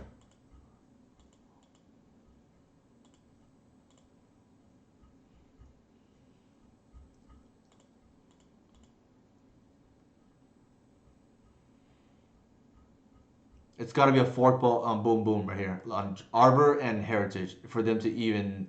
Yeah, it's not gonna matter. For it to matter.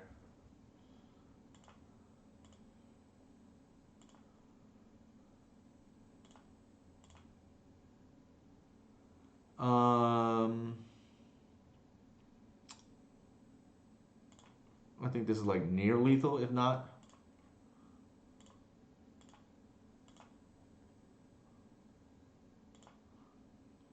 Yeah. Yeah, I think they okay. This is a they're 2-1, and then Delver is dead. So, Stone Rain plus Plague Wind, right?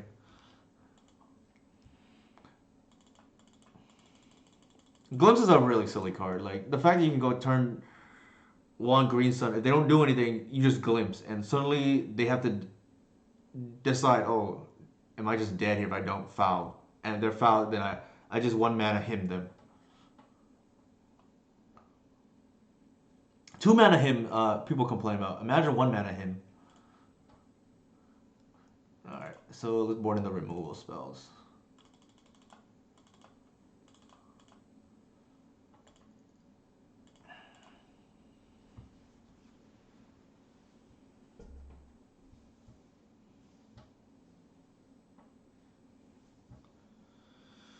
We got lands and spells, like perfect.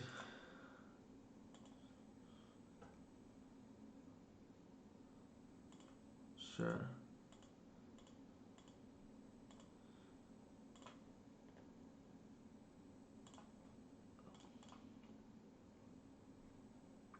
The debate here is: do you reclaim it or do you play something else? I like if they play a Delver, I like to play Reclaimer to match them because um, a Druid is kind of a weaker play. Like it forces them to dig for Bolt. Likely they have Bolt anyways, but okay, so they're digging for it. But I'd rather them do that than do something like tap out for another threat, like Dragon or something, like Sprite Dragon, for instance. Because I don't think they're gonna care about a Druid in most cases, or it's not gonna scare them the way a Reclaimer does. And if you untap with it, you probably just win.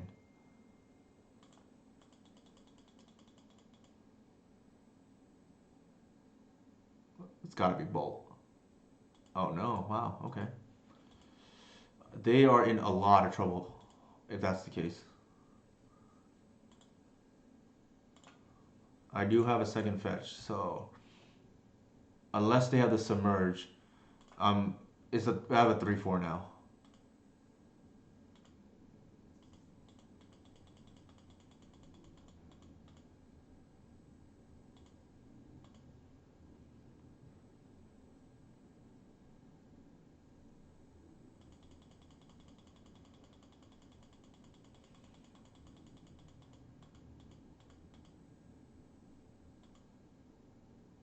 This is kind of annoying actually because the iteration can actually give them. Ooh, they're missing land drops. That is kind of scary. Why would unless they messed up?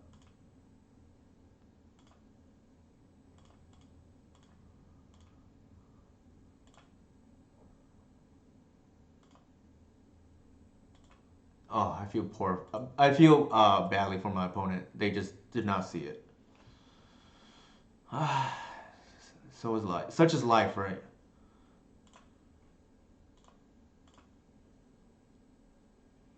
Yeah, that's I don't like to win like that, but it feels really bad.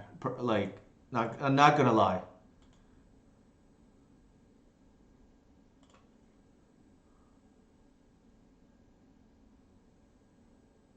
They're gonna. This is like interesting sequencing. Uh, okay, I will pay for it. Yes,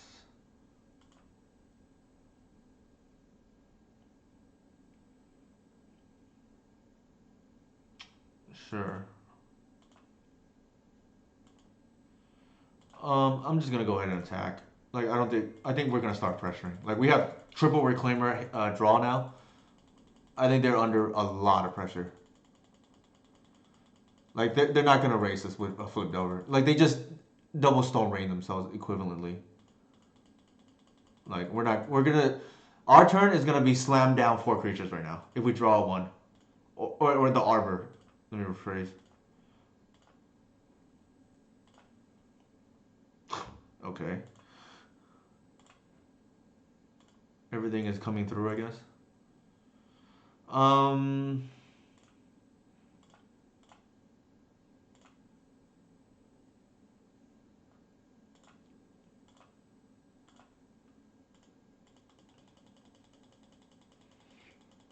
like, even if they sweep here, we're coming in for 9 next turn,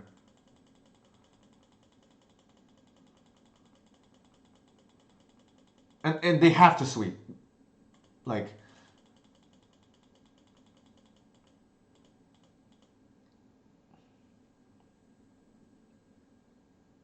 the game was lost really on the Swiss Sphere attack. Unfortunately for them.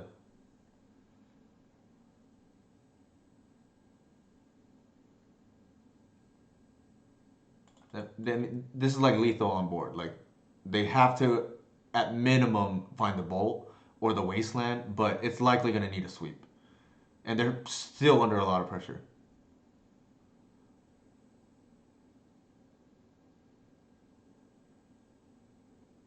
Seems like that is not the right creature. Yikes! Our opponent is going to learn the hard way.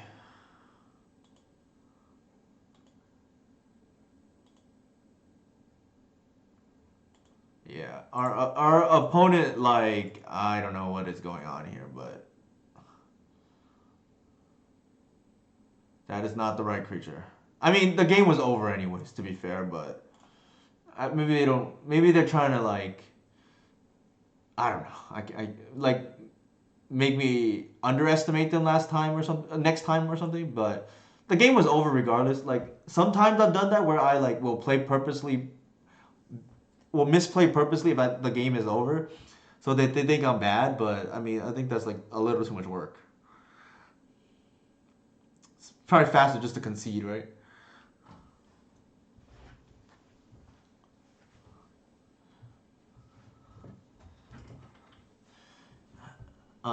We're 1-2 against Delver, but I don't even want to really call that, like, put that in the win column because our opponent did not play very well that second game.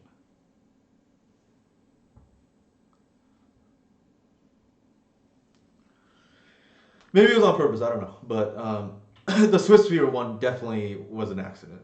Like, the game was not hanging in the balance at the time, and there was really no reason to do that.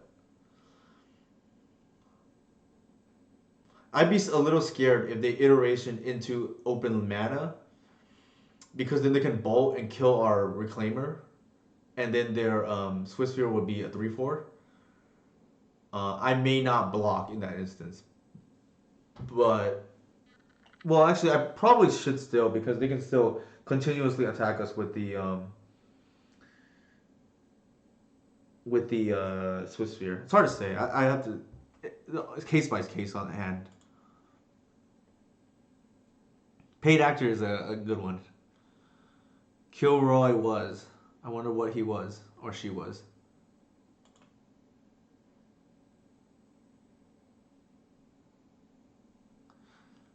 The thing is, the Swiss Sphere attack maybe was a bluff, and I don't know. Like, hard to say, right? Like, this is a mole. Ugh, brutal. But then I would have at least kept mana open. That's the thing, right?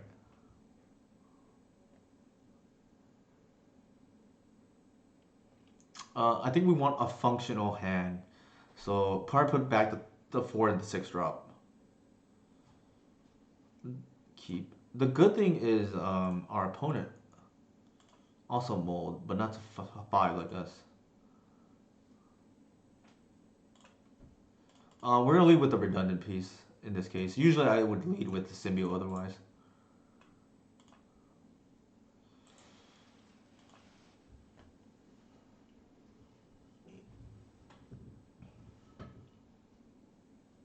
Ooh, a reclaimer mirror. I can respect that. Yikes, no land. I think we just play that and see what happens. Actually, I guess it probably doesn't matter. If they tabernacle us, we'd probably lose. Like, to be honest.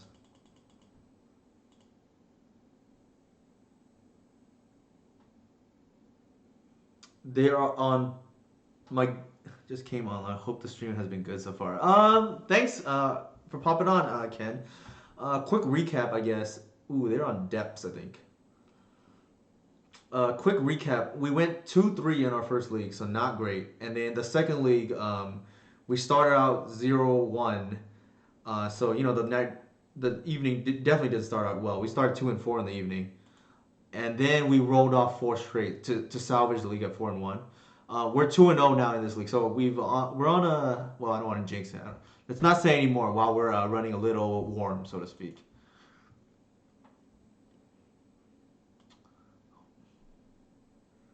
I will post the results so far here.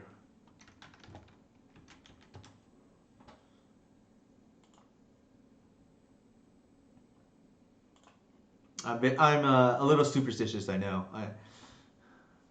I will apologize for that. All right, we can't. Is there any reason to Warwood here? Probably not, because we need a glimpse next turn. That's got to be. Ooh, interesting.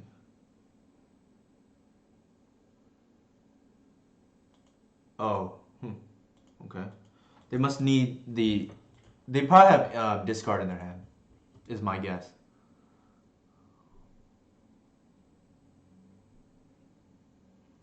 Yeah, for sure. I mean, it's a nice recovery. Definitely not gonna lie about that. Hex Mage, yeah. Okay, so that makes sense why they did this.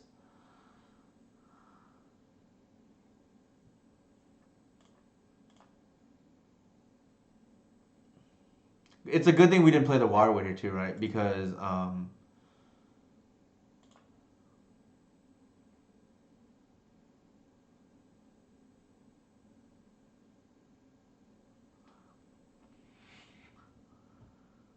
that's awesome. I hope you're right. I hope we are right. We started a little rough there, but we'll see.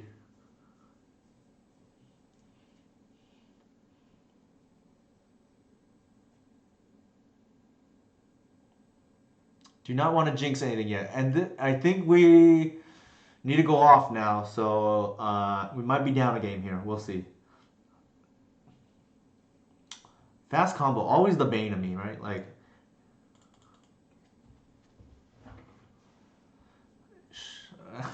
this is actually kind of funny. Our opponent named Query Ranger, which is not in our deck. One of the benefits, I guess, of the change, and people not knowing what we're on.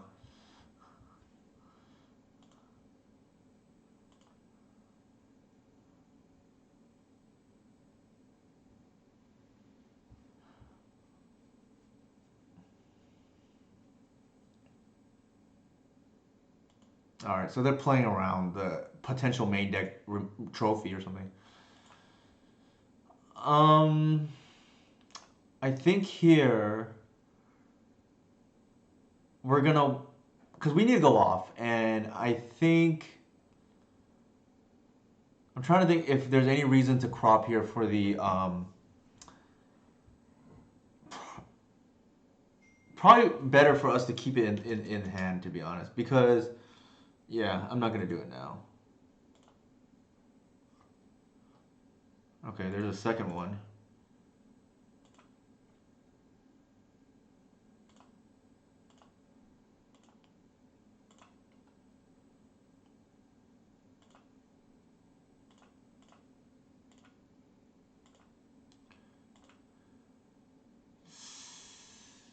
Okay. Um. So the reason why I did crop is because I wanted to potentially draw into another one, and we're short mana here, unfortunately. Because if we crop here, we go to one. That another cradle gets us to five. Uh, the green sun is potentially relevant though.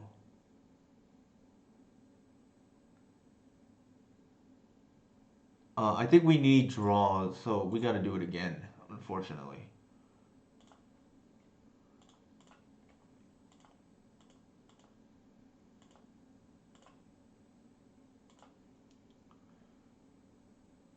Uh, Visionary.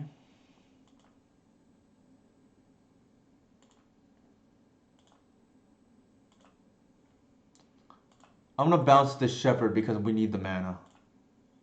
Like every mana is gonna matter here. Shoot.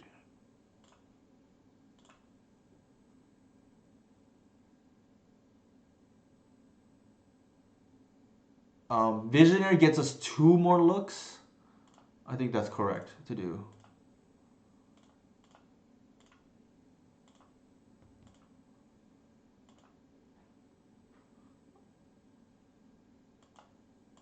Oh, this is like so close.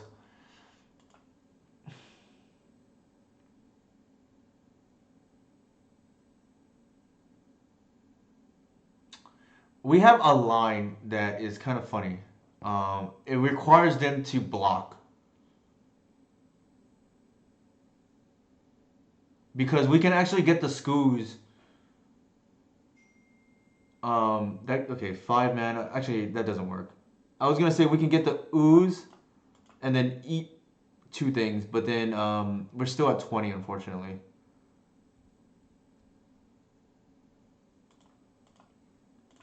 All right.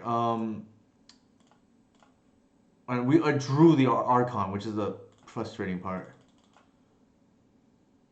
Hoof doesn't get us there here. It's got to be a visionary here, unfortunately. And try to keep going. Nope. All right, we just fizzled. We didn't have enough mana. Ivan Minikowski, like the natural order gets us to two, and then the birch bar is three, and then that's it, right? So I'll just concede. All right. The whole reason why we're playing the two crops today is no, that would get you to six. How did that get you to 6 mana?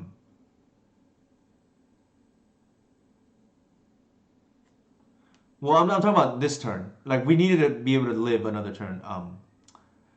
Ivo Minikowski. So, ooh's not so good here.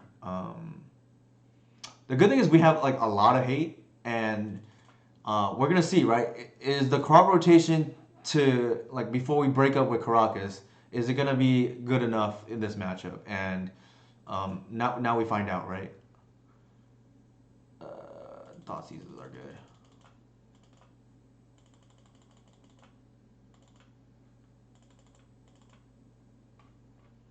Let's see if I'm missing anything.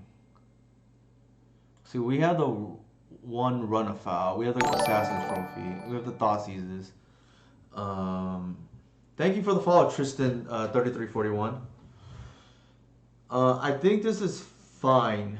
Um, but yeah, we're gonna see if that Karak is worth saving our is us worth having to run two crop rotation, which I'd rather not do because while powerful, like it creates some awkward starts, and I think you probably lose more games with awkward starts than win with the power level of the card. Unfortunately, like I'd rather the deck be good against Delver than like if it's good against Delver and good against combo, that'd be perfect. But it makes it the card makes it us a little bit weaker against Delver and um, marginally better against combo. This is like very good. The only thing that's bad is the hoof. It should be a natural order, but can't have everything.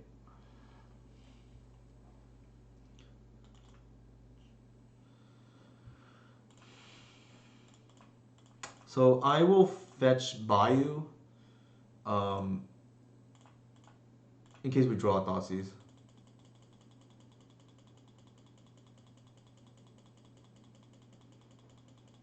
Like we're gonna see if that Caracas is gonna earn its keep now.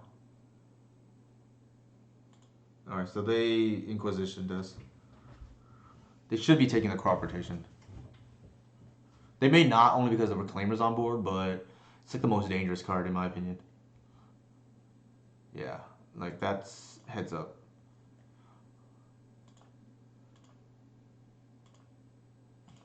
So now we use our crop on legs and get the. This is tough. I think it's dangerous not to get the Caracas here.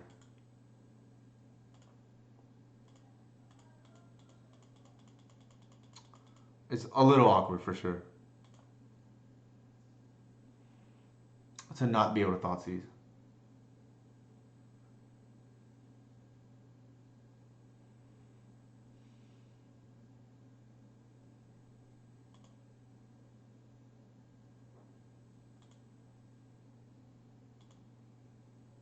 The issue we run into there is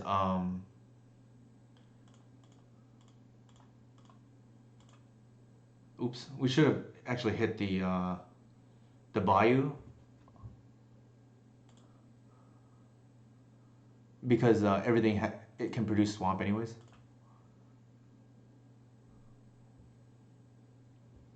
I don't think it matters too much because if they have wasteland, they're gonna hit this.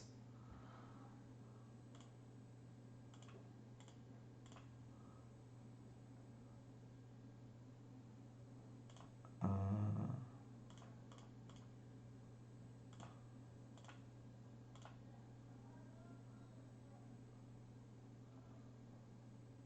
it might be a not of this world.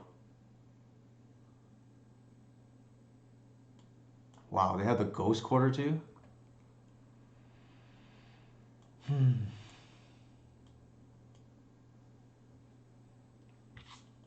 Yikes. Yikes.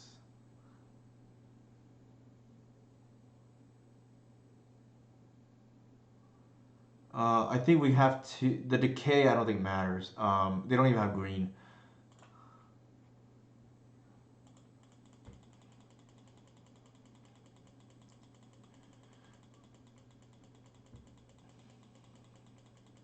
It's tough. Like the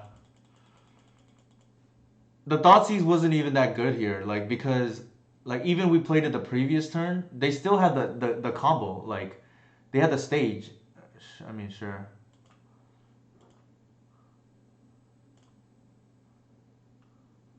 Like they comboed through kind of everything here. Like the crop plus the reclaimer. Yeah. We have the run a foul for whatever it's worth. They're probably gonna make the Merit Lake here to play around the Assassin's Trophy. Um, I just yeah, they should be doing that. Otherwise, they give them another live out. But I think we have a one outer. I think, in my opinion, yeah, there it is.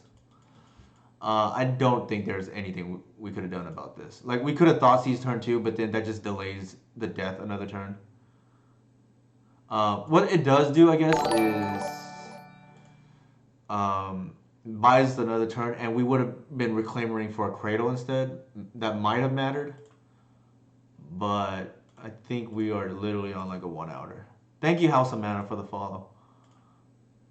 Yeah, now we're just dead.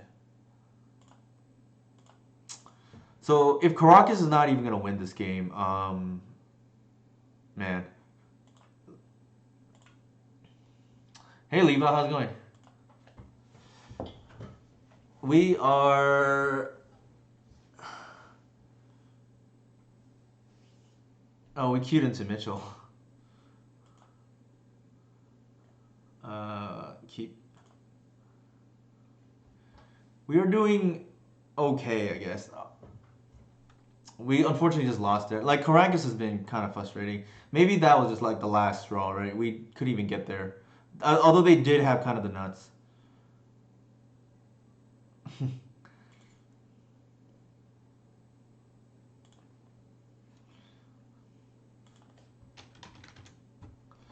um, I think we just play the Wirewood here, right? Like we have two copies of it.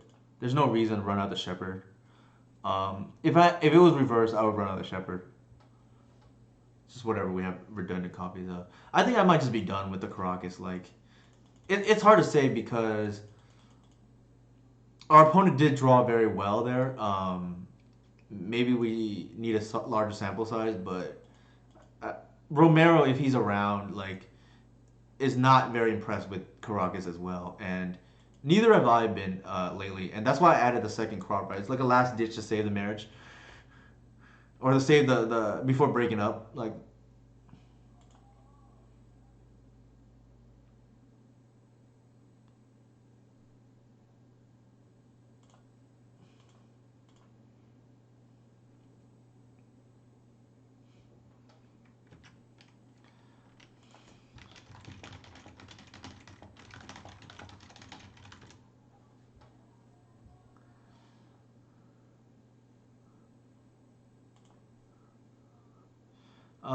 here, like, I don't really like I don't really like getting the arbor with this because they swords it. It's kind of bad for you. I think I'm just gonna try to dig for lands here. Um, like if they want to force the visionary, they can.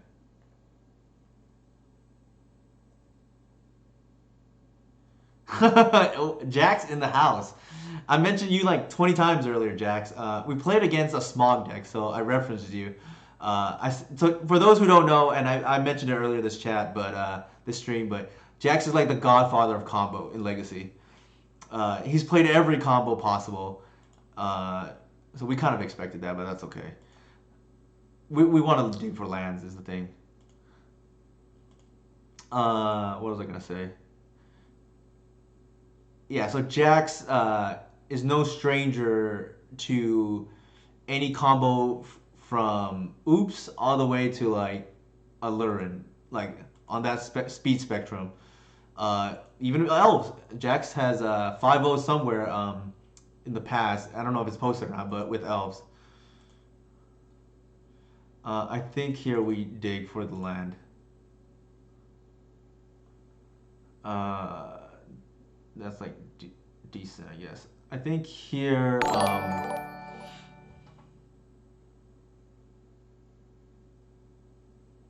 Thank you, Teal Master, for the follow. I think we play the land, play the reclaimer.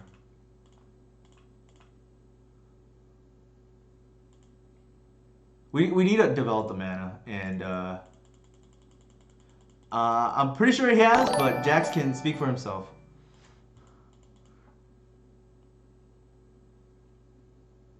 Thank you for the follow, DJ Jedi Jeff.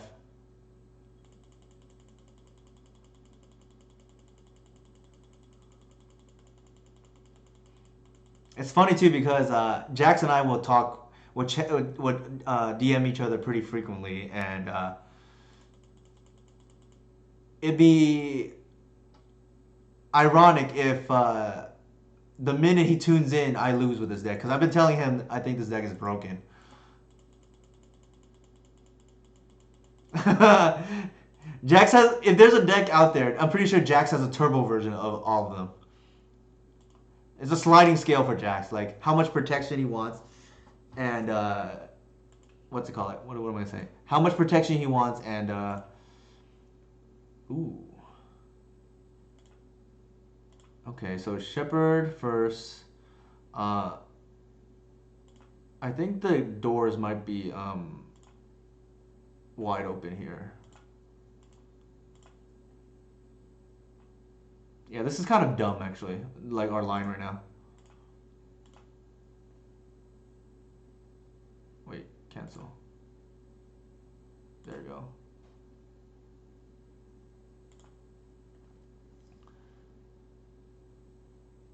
Wait, why is it? What's going on? Okay, I thought it was lagging for a second. Turbo Miracles. Jax, do you have a Turbo Miracle? Actually, Miracle's not a combo deck though. Ken Sportsman. So, I know there was. If Jack is still JACK is still in the chat. I know there's some disagreement about how to board against Miracles earlier, but thanks for the follow, Mark Chalice. I think I do like the progenitor. Well, let me see. Let's go over our must bring-ins first, and what must come out. So the druids are bad in my opinion. Like it just leads to overextending. I don't think I like any of the other cards to be honest. So the crops are bad. They were good there, but excuse me. In general, not very good. That's an okay. So if we don't keep in the progenitors and do it this way, then we still need to bring out. We need to bring back in one more card. Like this is reasonable too, I guess. Like two druids, go down to. This might be better to be honest. It means we.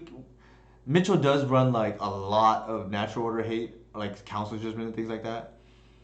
But there's an argument to be made, and I guess well actually we probably board out a cradle. Man, so we're gonna have to bring in two heritage. I don't know if I like that. We could just keep the cradle and do it this way, but you risk flooding. I think we try. Let's try it this way for science, right? Like, ooh, that would be sick, Jax. Like, I've been waiting for a long time, and it's too bad because I'll bring up the card.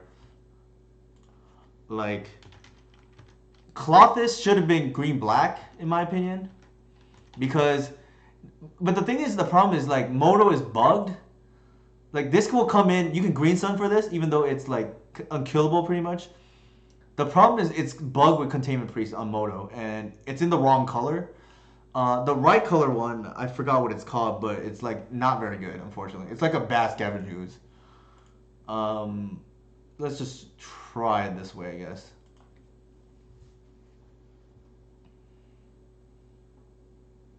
Yeah, it's a bad scavenger ooze, and it's not relevant enough. I think this is the key.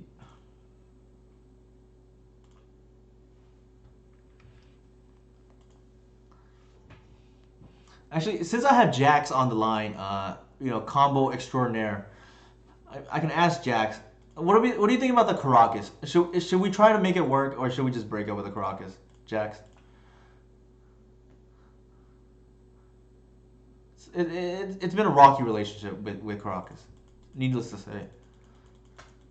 Even Romario's upset with it, like, and Romario never gets mad.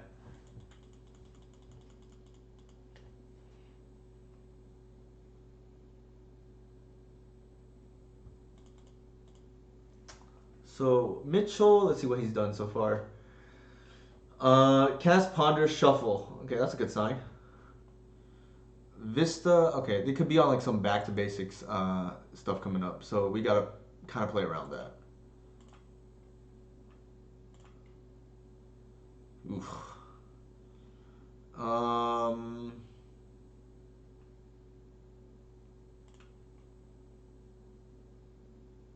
It is lagging. Oops. Cancel. Cancel. Cancel. We want Cradle, so I'm just gonna pass. This also like plays around back to basics a little bit.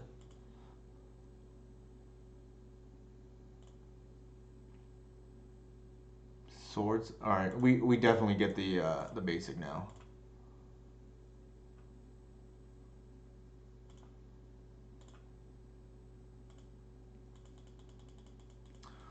What do you want? Okay. So to try to make Caracas work, I'm playing two crop rotation main instead of one. I would probably just cut the crop rotation to be honest. Here I think we play the. Hmm. Argument to be made to play the ooze here, so that we can have more mana next turn. Um, this being untapped is kind of insane though, so probably just do that.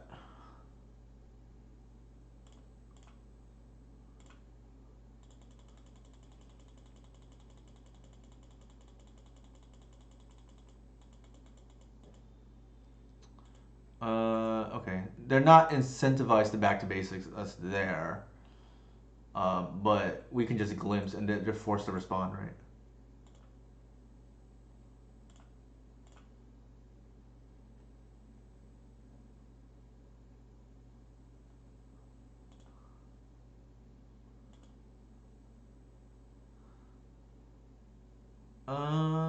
Do we care?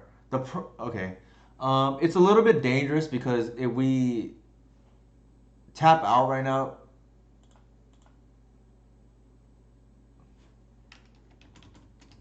then we have no mana.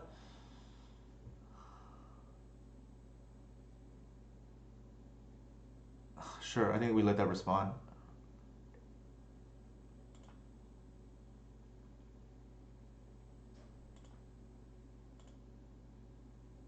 and let them force here. Wow, they didn't force. Okay.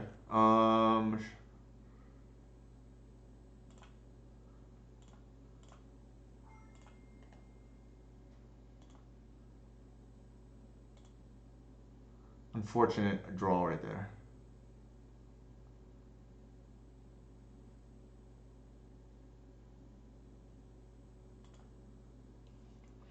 I think we just pass the turn here.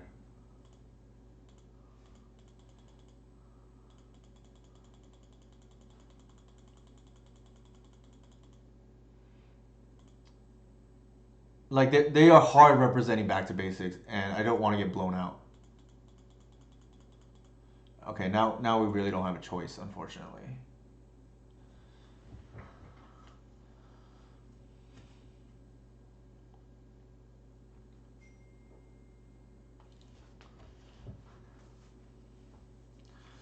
The play pattern is throwing me off a little bit.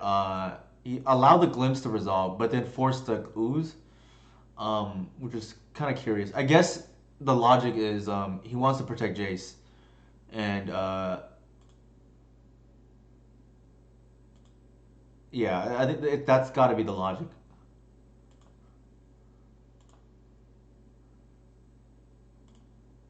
Uh,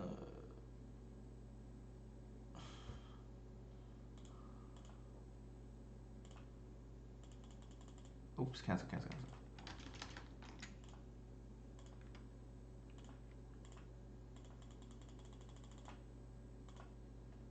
Let's get our visionary going.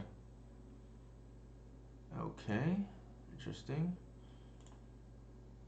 We'll try again.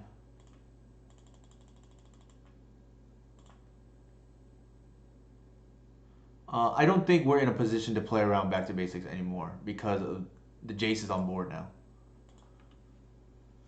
We don't want to trade here. If they have it, so be it. Like, I don't think we can. We cannot afford it anymore with Jace on board.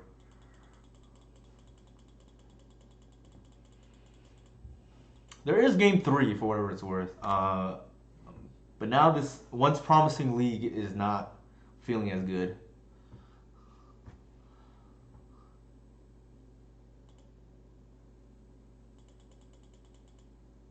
Oh, there is the back to basics that we're dreading.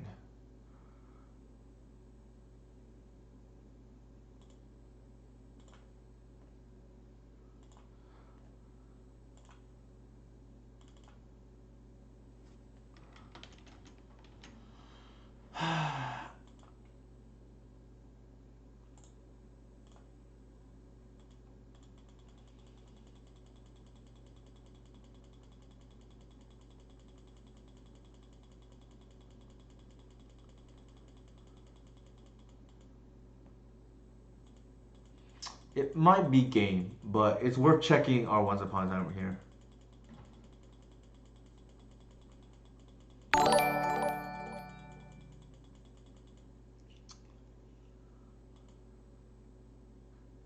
Thank you for the follow, Texas Frisbees. Actually, that's wrong. You want to fetch first, only because you don't want that to be part of your Once Upon a Time. Not to mention whatever you bottom, you don't want to see potentially. It's like a couple of factors actually that go into this. Swords. Yikes. Okay. So the game plan here is kind of like Dreadhorde, right? Like you have a Jace, you just do whatever. Oh my god. You do whatever you can to keep your opponent off balance as you draw a card every turn.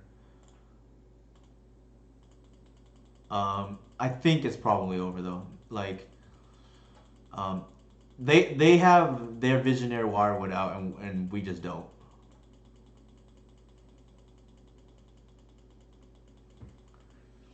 I'm trying to think what even gets us out of this board state. I don't think there's like much, to be honest.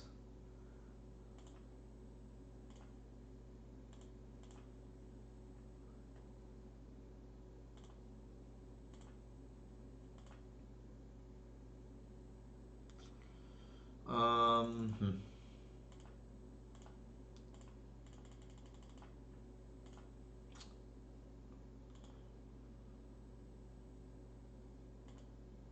Yikes.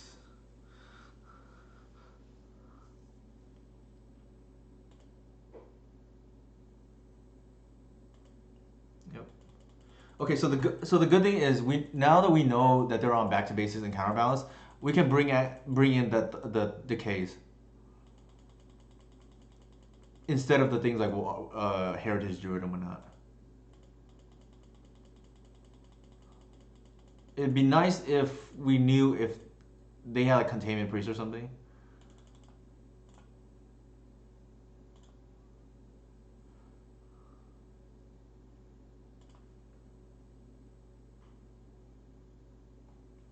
So they have a snapcaster. That's like real bad for us.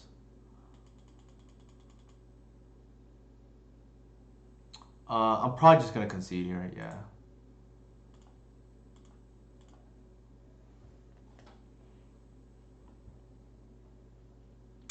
I mean, technically we're not dead, but we're probably dead. Like it's sub 1%, I think. I think given the way that they boarded, I think I want abrupt decays, and I can get rid of this heritage and get rid of a cradle. Actually, cradle might be useful only because they have like back to basics. So virtual is actually a little bit worse here, and just like go down on the not as necessary stuff.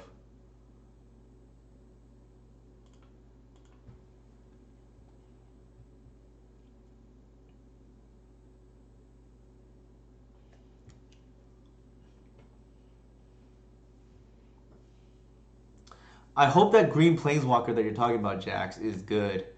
Um, because yeah, that would help a lot for the for our deck. I mean our deck is like pretty broken already. But it'll get even better, I guess. This is like really good. Keep.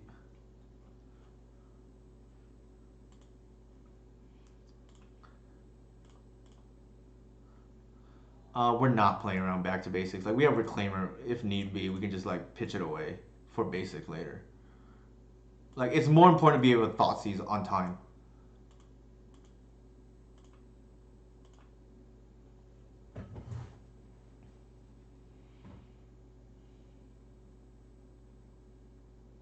And back to like now we're on the play, so it's very different too. Like, it's far worse against us. It might be a swords coming.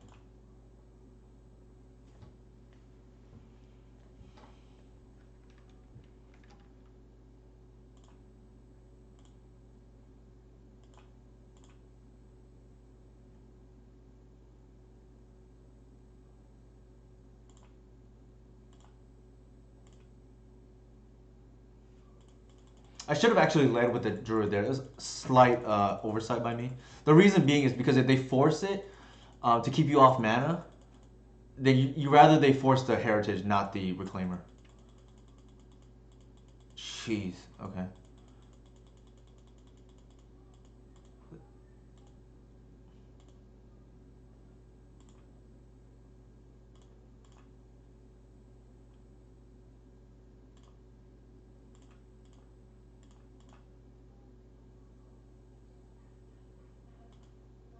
All right. So they're playing super aggressive here. It makes me think that they have like a turn three back to basics.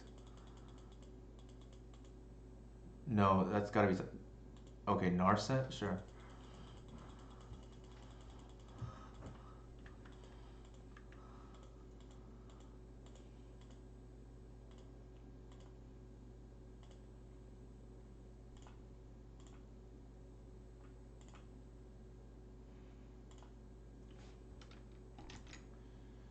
Um, I think we just do it now.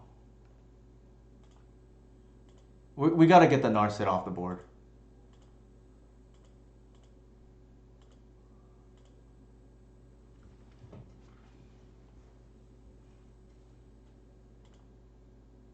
So it depends if they tick down on Narset or not. But I want to be able to. The reason why I'm playing the Visionary for no value is the 1/1 matters here. Like I've stressed a lot to other elf players who say that they have trouble getting off planeswalkers off the board and they want to bring in decay. And my answer is you're probably not playing aggressive enough because you should not have to waste removal on a planeswalker when you're a creature deck, in my opinion. Like the, a creature should be to your advantage in this case, not a detriment. Sure. Chooses a card. So what did they reveal? I don't. Did they miss? Yeah, it looks like they missed.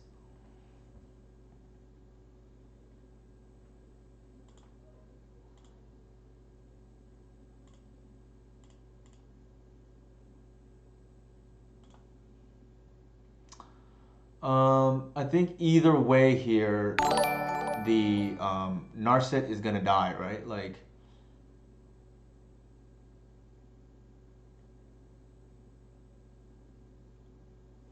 it depends if we want to bet. They swords here, yeah.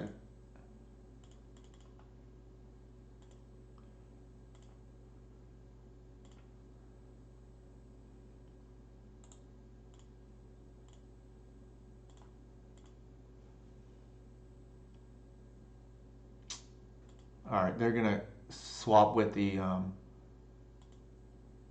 Wirewood. That was the risk we took, that they would do something like that. Um, but I think we played not around that. Yeah.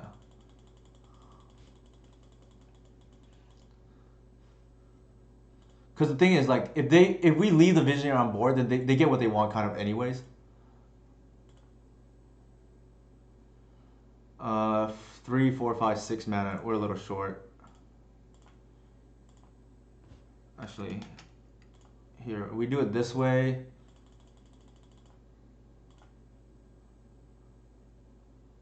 That's 3, 7, 8. We're still short, so.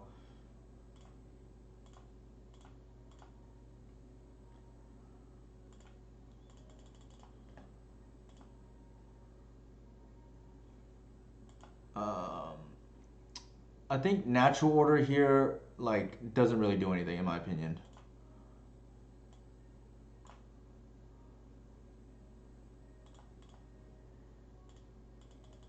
If they want to play out containment freeze, like so be it. Yeah.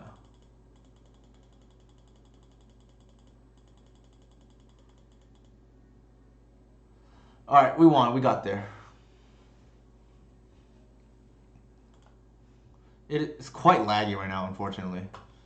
But I think we played that pretty well. Our opponent did whiff on the Narset, so that was pretty unfortunate.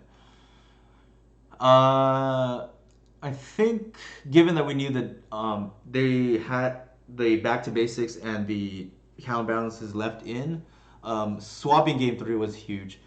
Um, so we had outs, right? Uh, and we had dead cards anyways. Like, to be fair, like Heritage Drew is not great. You don't really want Progenitus. Actually, I say that we Natural Order does is not really that good there, but I realized we boarded out the Progenitus anyways, so it really wasn't gonna do anything. Hello, you win 1980. I think we have one more, so let's just finish out strong. It is a little bit laggy, so I apologize. If people want, I can just like restart real quick. Let's just do that. It doesn't really hurt us, and oops, that's from the previous one. It doesn't really hurt us, and it'll be a better experience, I think, for everybody. So let's restart the client real quick.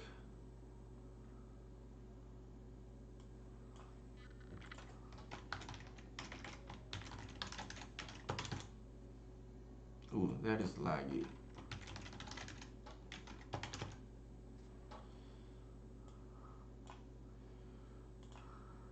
I mean, it happens, Mitchell. Your start was kind of insane. Like, you went swords into force my play. So maybe because you drew well earlier, I don't know.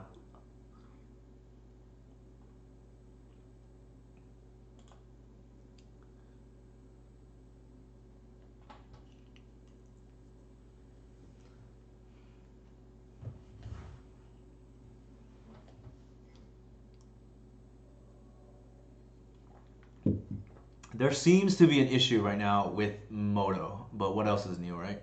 Like, it is super laggy. Anybody who else on chat playing right now, is it laggy for you? Like, because it is really bad for me at the moment.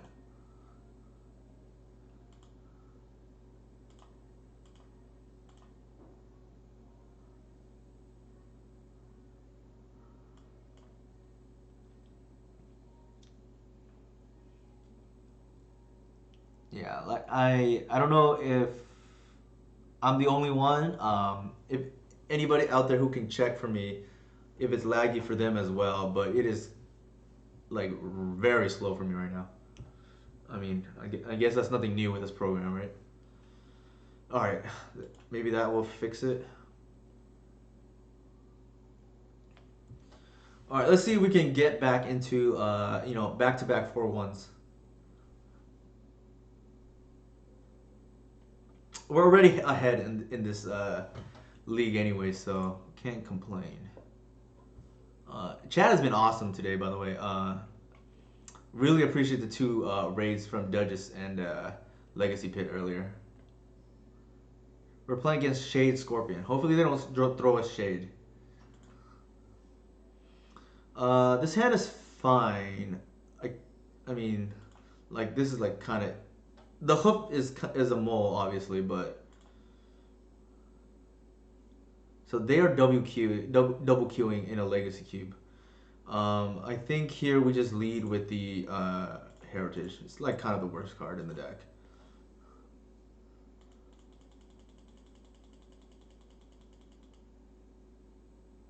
D&T? Nice. Nice. Very nice.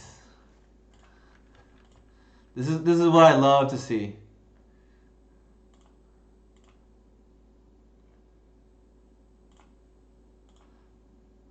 We are not attacking. Our creatures are just so much better than trading with theirs.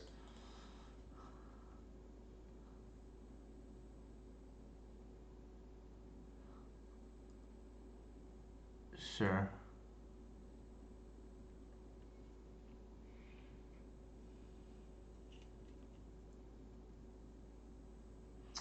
So this is kind of nice. They're probably naming Heritage. Like, I mean, they should at least. Yeah. We can respond to them at instant speed with our crop rotation if need be. Crop rotation is like okay in this matchup. I feel. The good thing is they're a tap out deck, and it behooves us. Get it? To I don't even. Well, let's see. Actually, I almost made a mistake. I'm just gonna pass here. I'm gonna one step. Sorry, not one step. I'm gonna end step once upon a time in and then keep up crop rotation mana. Cartesian, thank you for the follow. Wow, Cartesian is in the house. All right, time for the blowout city crop.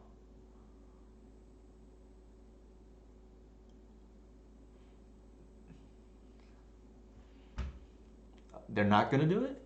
Huh. That is a little bit weird.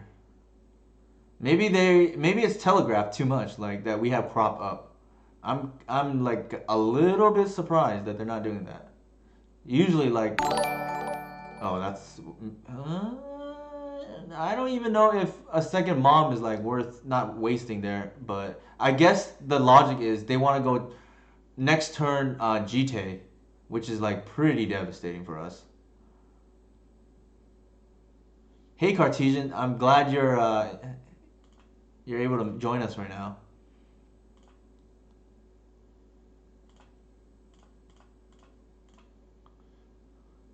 AKA Allurn expert here. All right, so we are potentially just dead to a GT that's gonna like clear our board next turn. Um, the Cradle gives us 3. If we draw another creature, then I think that's lethal because it's gonna be 4 into 4, and then just I think we go for the kill here.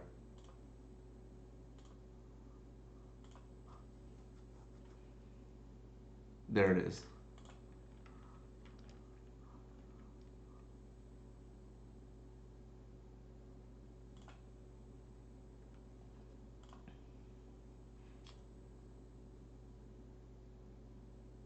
And we want enough attackers, so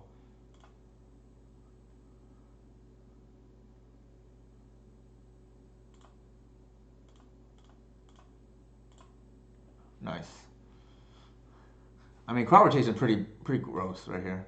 I think we may lose this game actually if it weren't for it.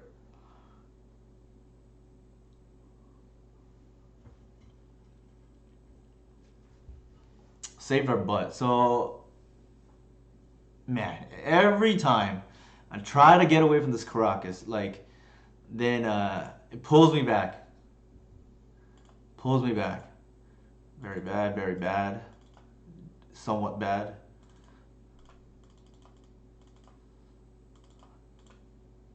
I don't board and run afoul. I don't care about Flicker Wisp. Like that card's bad against us. People leave it in, but I think it's wrong.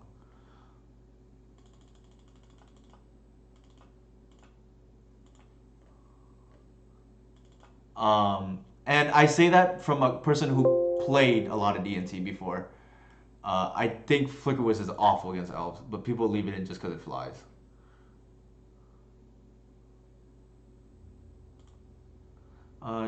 I think that's all we boarded. We didn't keep it. We didn't actually board out any of the crops, so that's fine. I think this is like reasonable. Shepherd not particularly good in this matchup, and they dare chalice us. We still have the green set.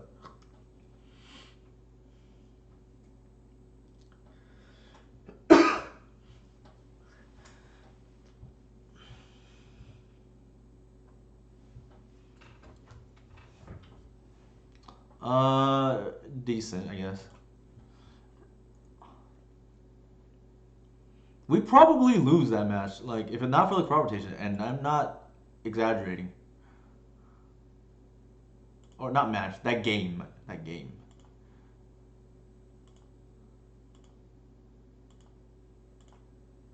We definitely be way behind. Like, I'm assuming the GTA. Okay, what do we want to do here? I think we want to. Man, I think we want to once first in case we draw Neela land. Um, Is Run of Fountain not only for Delver or for other men? It's good against Merit Lage too, besides Delver. It's good against the whale specifically, which is why I want to play it. I think here we want to hit land drops. Like because of the vial. Yeah, vial's a vial card. I think we play it safe and just hit land drops. It hurts me not to get a Wirewood here, but I do not want to see like turn two play and then we have to play our Cradle out and then it get Wasteland and we just lose the game. Like it's on the spot probably. Okay, see they're porting us too now. And I think this is an area that a lot of elf players will make a mistake. Like I think it feels so good. I think most people would be incentivized to take the Wirewood there, and I think you just lose the game if you do that. Here again, like I don't think we want to trade our creature for theirs. I think our creatures is more valuable. Not to mention, each creature we trade puts us worse on the Cradle mana and gives them more time.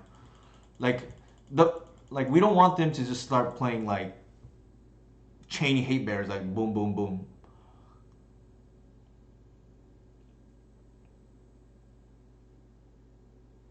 That is a little bit scary. Why did they not do that with a vial?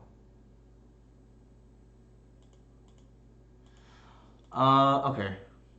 It's possible they have either a Revoker, a Spirit of the Labyrinth, or Containment Priest in hand because they main phase this.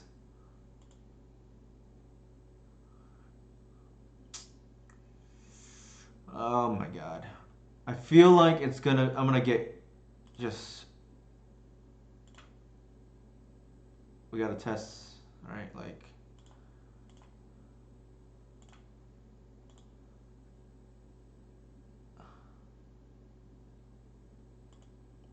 wow, neither? What could it be? It could be another Stoneforge, I guess, but like that doesn't seem particularly great.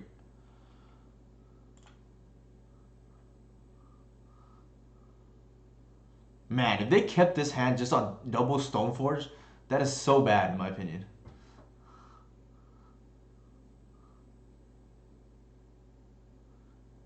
What could they possibly have?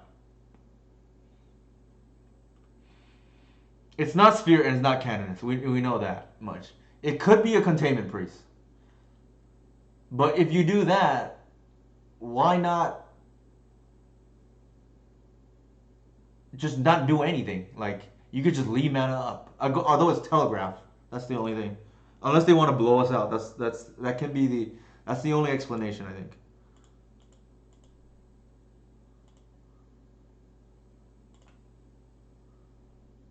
But man, we're gonna like reload right now, and we're just all in now on this glimpse.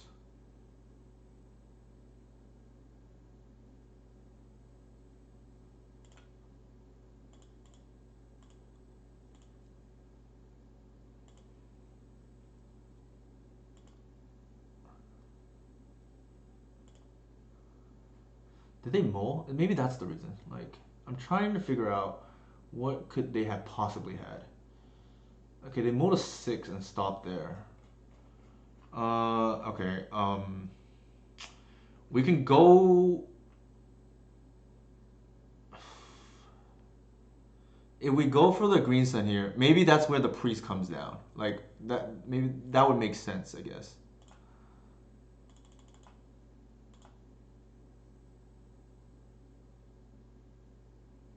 But even then, like I said, they could do it the other way, unless they want to just blow us out. But it's not really that much of a blowout because we drawn so many cards already. Mind Brick Trap. Okay, sure. Oh, thank you for the follow, Vocotech. Uh, yeah, Mind Brick Trap not particularly good against elves, by the way. I think we just pass. Okay, we find out what it is here. Wow, they kept the hand just double Stoneforge. That's pretty greedy if you ask me.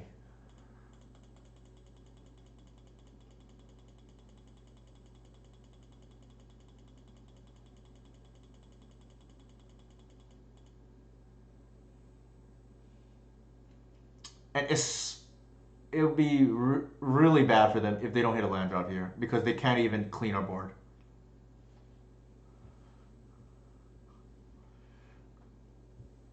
And my gut feeling is they don't have the land drop because I would have slammed GTA yesterday.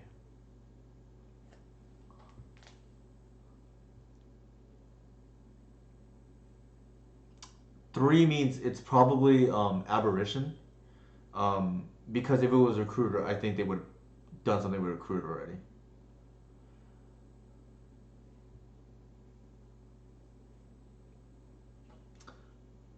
So I think it just so happens that I know the D&T deck real well. But in general, one tip I like to give out is like it's such a big advantage when you know your opposing deck. Like I can't stress enough that to play other decks instead of just one. I know like that's coming from somebody who plays only elves online, but I play a lot of other decks offline. So for whatever that's worth.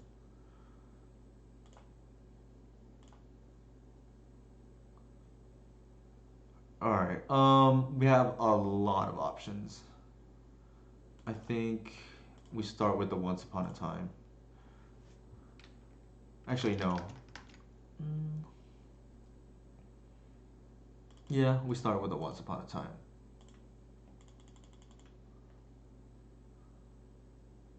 They didn't even port us. That's like pretty crazy thinking about it. Uh,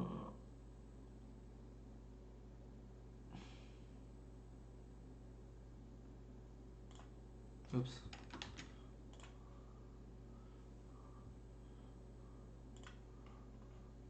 There's no reason not to do anything. We can just wait.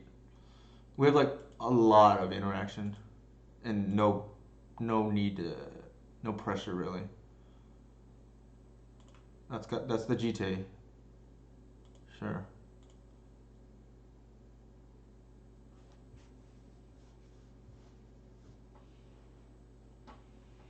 They could have a flicker whiz. Again, I don't think it's very good against us. Do what I say, not what I do. That's a good point, Emerald. I should play other decks on Moto as well. What do they have here?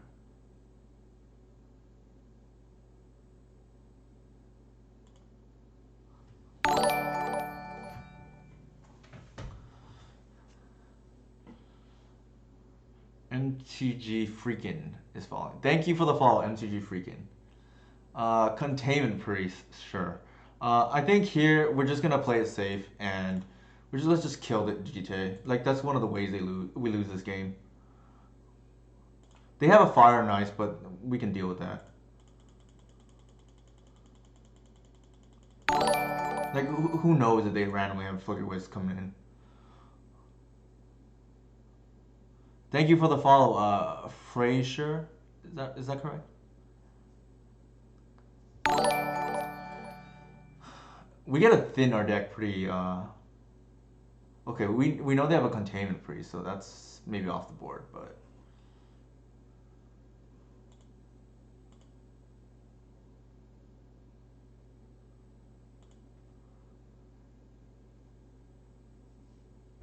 Mm-hmm.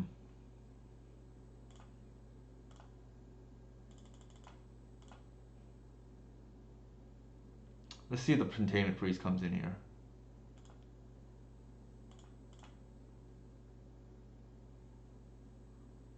Nope.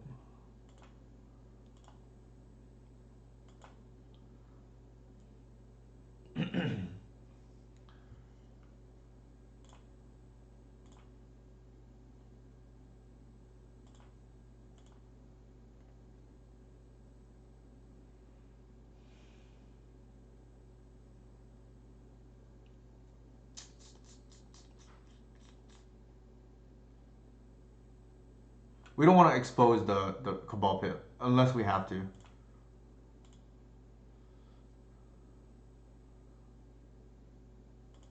I think we have. Let's see. It's important to keep in mind how many fetchables are left.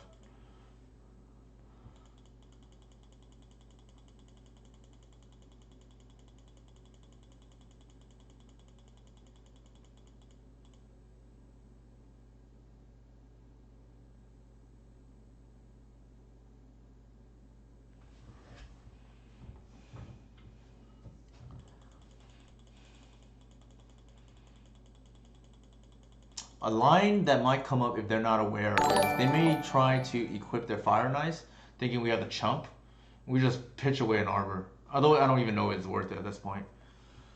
Emmanuel Fiorenza, thank you for the follow. We're just waiting to top deck a Green Sun.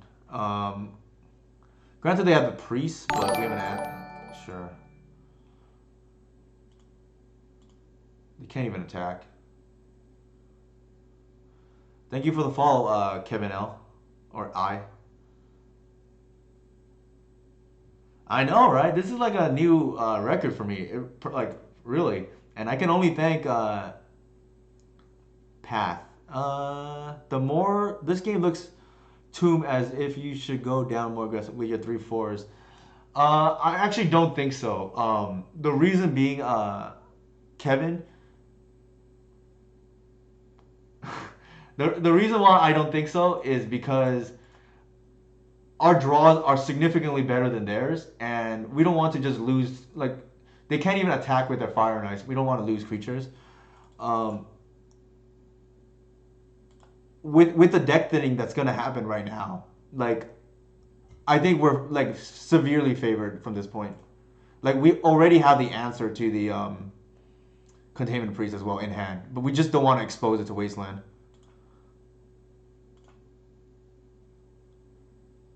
They're gonna. Oh, interesting.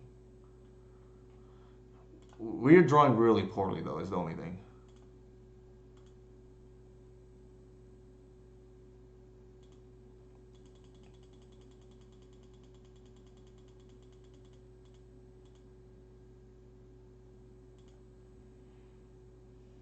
Like I'm trying to think of how we lose this game. Maybe that's one way. Like the thing is, they can tap down on port, which is awkward.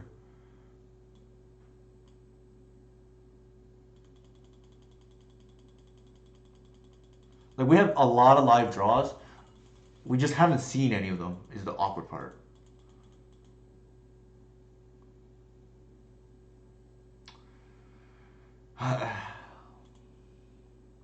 All right, so they're gonna have some pressure now.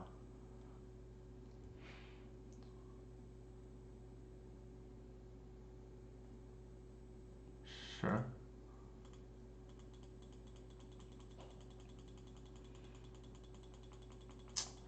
This is what I get. I bashed Flicker Wisp, and now it's starting to take over the game. Just my luck, right? Sure.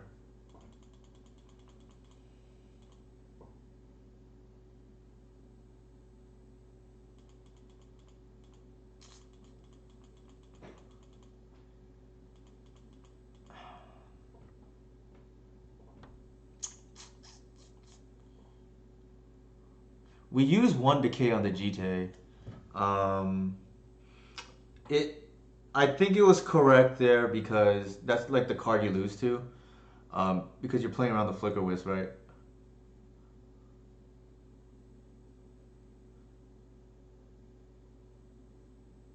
Sure.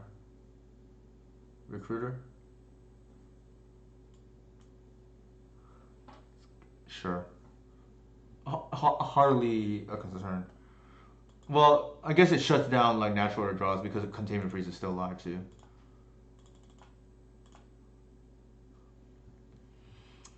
We just need to finally draw a green sun or the hoof naturally. We've been waiting for quite a while. Like the deck is getting real thin now. Like all of the draws should be live. Green sun.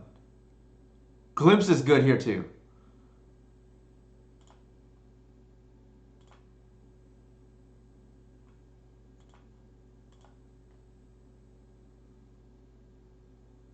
Okay, that's not the worst. All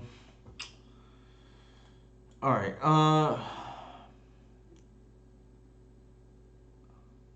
We're behind on damage, and they could just chump. So we're just gonna pass again. We're running a little bit. We're under some pressure now. Like admittedly, we just need to Like we have not drawn any payoff spell in a while. We to be fair, actually we used the three glimpse, so that's unfair. We just happen to whiff is the only problem. In case we draw a glimpse, like granted we only have one left.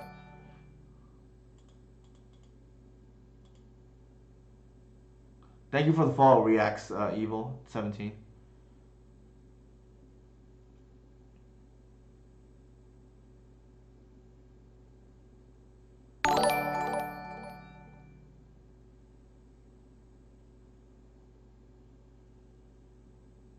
Thank you for the follow, oddball.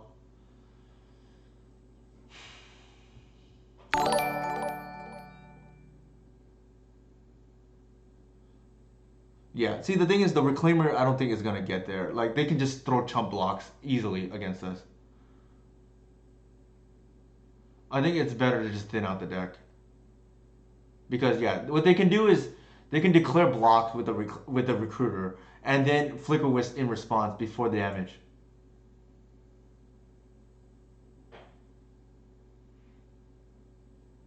They're probably thinking too, like, how do they lose from here? And they're probably a little. Well, okay, that's a pretty good. Sure.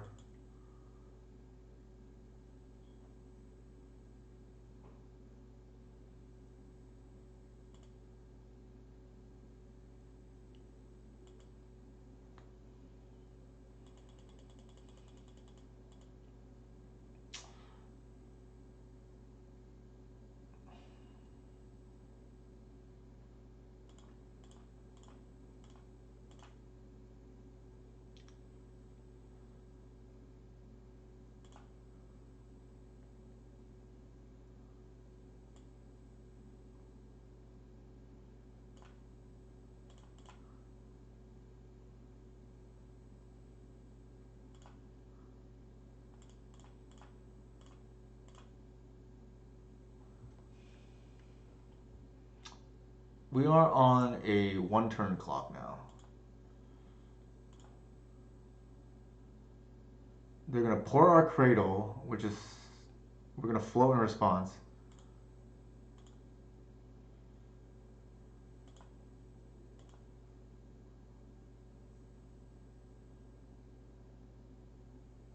Yikes! They did not. Okay, they left up mana for the other containment for the containment priest. Man.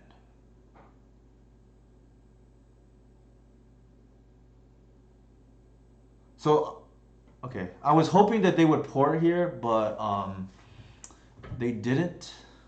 It doesn't really matter. We don't have the mana to do both anyways, so I'll just concede here.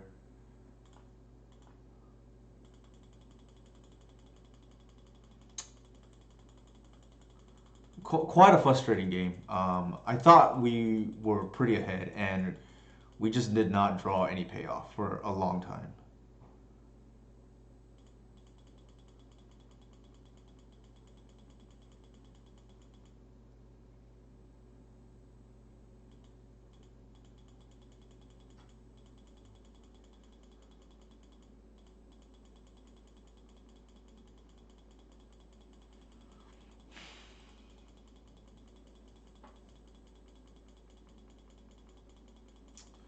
It's unfortunate. Like I don't think their hand was their keep was very good.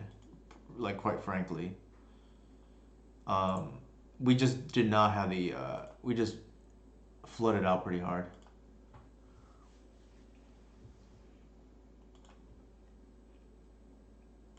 All right. I think we run it back. Like the list is fine. I think. I don't think we drew the crop rotation, right? Which, oof, not great. As a decay,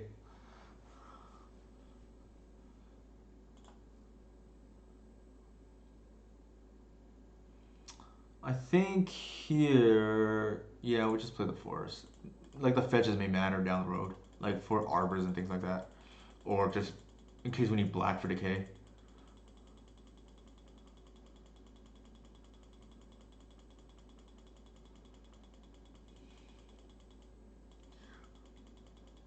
Our opponent did play well the game. I don't know about their keep, but they played well.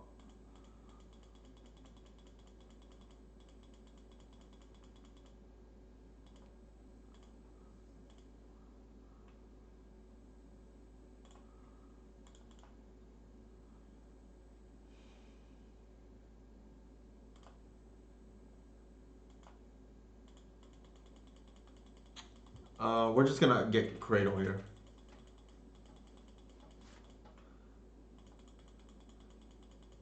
Tempted to hit the vial, but I think that's just like greedy. I think we just save it for like the stuff that actually matters. The GTA and the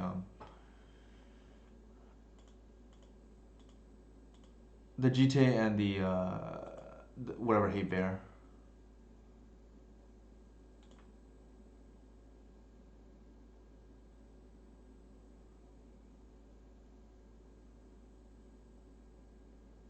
Hmm.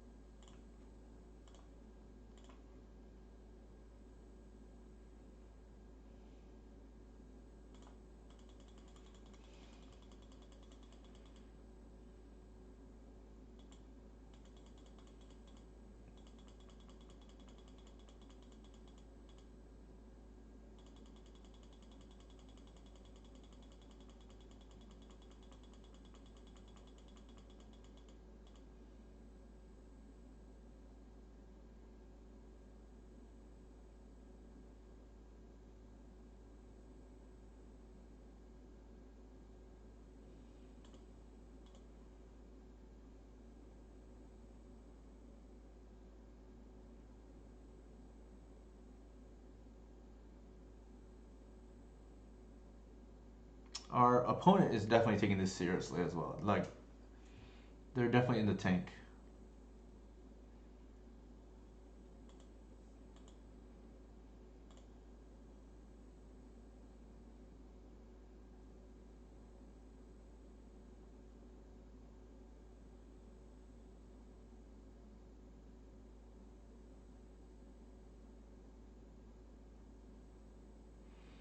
Hmm. Interesting. They want to waste us. I think they can. I also do not like Path in this matchup, but interesting plays.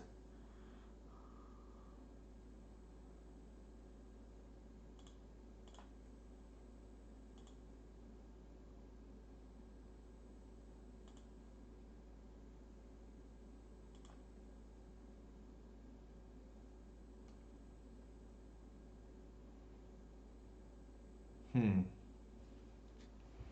If they waste us here, it could be kind of bad. But I do think we want to start drawing cards.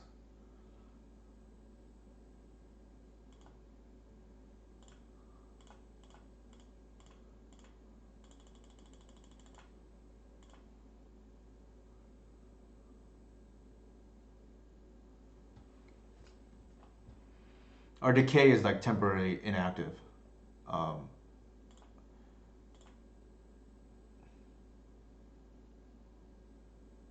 oh, that's a good draw. All right. Let's see. The path ramped us one, which is good. I think we just look to grind them out right here with Waterwood Visionary.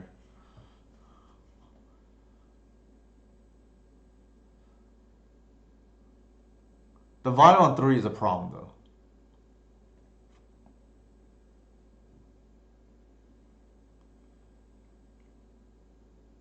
They're 2-0 in this league, so I think that's probably why this matchup has felt a little bit more intense than normal. I'm considering this Cabal pit potentially dead because the wasteland, like they've been holding a wasteland hard. Sure, they probably hit the heritage here. Yeah.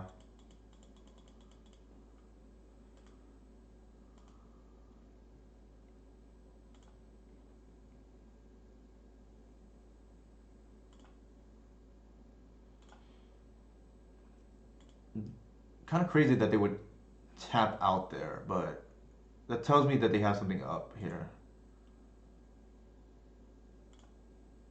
Ooh, that's a good draw. Let's see. This draws one, two. Unfortunately, not enough. So I think I just play the Visionary.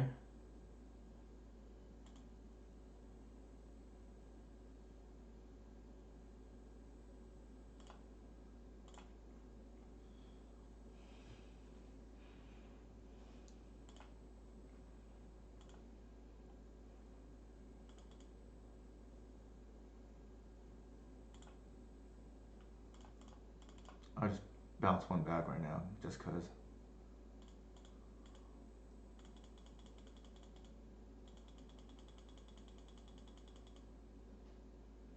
Flicker Wisp or okay, Recruiter is interesting. It's probably a Flicker Wisp, but I'm not sure.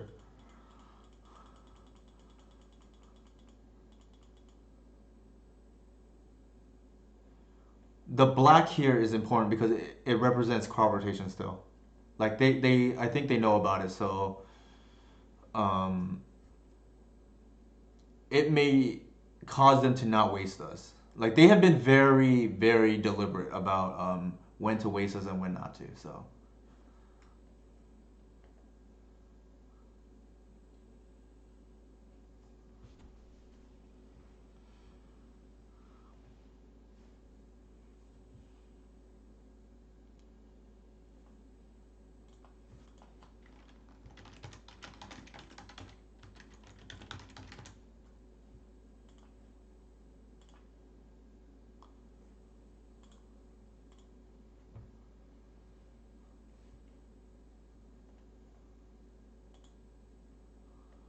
yeah, they're probably gonna Flicker Wisp the Aberration to get rid of the Wirewood, if I were to guess.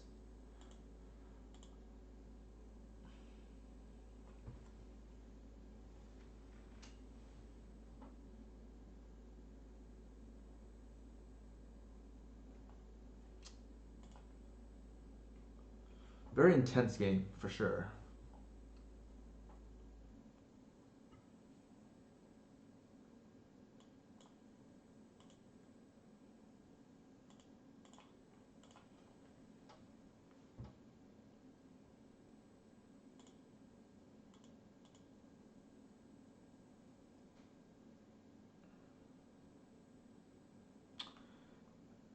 Interesting. So they're going for the card advantage. I guess that can just get Flicker Wisp again, and they have the Vial, so they can Flicker Wisp.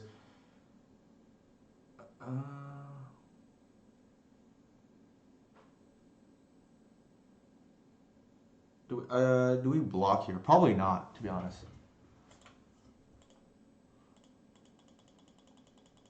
We need the mana for our.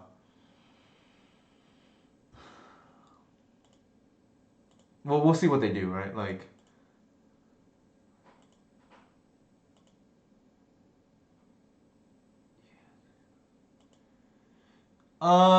it's hard to say because we typically want to save this for the.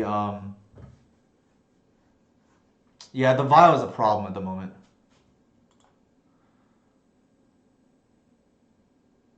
You typically want to save it for the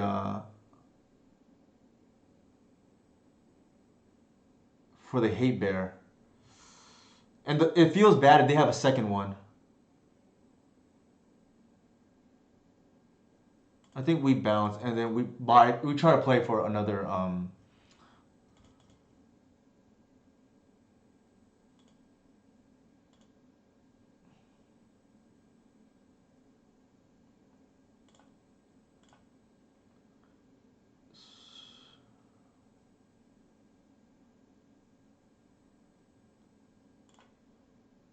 we don't have much mana, so I think what we're gonna do is we're just gonna play some Visionaries before we can glimpse. Actually, let's do this. It's a free mana, which we want right now.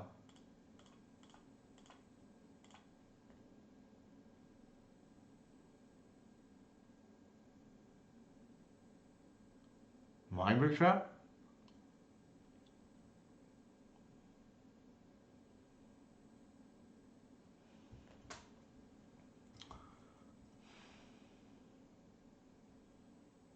Yep. Okay.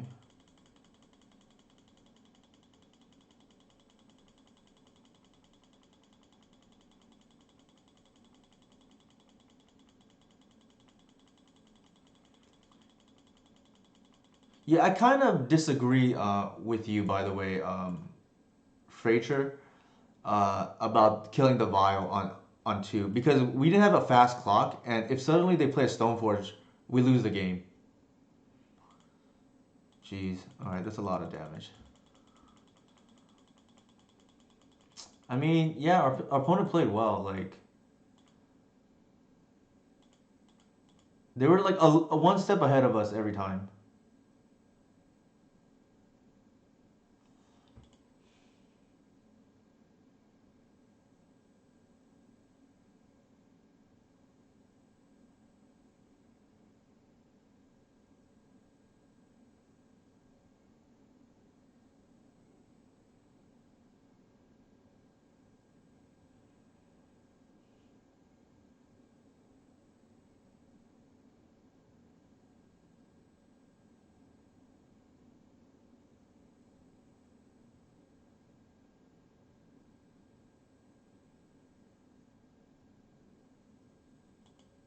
Jeez, yeah.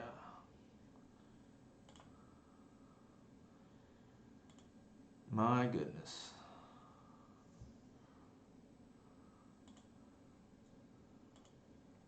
I'd have to watch this game again.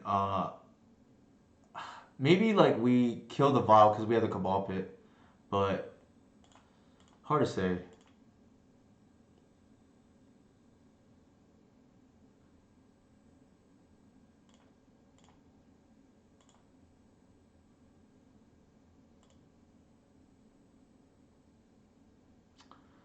I think from here, we might just be dead. I think we leave up Decay. Yeah, the Vile is what lost us this game, but I'd have to watch this game again to be sure.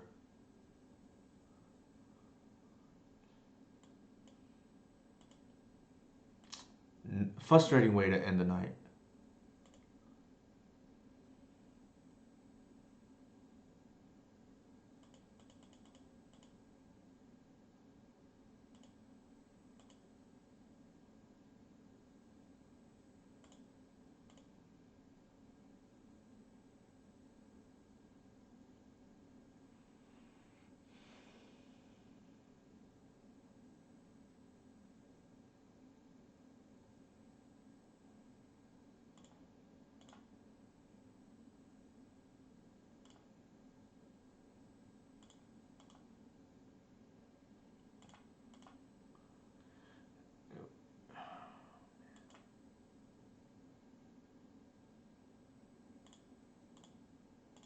I felt like we had this game, like, or I um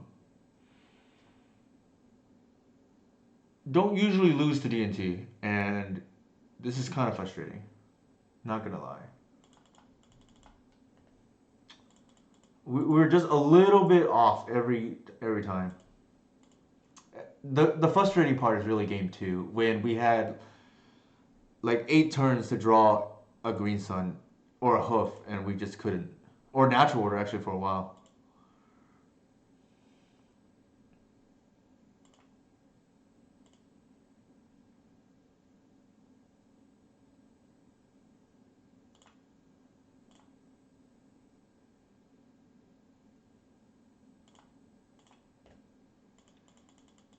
Feels like they have another response, but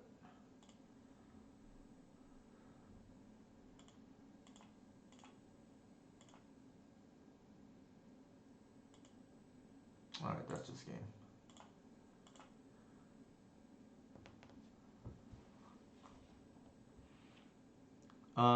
Yeah, I'm gonna go ahead and quickly review this match because something doesn't sit right with me. And the audience can probably feel free to chime in.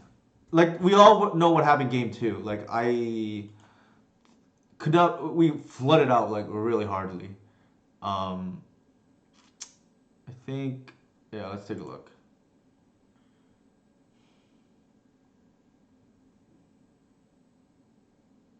Our hand was not particularly good, unfortunately.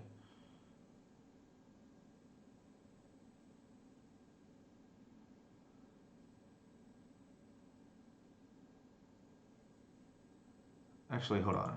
So at this point, we have the Cabal Pit and we have the Decay.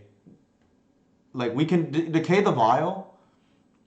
The problem is we don't have any kind of clock. So if they have a GT, we probably lose. Excuse me. So that's why I feel okay about not doing it there and just getting Cradle. Um, I think this is a well. Let me rephrase. That Wasteland was quite annoying too.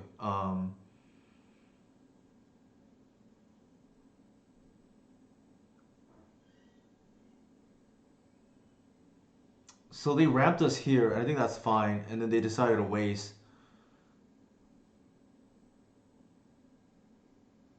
Like even at this point, I think I feel good about the odds of winning, right? Because you get a visionary. There's a lot of. They even have the council judgment, so I'm not even sure the natural order gets there, but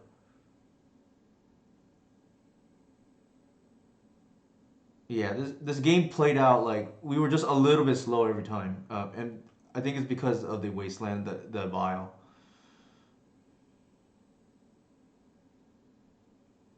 That draw did not help. We could have drawn one, two, three cards there with a glimpse. Perhaps it's better to do it that way because of the wasteland looming. But I wanted to,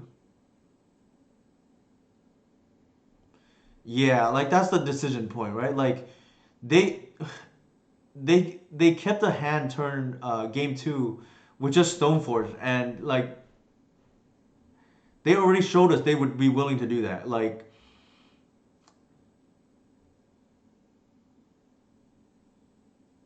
yeah, I think it's tough. I can't like I think I don't agree necessarily with the way that they board it and the way that they play, especially game two. Like, just keeping a hand with Stoneforge Mystic, I think you lose more often than you don't. So here we could have like glimpsed into one, two, three cards, and then they had the Mind Brick Trap even.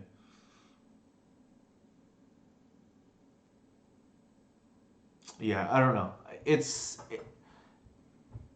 I did not feel this was. I know what you mean, Romero. Like I agree. I typically will not decay the vial because, especially sometimes they have two. Like then it's real bad for you. Like you just wasted your removal spell, which is typically what matters in this matchup.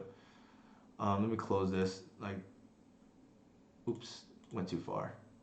Let me bring it back up. Let me see what happened game two. Like, game two, I just felt like we just whiffed. Like, we just flooded out. Like, we tried to deck in for a while and just could not get there. All right, here's game two.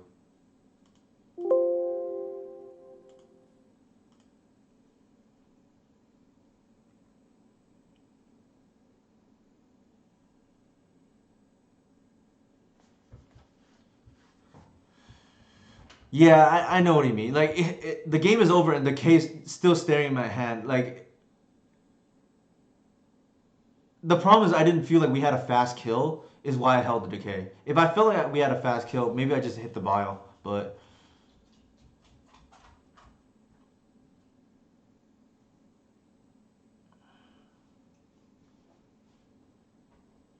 yeah, maybe in hindsight, you just hit the decay and I mean, hit the vial. Maybe we win that game, but it just didn't play out real well.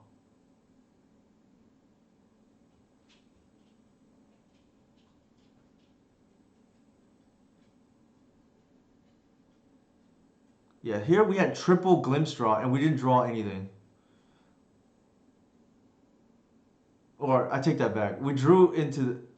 Wow, they had the mind break trap. Like,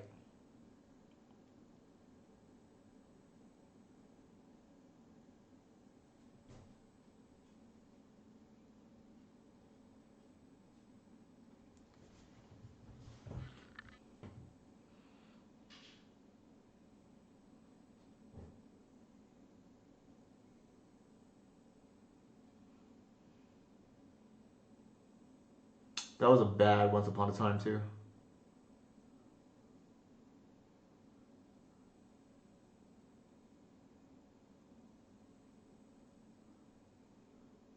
I think the way we played this sequence was correct because we got to net more mana as a result of the way we played.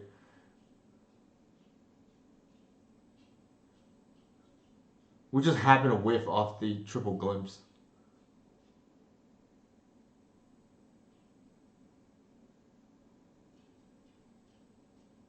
Yeah, see, we decked in there, and then they port our cradle. I don't think it matters at this point. I think from here we had like four or so turns to draw the either green sun or natural order, and then we just did not. Maybe that's an indictment on the deck building, and maybe we need to be playing the peatland. That could be the big takeaway. Like maybe we gotta have the peatland here because thank you for the follow, Chilip. I know, man, that was another bad draw, right?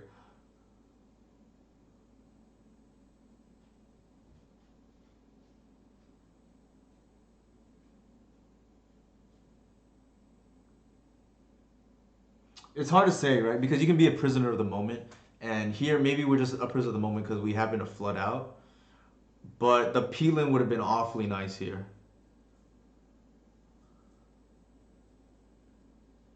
I don't know how many more. It would have dug us one deeper, and maybe that changes things. Um,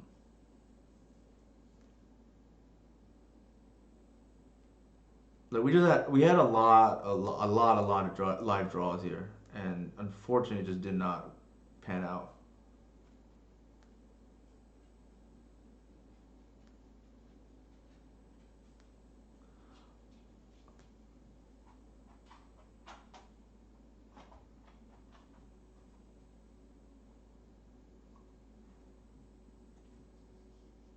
Um, that's fair. Yeah, that's definitely fair.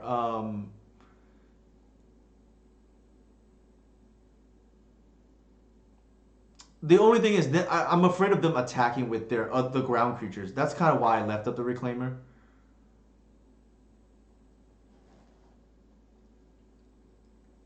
But I think given the circumstances, maybe we also fetch the last fetchable and just okay. So too late at this point, and they didn't tap out like smartly too.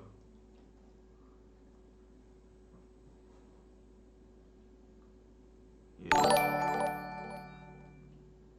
Like here it was awkward, right? We lost the prelate, but then thank you for the follow, Cascade Lulz. But I think I'm okay with this game. We just happened to flood out a little bit. Like the game was won. Like we had anywhere from turn 5 to turn 9 to draw anything relevant, and we just did not until it was too late. And I think I'm okay with this game overall. Like keep in mind we're down to 26 cards now. Like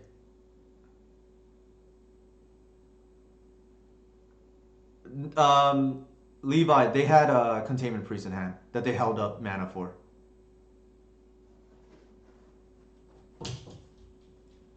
So they fetched containment priest. Let's see what turn it was. We had the answer for the longest time too, but unfortunately, let me see if I can find where they got the containment priest.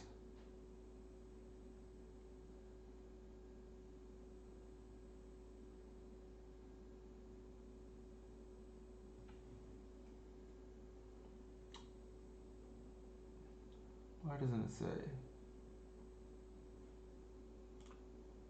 Okay, here's the reveal zone. Here's the containment priest.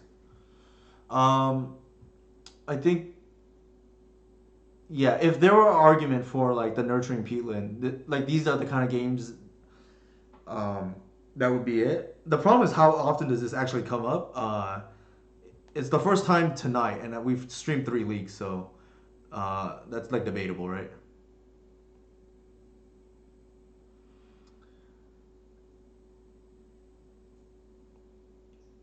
Actually, Chile, it's funny you mentioned that because Elves being like one of the premier legacy combo decks right now, and the mirror being somewhat popular, I actually thought about playing the Tabernacle, and the logic is, I think I want to be able to outplay my opponent in a Tabernacle mirror. Like I think I can probably navigate through Tabernacles better than my opponent, like for the most part.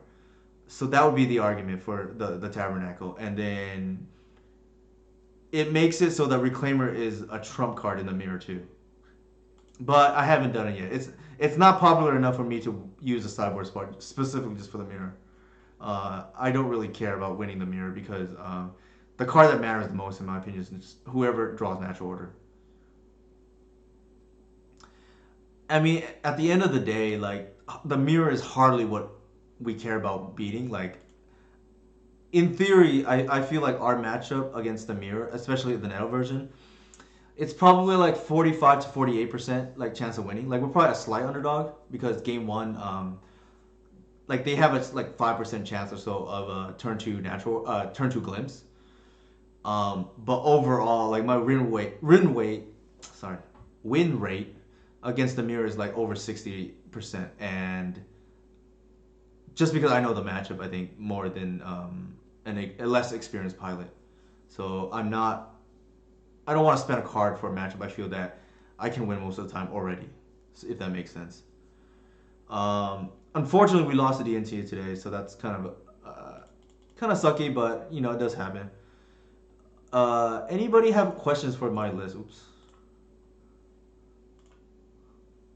Let me go to the here.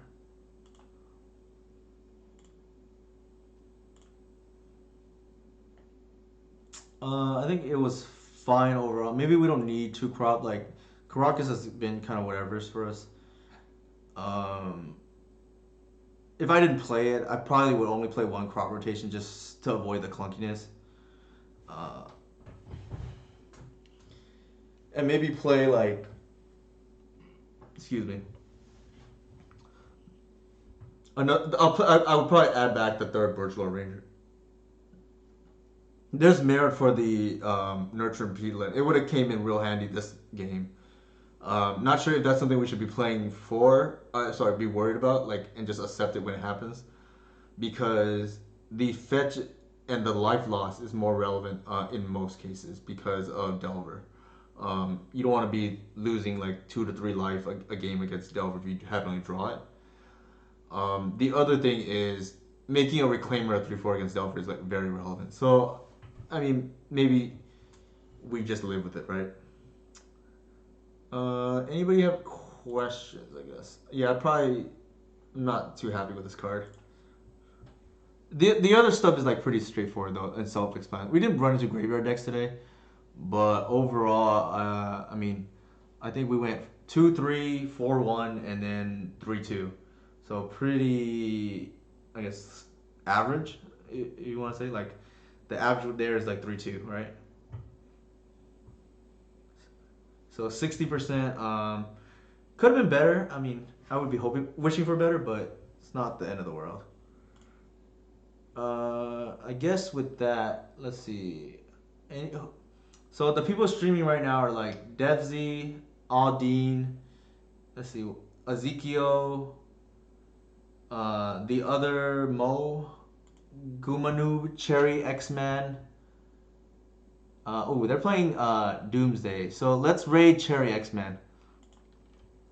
Thank you for everybody for staying the whole time. I know, unfortunate way to end the stream. Hoping to get that 4-1, but on the last league. But you know, our opponent. Hats out to them. They played well. Like they were, they were on it. Like every turn. Like they played well. What can I say? Raid.